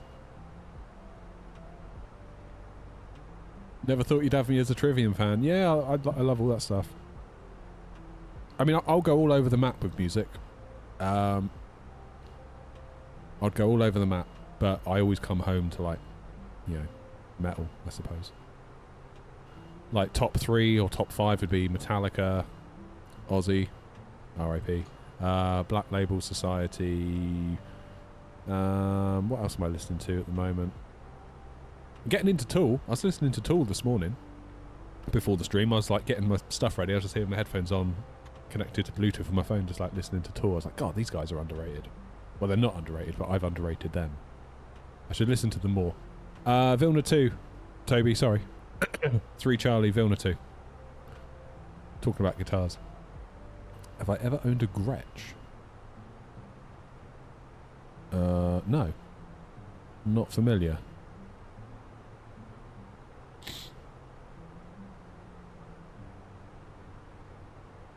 Mr. Mint says, get the guitar off the wall and give us a sing-song. Well, this is the thing. I couldn't sing. I would not be able to sing for you. A, because I can't sing. And trust me, nobody wants to hear me sing. Least of all me. Second, though, and most importantly, I can't talk and play the guitar. So I definitely can't sing and play the guitar.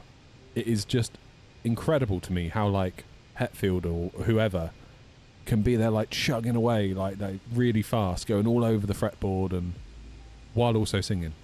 Like, I was playing the other day and my wife said, oh, do you want a coffee? And I couldn't even say the word yes without messing up. That's how bad it is. I had to stop playing and say, oh, yes, please, and then, like, carry on. Ridiculous. It's just like a hard block. Just can't do it. Ever since I was, like, started playing when I was, what, 14? 13, 14? Just, you never do it.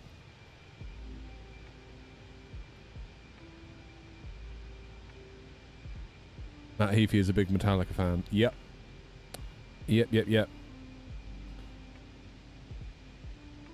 Maybe what I need to do is get myself a nice Dean Razorback. Go from the Warlock to a Razorback in the name of getting a tasteful looking guitar. Although that Matt Heafy used to play a gorgeous white and gold Dean Razorback. Incredible looking guitar. He played that at Download in 06 when I was there.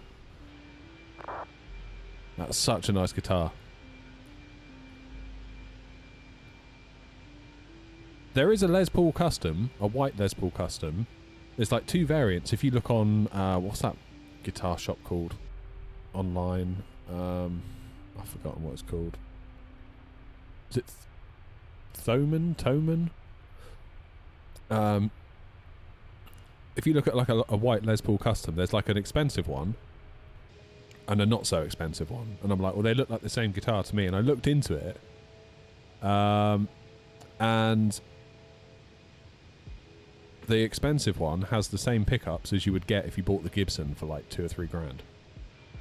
So that's an option, maybe.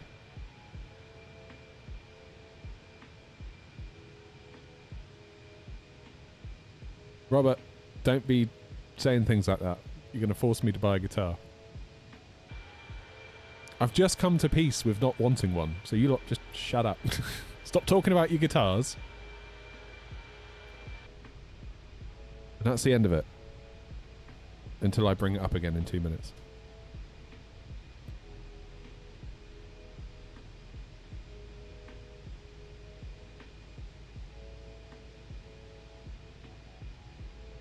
Yeah, that Razorback was gorgeous. He says, bringing guitars back up. I'm just a sucker for a white and gold guitar. Really am. Like, if you said to me, what Explorer would you get? I'd get a white Explorer. What Les Paul would you get? I'd get a white Les Paul.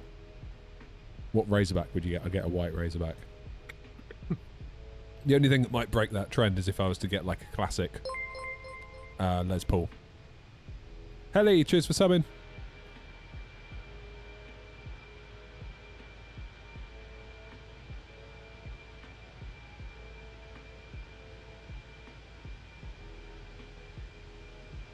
Lawless, nice one, mate. Well done.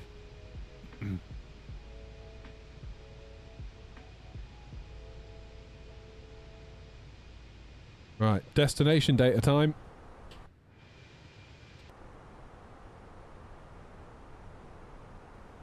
Let's get that entered in. QNH 1025. I can feel my voice going. 080 and 10. Minimums are for a Cat C 412. Pop that in. Auto brake medium. 14 miles till top of drop. We're going to go down to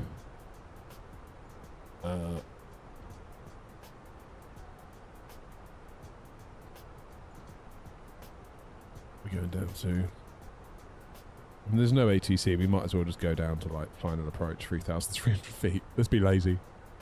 F it.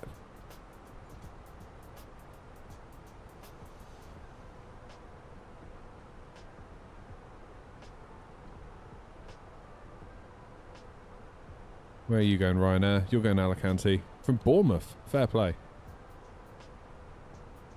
Alicante traffic, Air 43 Echo, flight level 350. We're going to descend now. We're going to go all the way down to 3,300 feet, owing to the fact there's no one around much and no ATC. And we're going for runway 10, ILS Zulu, via Victor Lima Charlie 3 Lima on the Vilna to transition, Alicante.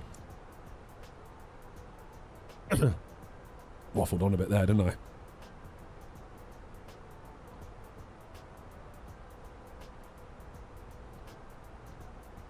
No, that's nice, Joanna. Yours is nice. No, wrong with that. I probably just wouldn't, I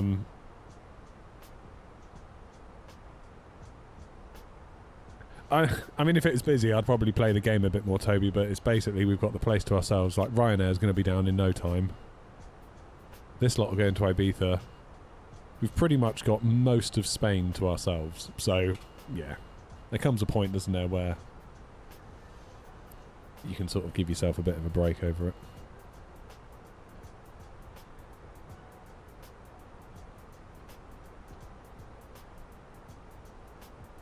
I didn't know you played, Joanna.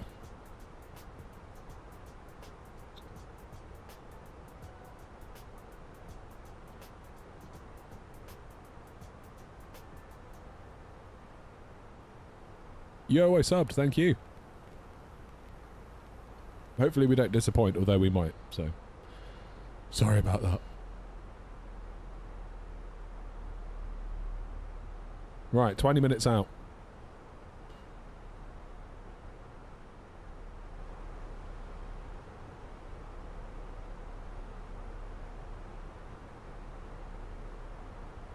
I should really play more, but I sort of don't.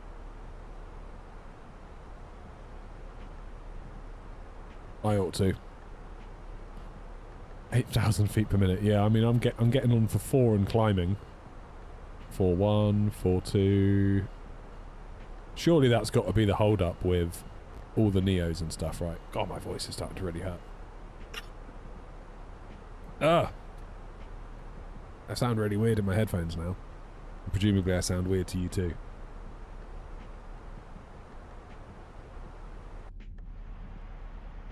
Ah, it feels like I'm going on holiday seeing that out the window.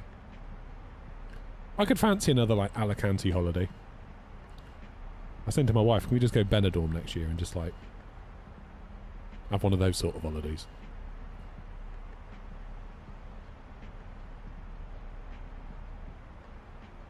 I'm feeling like maybe I wouldn't do an all-inclusive hotel again, though.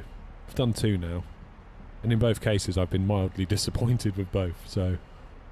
Yeah, I don't know. I don't know. Maybe like a little self-catering apartment would be the way to go. You didn't like Alicante when you visited for the day? No, I'm not surprised, Clark. I mean, I don't really think it's much of a place in its own right, is it? It's generally a place that you leave to go somewhere else, is kind of what I've gathered from it. We went to the zoo nearby. That's like Elch, I think it's called. That was cool. That was quite good. Yeah, like Torrevieja is normally where I've ended up. Well, I say normally, I've only been like once or twice, but...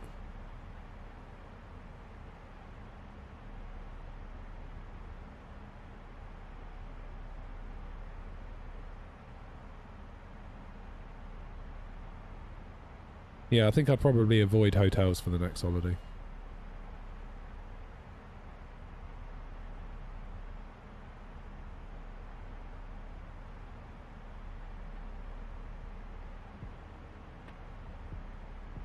I think the problem is that once you've paid for an all-inclusive, you basically feel trapped at the hotel, don't you? Because you've paid for it. And even if it's mediocre, it's like, well, we've paid for it. There was a day when we were in Rhodes that we got so sick of the food at the hotel, we were just like, should we just go out for lunch? Like, this is just...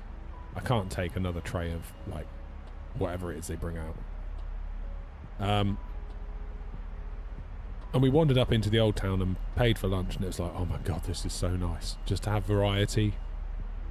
Like, sitting in a nice, calm restaurant rather than this bloody thoroughfare, you know what I mean? Maybe we've just gone for bad all-inclusives. Maybe we need to go for a better one in air quotes. I don't know.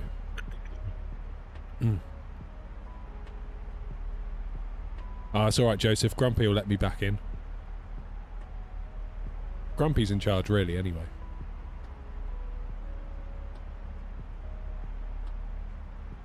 I've gone back to the non-beta version of New Sky, so I'm hoping that it'll be okay. Fairly certain it's the beta. OG, Forza Horizon 6 is awesome. I just haven't had much of a chance to play it. A, because the kids are on it constantly. They're very good though. They're sharing it because I said to them both, I was like, look, you're going to need to work out a way to not fall out over this, because I said I'm not having any of that, and if you do, then neither of you will get to play it. I know they're both really looking forward to it. And yeah, they've devised this little system where, you know, half an hour turns, where one of them gets to go on their account and play it, and the other one can sit and watch but not interfere. They've done very well, but the end result is that I haven't been able to play it. But I've got my green wristband. I've done the thing at the docks. That was cool. Yeah. The family sharing thing's been a bit weird. Everything's gone across to the kids' account on Steam, except for the VIP cars, which I thought was a bit odd. Alright, that is Ryanair down, I believe.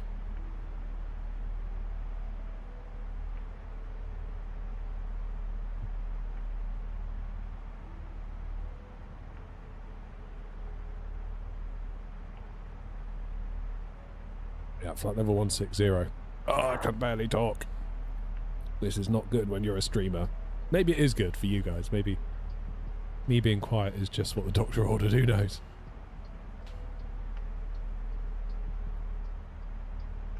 You say about that though, Clark, about the all-inclusive surcharge. It surprised me how little it really is, considering the damage you could potentially do at the bar. Like, we went to Torremolinos, which is just to the left or right of Malaga, and we didn't go all inclusive because we thought, yeah, we want to go out and try various foods and whatever, so we'll just have like breakfast and lunch, or breakfast and dinner. You could choose whether you wanted lunch or dinner, and if you have one you can't have the other. But we got to the desk and they were like, oh, if you want to go all inclusive, it's like, it was something ridiculous, like 18 euros a day for all of you. It's like, surely we're going to eat 18 euros worth of your food in a day. Surely we will. I know the kids don't eat much, but I could probably do 18 euros on my own in one sitting, I reckon. They were clever though at that place, because what they would do, you would only get what they didn't leave cutlery out. You had one set of cutlery at the table, and once they took it away, that was it.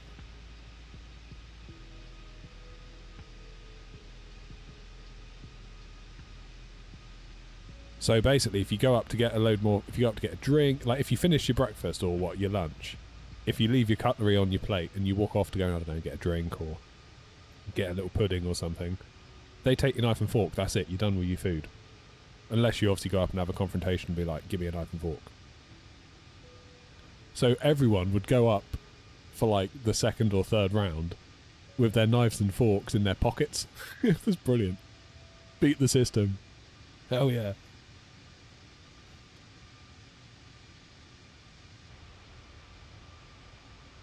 Bit of speed break. Whereas in Tunisia, they just had like those kind of, you know, trays of knives and forks like you get in service stations where you just like grab one from a, you know, there's like loads of knives, loads of forks. And you can help yourself. Sounds like prison, not a holiday. Yeah. I mean, I guess they've got to turn a profit, and that's the way they do it, isn't it, in some ways? How'd you get the angles? It's chase plane.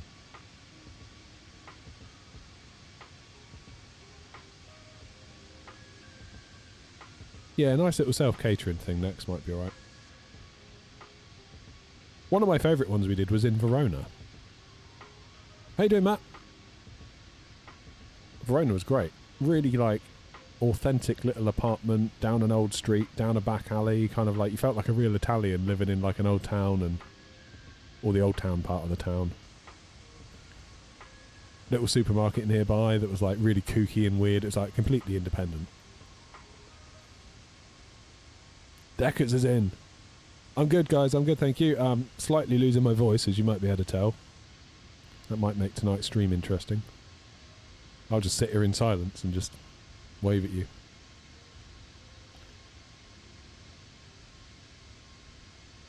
You can find self-catering nearby some cheapish cities. That's great. Yeah. Oh, cheapish cafes. Yeah, definitely. Well, we did really well out of that in Verona because Adele was playing there that night, or that week. And they thought that's the whole reason we were there, and we're like, no, I haven't got a clue about Adele. Didn't know anything about that. And basically we just sat at this really nice little wine bar, kind of, you know, just like you'd imagine it in Italy, on like a little kind of square roundabout-y thing that's pedestrianised. Everyone having a great time, and there's this like little Colosseum thing with Adele playing in it, and we got to listen for free because of course the sound just comes right out.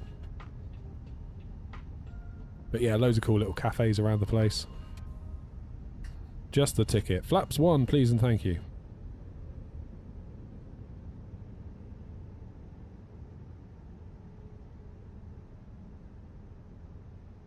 $10,000 feet. Let's get people strapped in.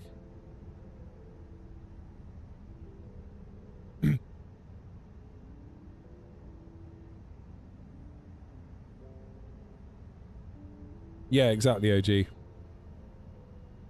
I will not be doing an all-inclusive again in a hurry. You just sort of feel like cattle, really. At these, you just sort of just get like funneled through these like, yeah, swimming pools with like 100 people in them. Then you come out and then you have to queue for your lunch with 100 other people, and then if you want a drink, you have to wait with 100 other people that are also trying to get a drink. It's like, God, I'm such a people person. All right, time to focus now. More drag. 20 miles out. Glad you enjoying the Bristol tour. There is, Matt, there's a couple of new ones we've made. We've done the Heathrow Hoppers, which is a similar idea, like Heathrow somewhere and back, Heathrow somewhere and back to master Heathrow. We've also done the Heathrow Heavies, which is same thing but long haul, if that's your thing. It's certainly not mine, but some people say they want it, so good luck to them. And then we've got this one, the one we're doing right now, the Gatwick Gallivants. Again, Gatwick to somewhere and back, somewhere and back. And first leg is Alicante, which is what we're doing. We're going to roll the same concept out to other airports. Not sure which ones. Maybe Frankfurt, maybe Munich, maybe Amsterdam, Copenhagen. I'll probably be guided by what airports are busy on VATSIM, to be completely honest.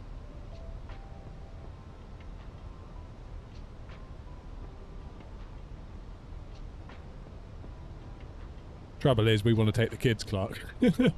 Imagine that'd be so harsh, wouldn't it? So we're going on an all-inclusive and you can't come. Oh, that'd be quite funny. Speed brake's still out. I know it's still out, but you're going to want it again in a minute. The moment I put it away, you're going to want it again. Look. Let's put it away. There we go. Speed increasing. Told you. Speed 180 knots. Alicante traffic, Air 043 Echo, slowing speed 180 knots. Right, if I don't do a good landing, it's because I've lost my voice, alright?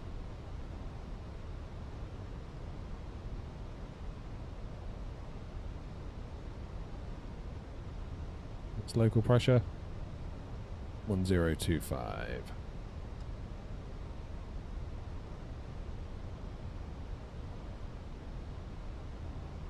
Go around altitude is 4,000. That we can do.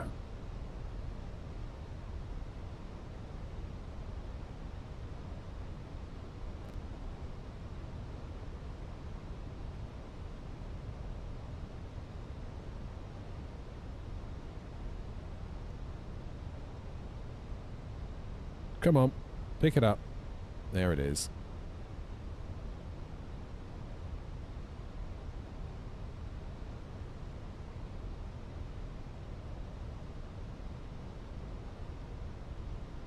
Come on, come on, come on, come on. Alicante traffic, Air 043 Echo, 16 miles out from 10, currently slowing to speed 180 knots. We'll maintain until 10 DME. What scenery have you got, Matt? Have you got SoFly or Pilot Plus?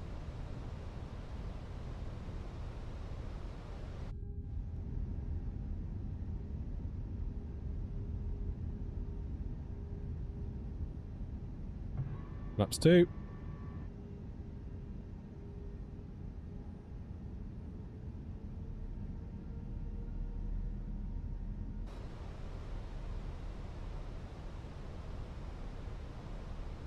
Now, Grumpy said that he came in and followed the pappies and it brought him in high, so we're going to shoot for 3 reds at all times. 2 reds, 2 whites. We're going to deem as too high, okay? I'll make that commitment to you now.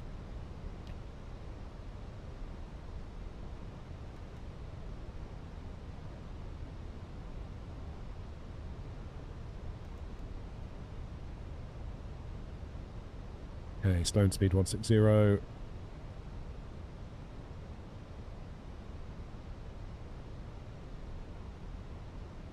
Come on.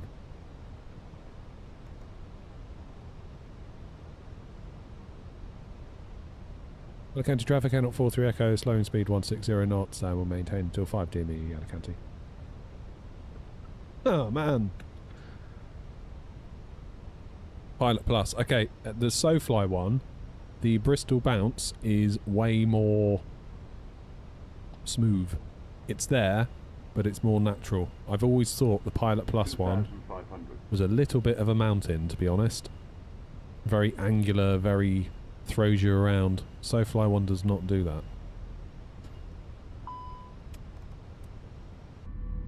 Laps 3, speed brakes away. Just a thought.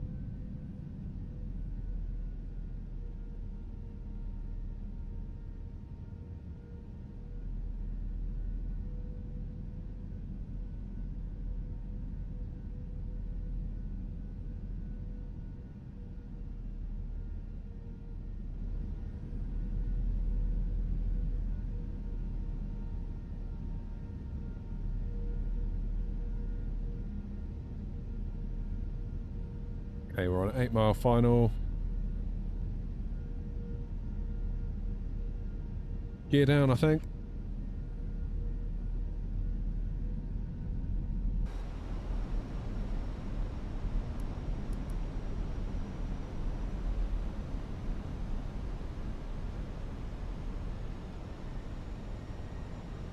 Okay, we are on the approach mode.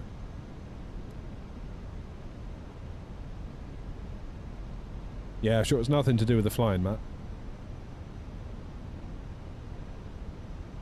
Alright, flaps are full, gear down 3 greens, go around altitude, 4,000 is set. Wind, we can expect 3 knots across the runway, 8 knots down it, so that's quite good. Yeah, the taxiing could be a lot better on SoFly. Bit like a rally course at points, isn't it?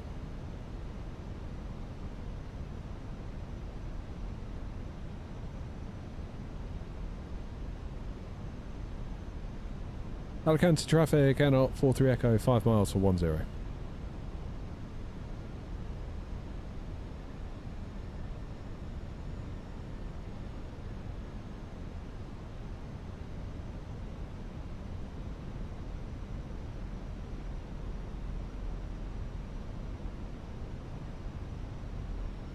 Final approach speed.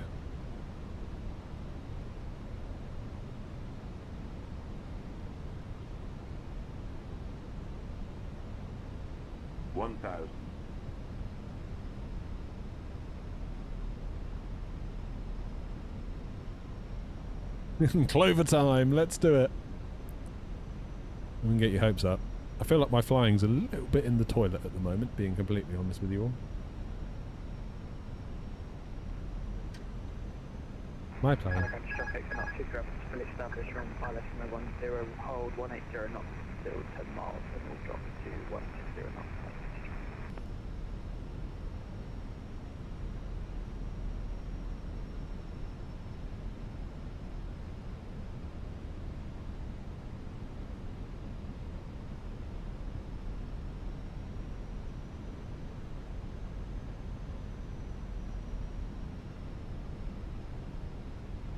Okay, 3 reds.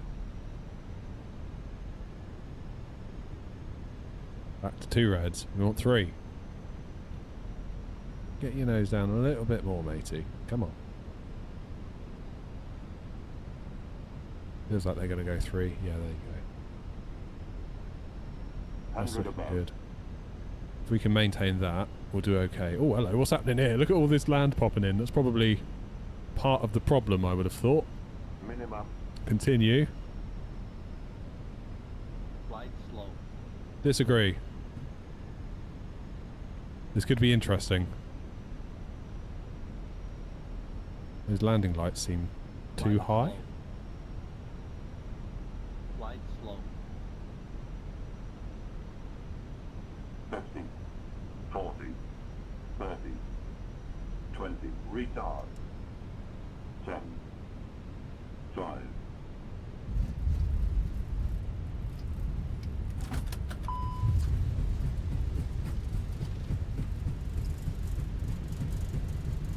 On the brakes.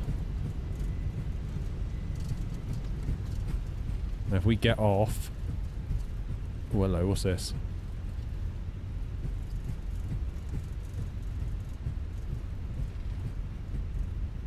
We can get off here. We'll see what sort of a state we're in.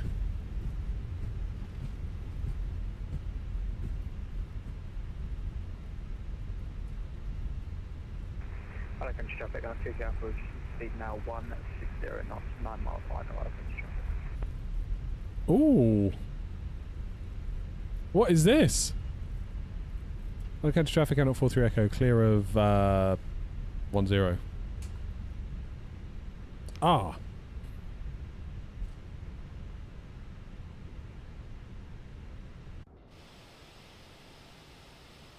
That ain't no good, is it?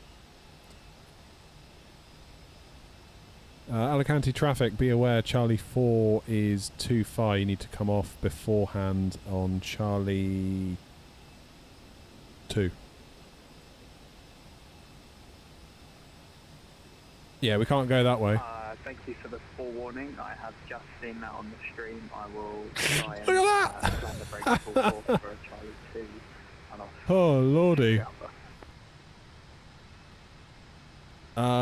Yeah, 43 Echo, we're going to wait for you to land and vacate, then we'll come back on the runway on Charlie 5 and backtrack down to Charlie 2.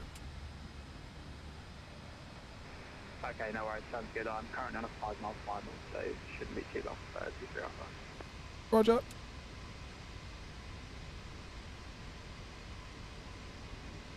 What on earth has gone on here then?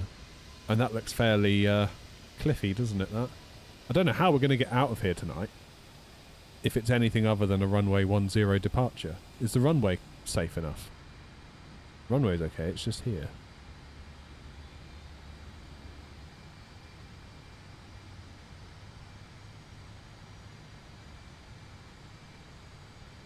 Okay.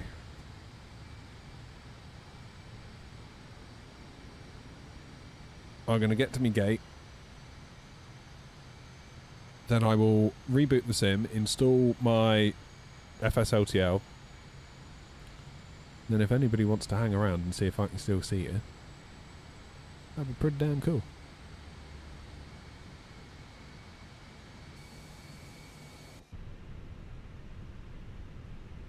Oh man. Still feel like my flying's not where I want it to be honest with you. What are you going to do?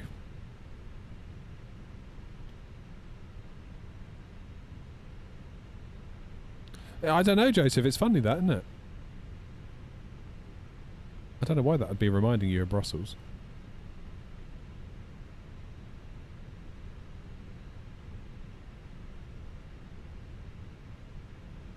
What I might have to do tonight is just uninstall the scenery, which is a shame, because this is a really good freeware.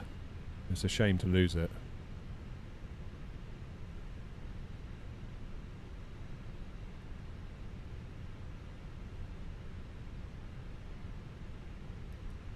I don't really know what else we can do.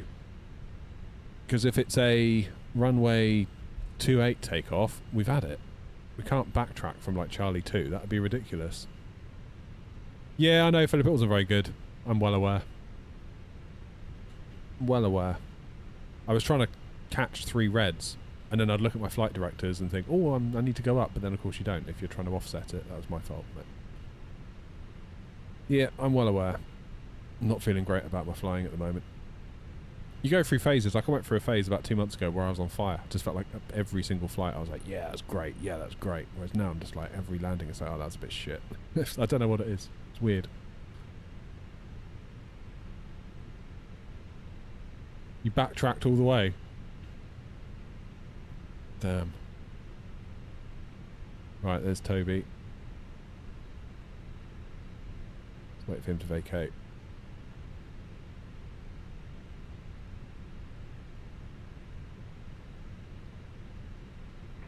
Alicante traffic, and I'll figure out how to vacate to Charlie 2, Alicante traffic. Yeah, I should do, Philip, really. What would be really nice is if you could trust Alicante traffic, and 43 Echo entering runway 28 to backtrack down to Charlie 2. It'd be really nice if your instruments, you could sort of trust them. Do you know what I mean?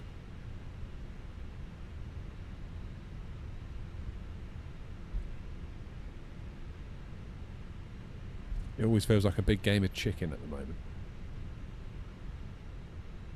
Like, you follow the flight directors and it brings you in high.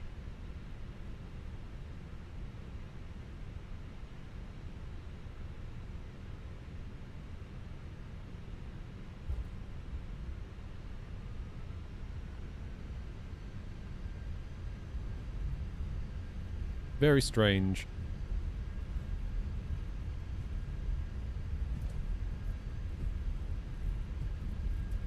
It's Charlie 4, which is no good to us. Alicante traffic, and I'll figure out Alpha Taxi 2 stand 29 via Delta.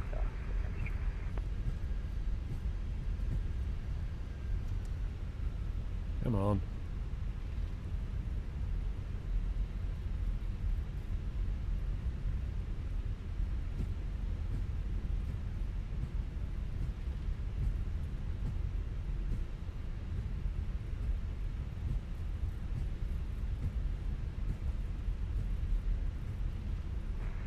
For adult 43 Echo, just a heads up, don't taxi you down Delta, it's the same. I would continue on Charlie and then make a right at Charlie. That seems to be the only part of the terminal that isn't broken. Roger, will do, thanks. Just yeah, turn away to Delta, just after the holding point Charlie 3, you'll probably see it. Yeah, it's pretty broken. So left on Charlie. Yeah. Did you want to go first? Do you want to make a turn? Yeah, if you don't mind, thanks. I'll quickly spin it around.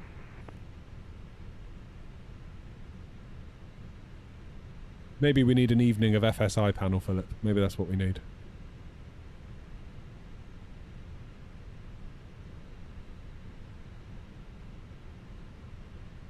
Thanks very much. Would you recommend picking up a used 7900 XTX for €640? Yeah, mine's fine, as long as you... Mine crashes, though, sometimes. But I find it crashes less. Not entirely, but way, way, way less if I limit the clock frequency to 2450 megahertz. So yeah, you are leaving some performance on the table. But... sort of all you can do, really.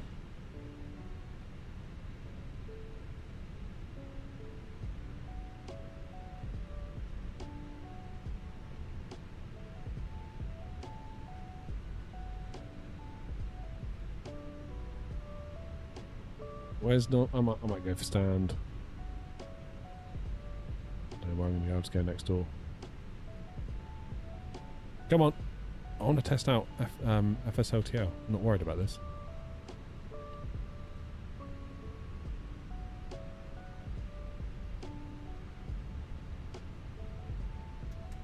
Right. God, my voice really hurting when I talk now. It doesn't help I've got the aircon on thinking about it. Turn you off for a bit.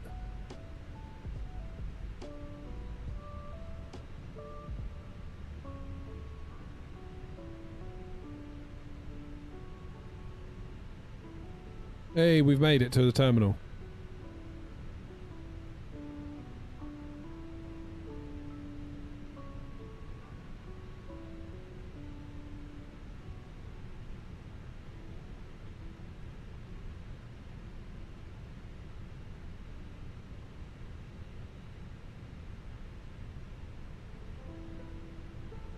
I'm just going to taxi here. Screw it.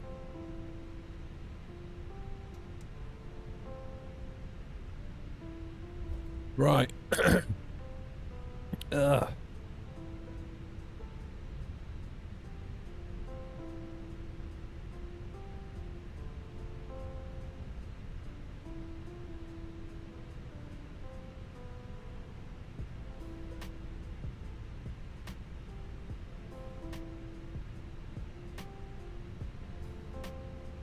Good. We're there. APU's on. Engine's off. Now, is New Sky going to give me another tail strike for that? It'd be funny if it does. How do I close the flight?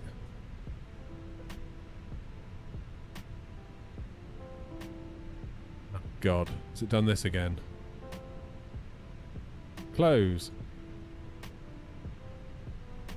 Off centre, yeah, fair enough, I knew that. Other than that, great touchdown, 190 feet per minute. Okay, cool. Let's not dwell on that too much, because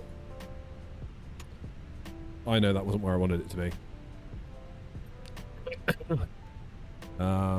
Right now, Philip, we need to get FSLTL installed. I'm going to back out of the sim. If anyone's able to spawn in at Alicante, that would be pretty damn cool. So I probably need to go to...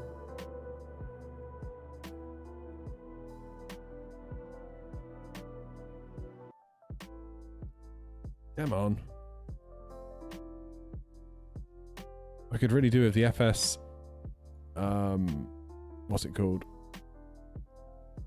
Where is it? Fly-by-wire installer. What the hell is it? Weird.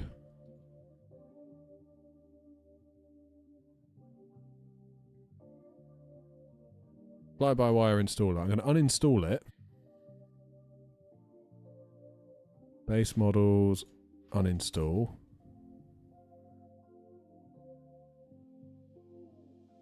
Did that do it?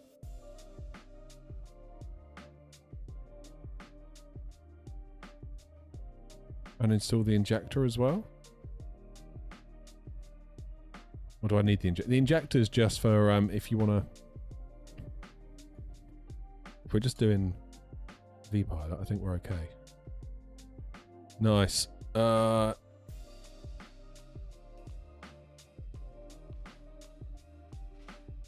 FSL, LTL. Whack that into there. 50 gig, bloody hell. Come on, you can go quicker than that. It is speeding up. 4, 5, 6, 7, 8, 10. Come on, I'm on a Gen 4 SSD here. 2 minutes. That's better. Oh yeah, parking's the best bit, Lachlan.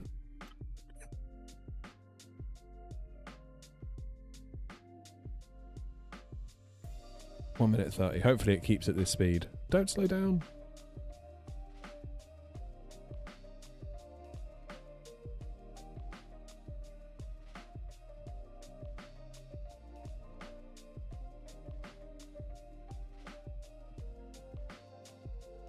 Don't know what it is with my flying at the minute.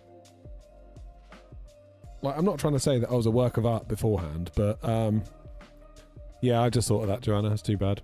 I definitely feel like I'm in a rut at the moment.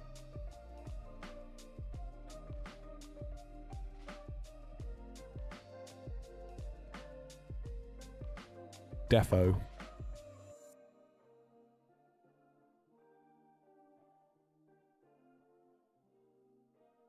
A lot of data, isn't it? Just for some liveries.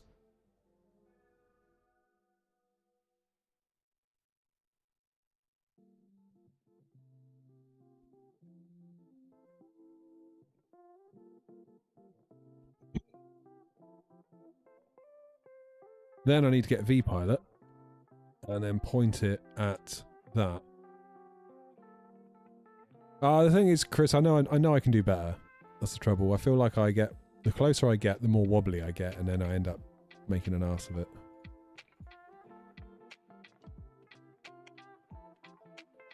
I'm going to remove all of my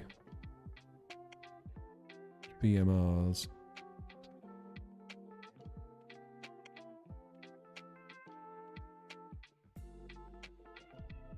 Remove all of my custom ones, basically. Remove. I've got to do them all at a time, seriously. Yeah, I have to actually, I think. Remove, nearly there. 5 more to go. Then I need to point at the new VMR.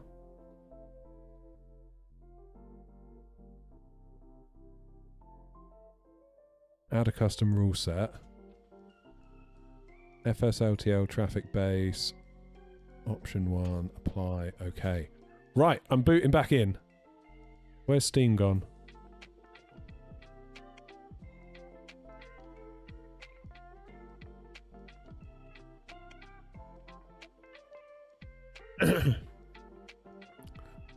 Does the wind wing stay at the same? No, it's been at the wrong time all morning, actually. It went wrong earlier.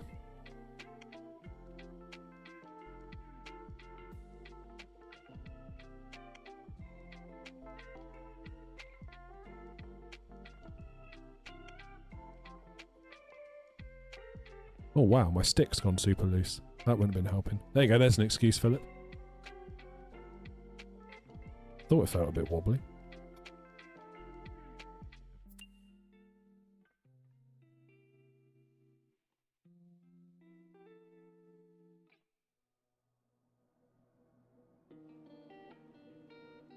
There you go, that's why.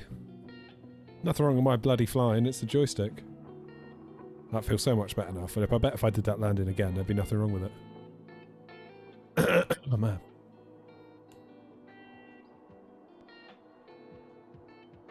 Now the question is anyone left at Alicante? Is anyone in chat willing to spawn into Alicante? Otherwise this will be all very pointless.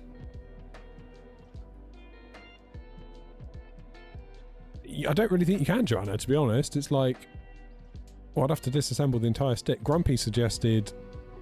Even with the metal one, it would come loose. Because with the Moza... Stick will be good for a next leg, says Joseph. Is there going to be another leg? Leave me alone. Philip, do you fancy another leg?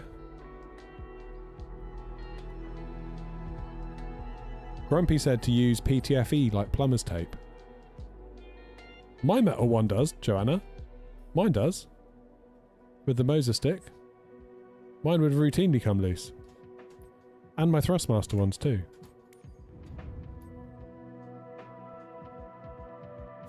I'm sure it did. I'll have to double check on that now.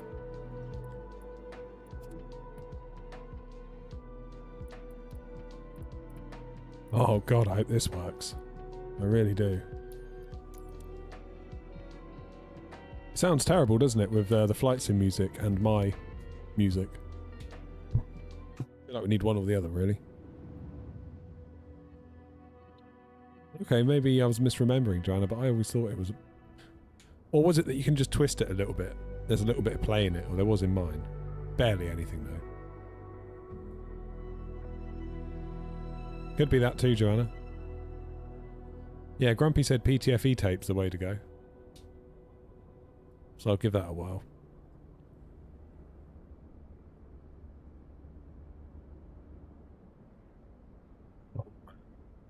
I need a glass of water after this.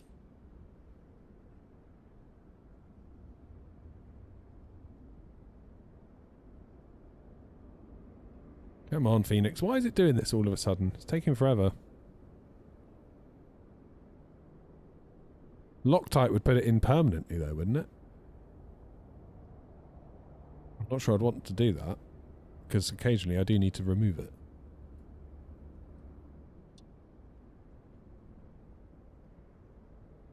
Come on, Phoenix.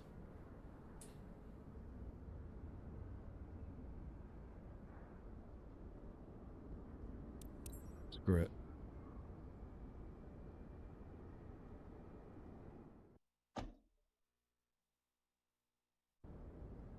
Do. Okay, let's connect. It will loosen, really? Oh. Well, I'll be darned.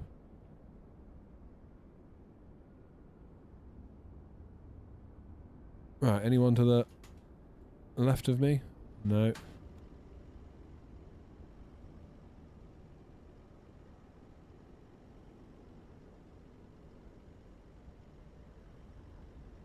Oh, I didn't know that about Loctite. There you go, I've learnt something.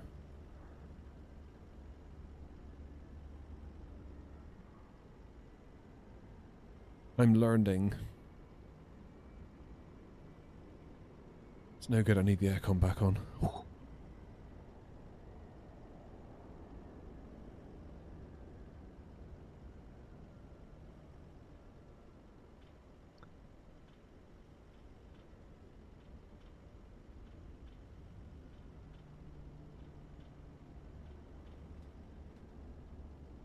Right. I'm going to quickly nip in and get a glass of water because I can't really carry on like this. That'll give OG a bit of time to boot in as well. Back in a mo!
Right, I'm back.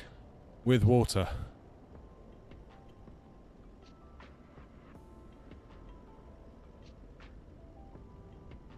Man.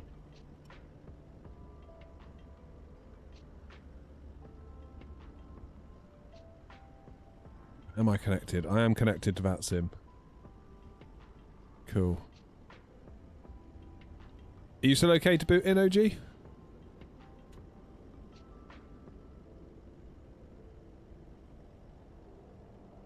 Oh, hello.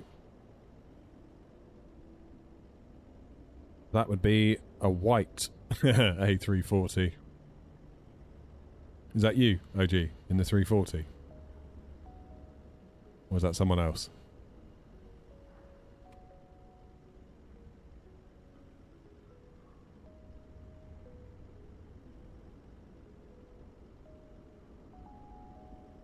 That's you. Oh. And what's your call sign?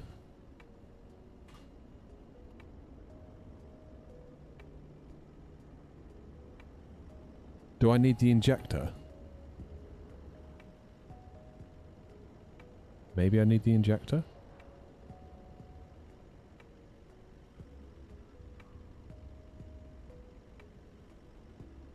Ah. Yeah, your call sign is New Sky, NSK. It needs to be XNO. So it uses the call sign of XNO and the aircraft type to then decide to put in the air not livery on that aircraft, if you get what I mean. So if you just reconnect on VATSIM, just change it from NSK to XNO, whatever your number is. That'll be absolutely fine. Come on, please work. Please work. Yeah, I've done that, Matt. Yes! Justice! It works. Incredible scenes. Look at that, although my engine cowlings are a bit blue, aren't they? Oh, no, it's okay, it's just the light. Maybe it is a bit blue. Who cares? That's so cool! Right, OG. Are you happy to do a bit more? You don't need to change your aircraft, you don't need to back out. All you need to do is in the aircraft bit on VATSIM, if you just change the aircraft type to, like, say, 320 and reconnect, you can remain in your 340 in the sim. Just tell New Sky you're on a 320. Come on. Shout out to OG, by the way, for doing this.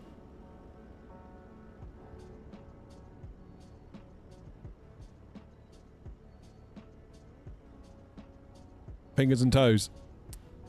Yes! Another one! Now, if you change it to a 3-2... Or is it a 3... How do you do the... What's the Neo call sign? Is it 3... It's A20N, isn't it? If you do A20N, we differentiate with... I believe we put the bandit mask on the Neos.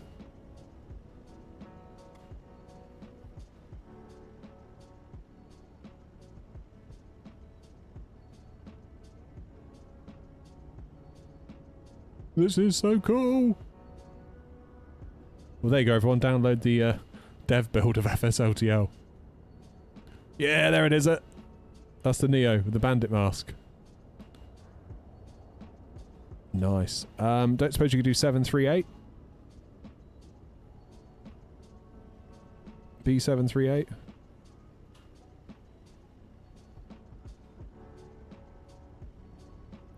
Any destinations? It's more about the airports that we leave from. The idea is that we get to... there she is.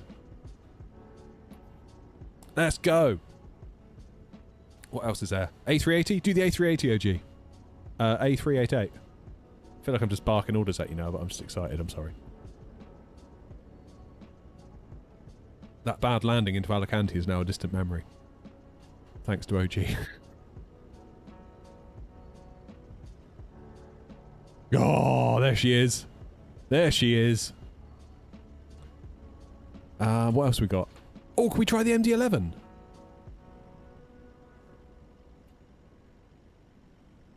I don't know what I think the code is just MD-11.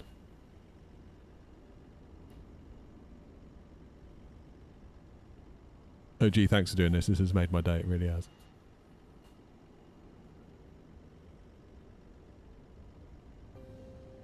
Oh. Well, that hasn't worked at all, has it?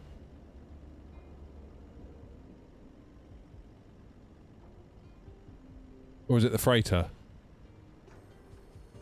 Darren, they're not fully. So I've downloaded the development branch from GitHub. Oh! There's another 737 down there.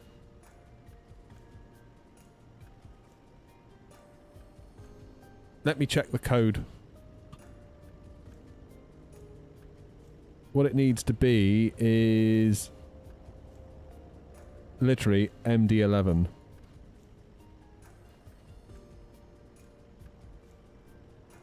Don't know if that's causing a problem or not. Hey, Lachlan, nice one, man. There she is.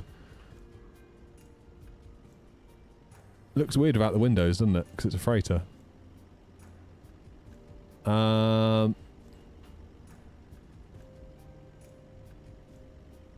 You okay to do a couple more, OG, or are you getting peed off? I don't want to push my luck. I'm just really excited.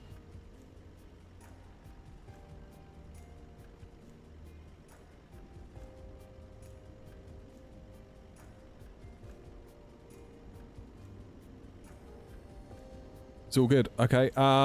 Thank you. Oh yeah, 787. Do B789. Clark, this one's for you. If you're still there. I think Clark's probably gone now. But I did the 789 for Clark. Because I'm a top bloke.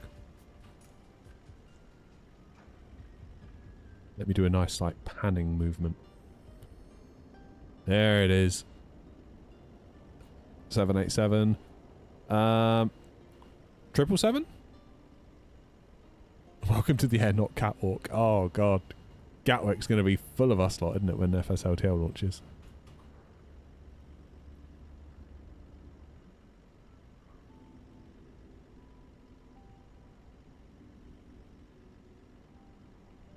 Nice. That's the 200, isn't it? Is that a 200? Did you go for like the L? 77L? A350. Oh, Philip, careful.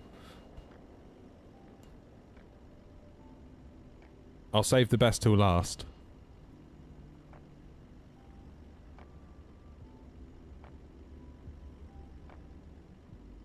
Nice, look at that.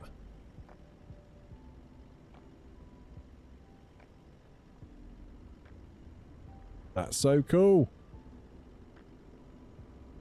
Can you do 747, so B744? OG. Would that be okay? First time any of us have really properly seen a Air Not 747 livery. It was really weird doing it, because it's like, there's not like a PMDG in the sim that we've got a livery to base it off of, so I sort of had to guess a little bit.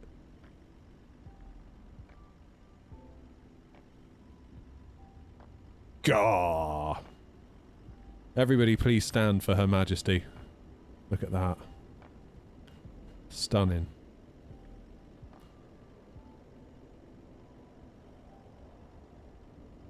Beautiful. What else have we got, OG? I'm trying to think now. Oh, 767? B736? We've done the A380 already, Matt.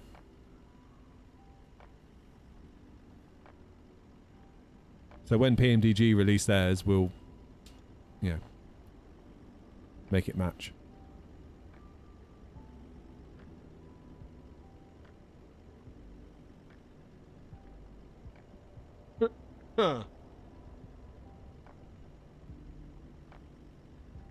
B763 OG.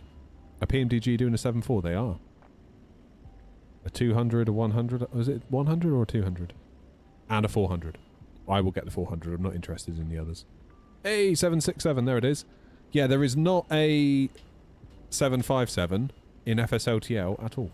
Because there is no 3D model for it, therefore there's no paint kit to wrap around said 3D model. Which is going to be a bit awkward when the Bluebird comes out, but... Say la vie. Oh yeah, 346, 346. Do what Joanna says, OG.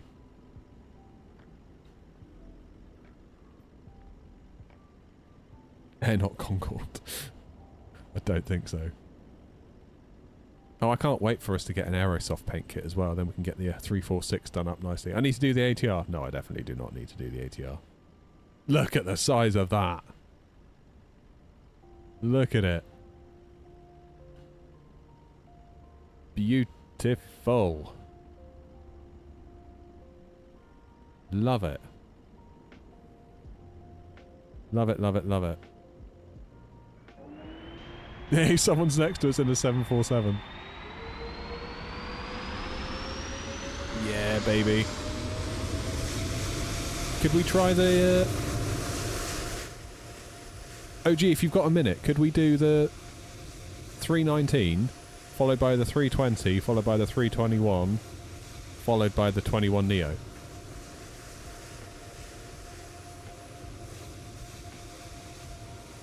Well, there you go, folks. Go and download the FSLTL development branch.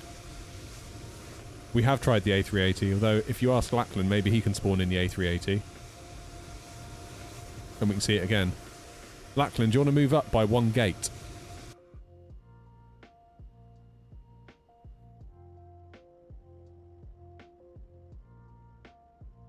Oh, yeah. This is so cool. I'm kind of... a little bit shocked it worked. If you know what I mean? Like, I mean, it obviously worked when I tested it, but there's nothing like the real thing, is there? OG, can we just run through all the Airbus ones? So could we start with the 319? Just not Neo, just plain old A319. Oh, thank you for doing this, guys. You're making my day here. This is so cool.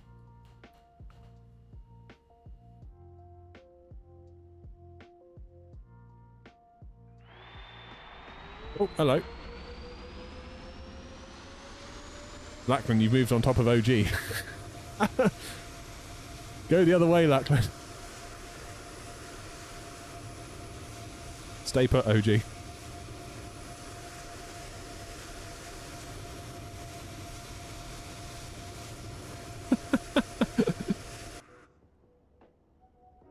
Nice. So there's the 19. Can we go? We did the 20, didn't we? We tried the 21, 321.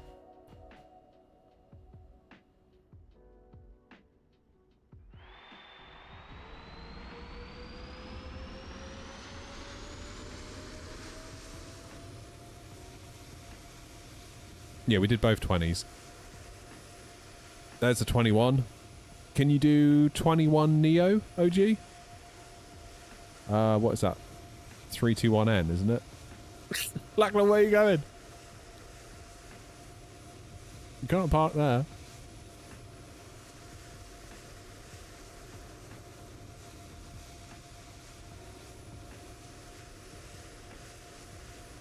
Do we have a 320 Neo? Yes, we do.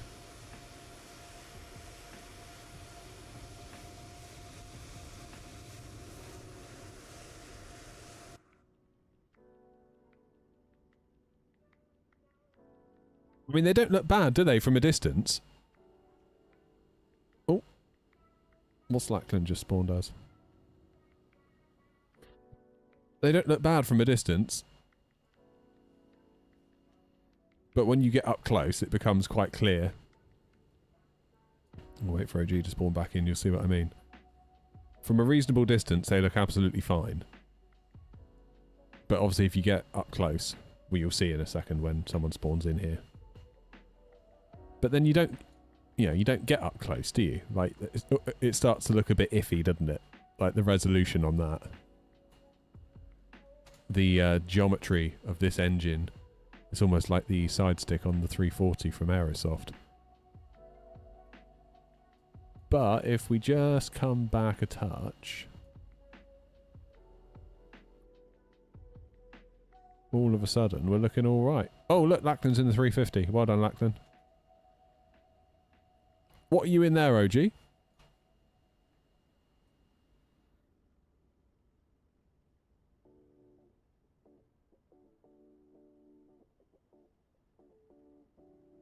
$320.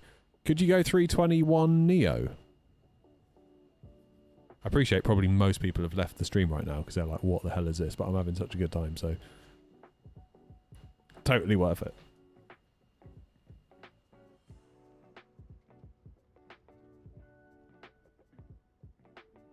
A2, is it A21N, I think? Sub 340. Lachlan behave. Yeah, A21N. Thank you, Chris.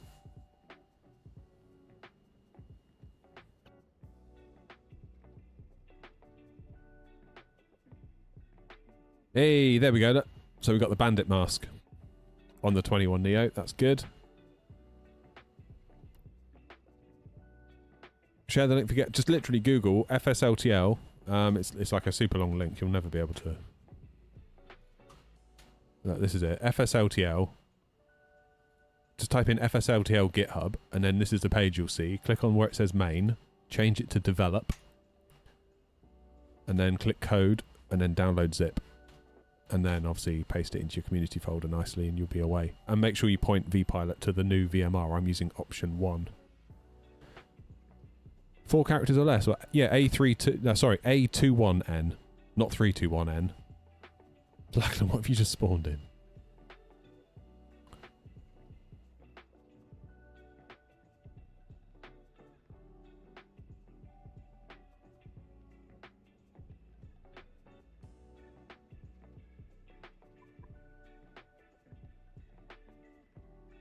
Sub 3-4. Yeah, funnily enough, Lachlan, that's probably not going to work. Can you use the fly-by-wire installer to switch it to developer? I don't believe you can with... No, it's like stable or nothing.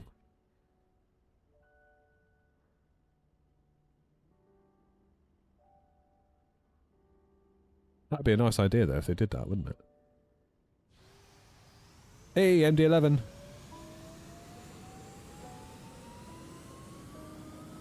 Turn your engines off, Lachlan.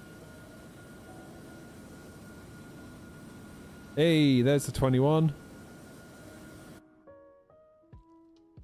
What's, what else have we got? So we've done 777-200. Can we do the 777-300? So is it 77W? OG, would that be alright? And I think we're there, aren't we? We've done the A319, the 20, the 20 Neo, the 21, the 21 Neo. We've done the A3... Oh, we've done the A330s. We haven't done the A330s, have we? 73, 74, 76, 77. Yeah.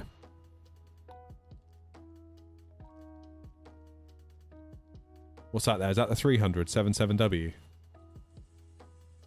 Beautiful. Love that.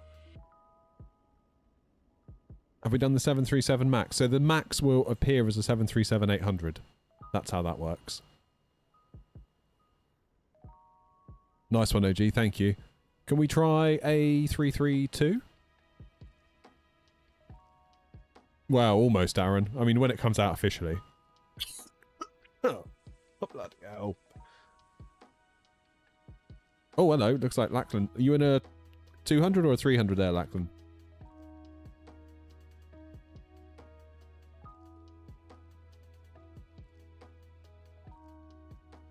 This is what we need Phoenix to do next. 200. Nice. Can we try the 300? So A333 next. And I think that's everything. It all works! How cool is that? Shout out to everyone that helped me develop these as well, by the way. Grumpy, Joanna, Toby, I believe, and OG, I believe. Spawning in at various points, helping me test things out as I developed it. So I do appreciate you all. Does that mean until this point, everyone else on VATSIM sees you as a blank white livery? Yep. That's the problem. That's the problem FSLTL going public will solve for us. We're at Alicante at the minute. Tango. No 330 Neo. So if you do A339, which is a 330 Neo, you'll appear as a old school A330. To get your data, did you use FlyLive? No, it's actually what's it called?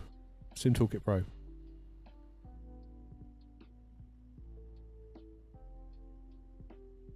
Nice one. Zara, how you doing? Amazing. That's such good news. Well, we're not official yet, Matt. This is just basically us downloading the development branch, which is probably incredibly not recommended. But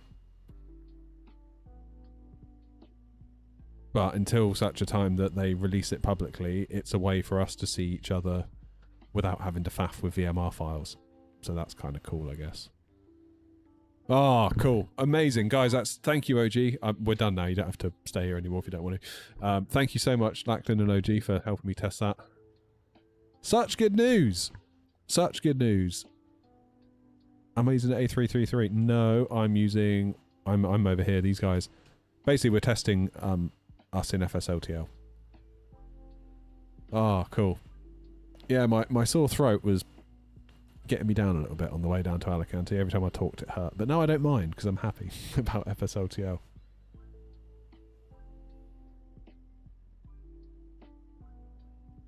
I'm the Ryanair behind you. Where are you?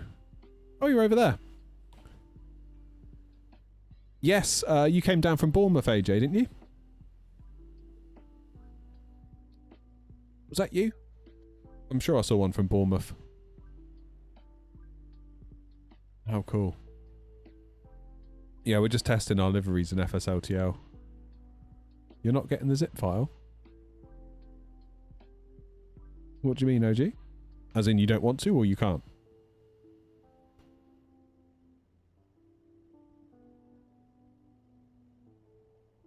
Let me show you. No option for it. Are you on the develop branch? So look, this is where I am. Click the green button. It's down the bottom, download zip. Well, that's damn weirdo. What if I refresh the page? Have they taken it away because we're all downloading it? You definitely on the develop branch? It's there on the main. Develop. Yeah, it's there. And I'm not even signed in or anything. How weird.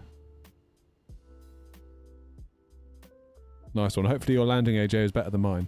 Mine was a little bit of a... not great. But that's okay.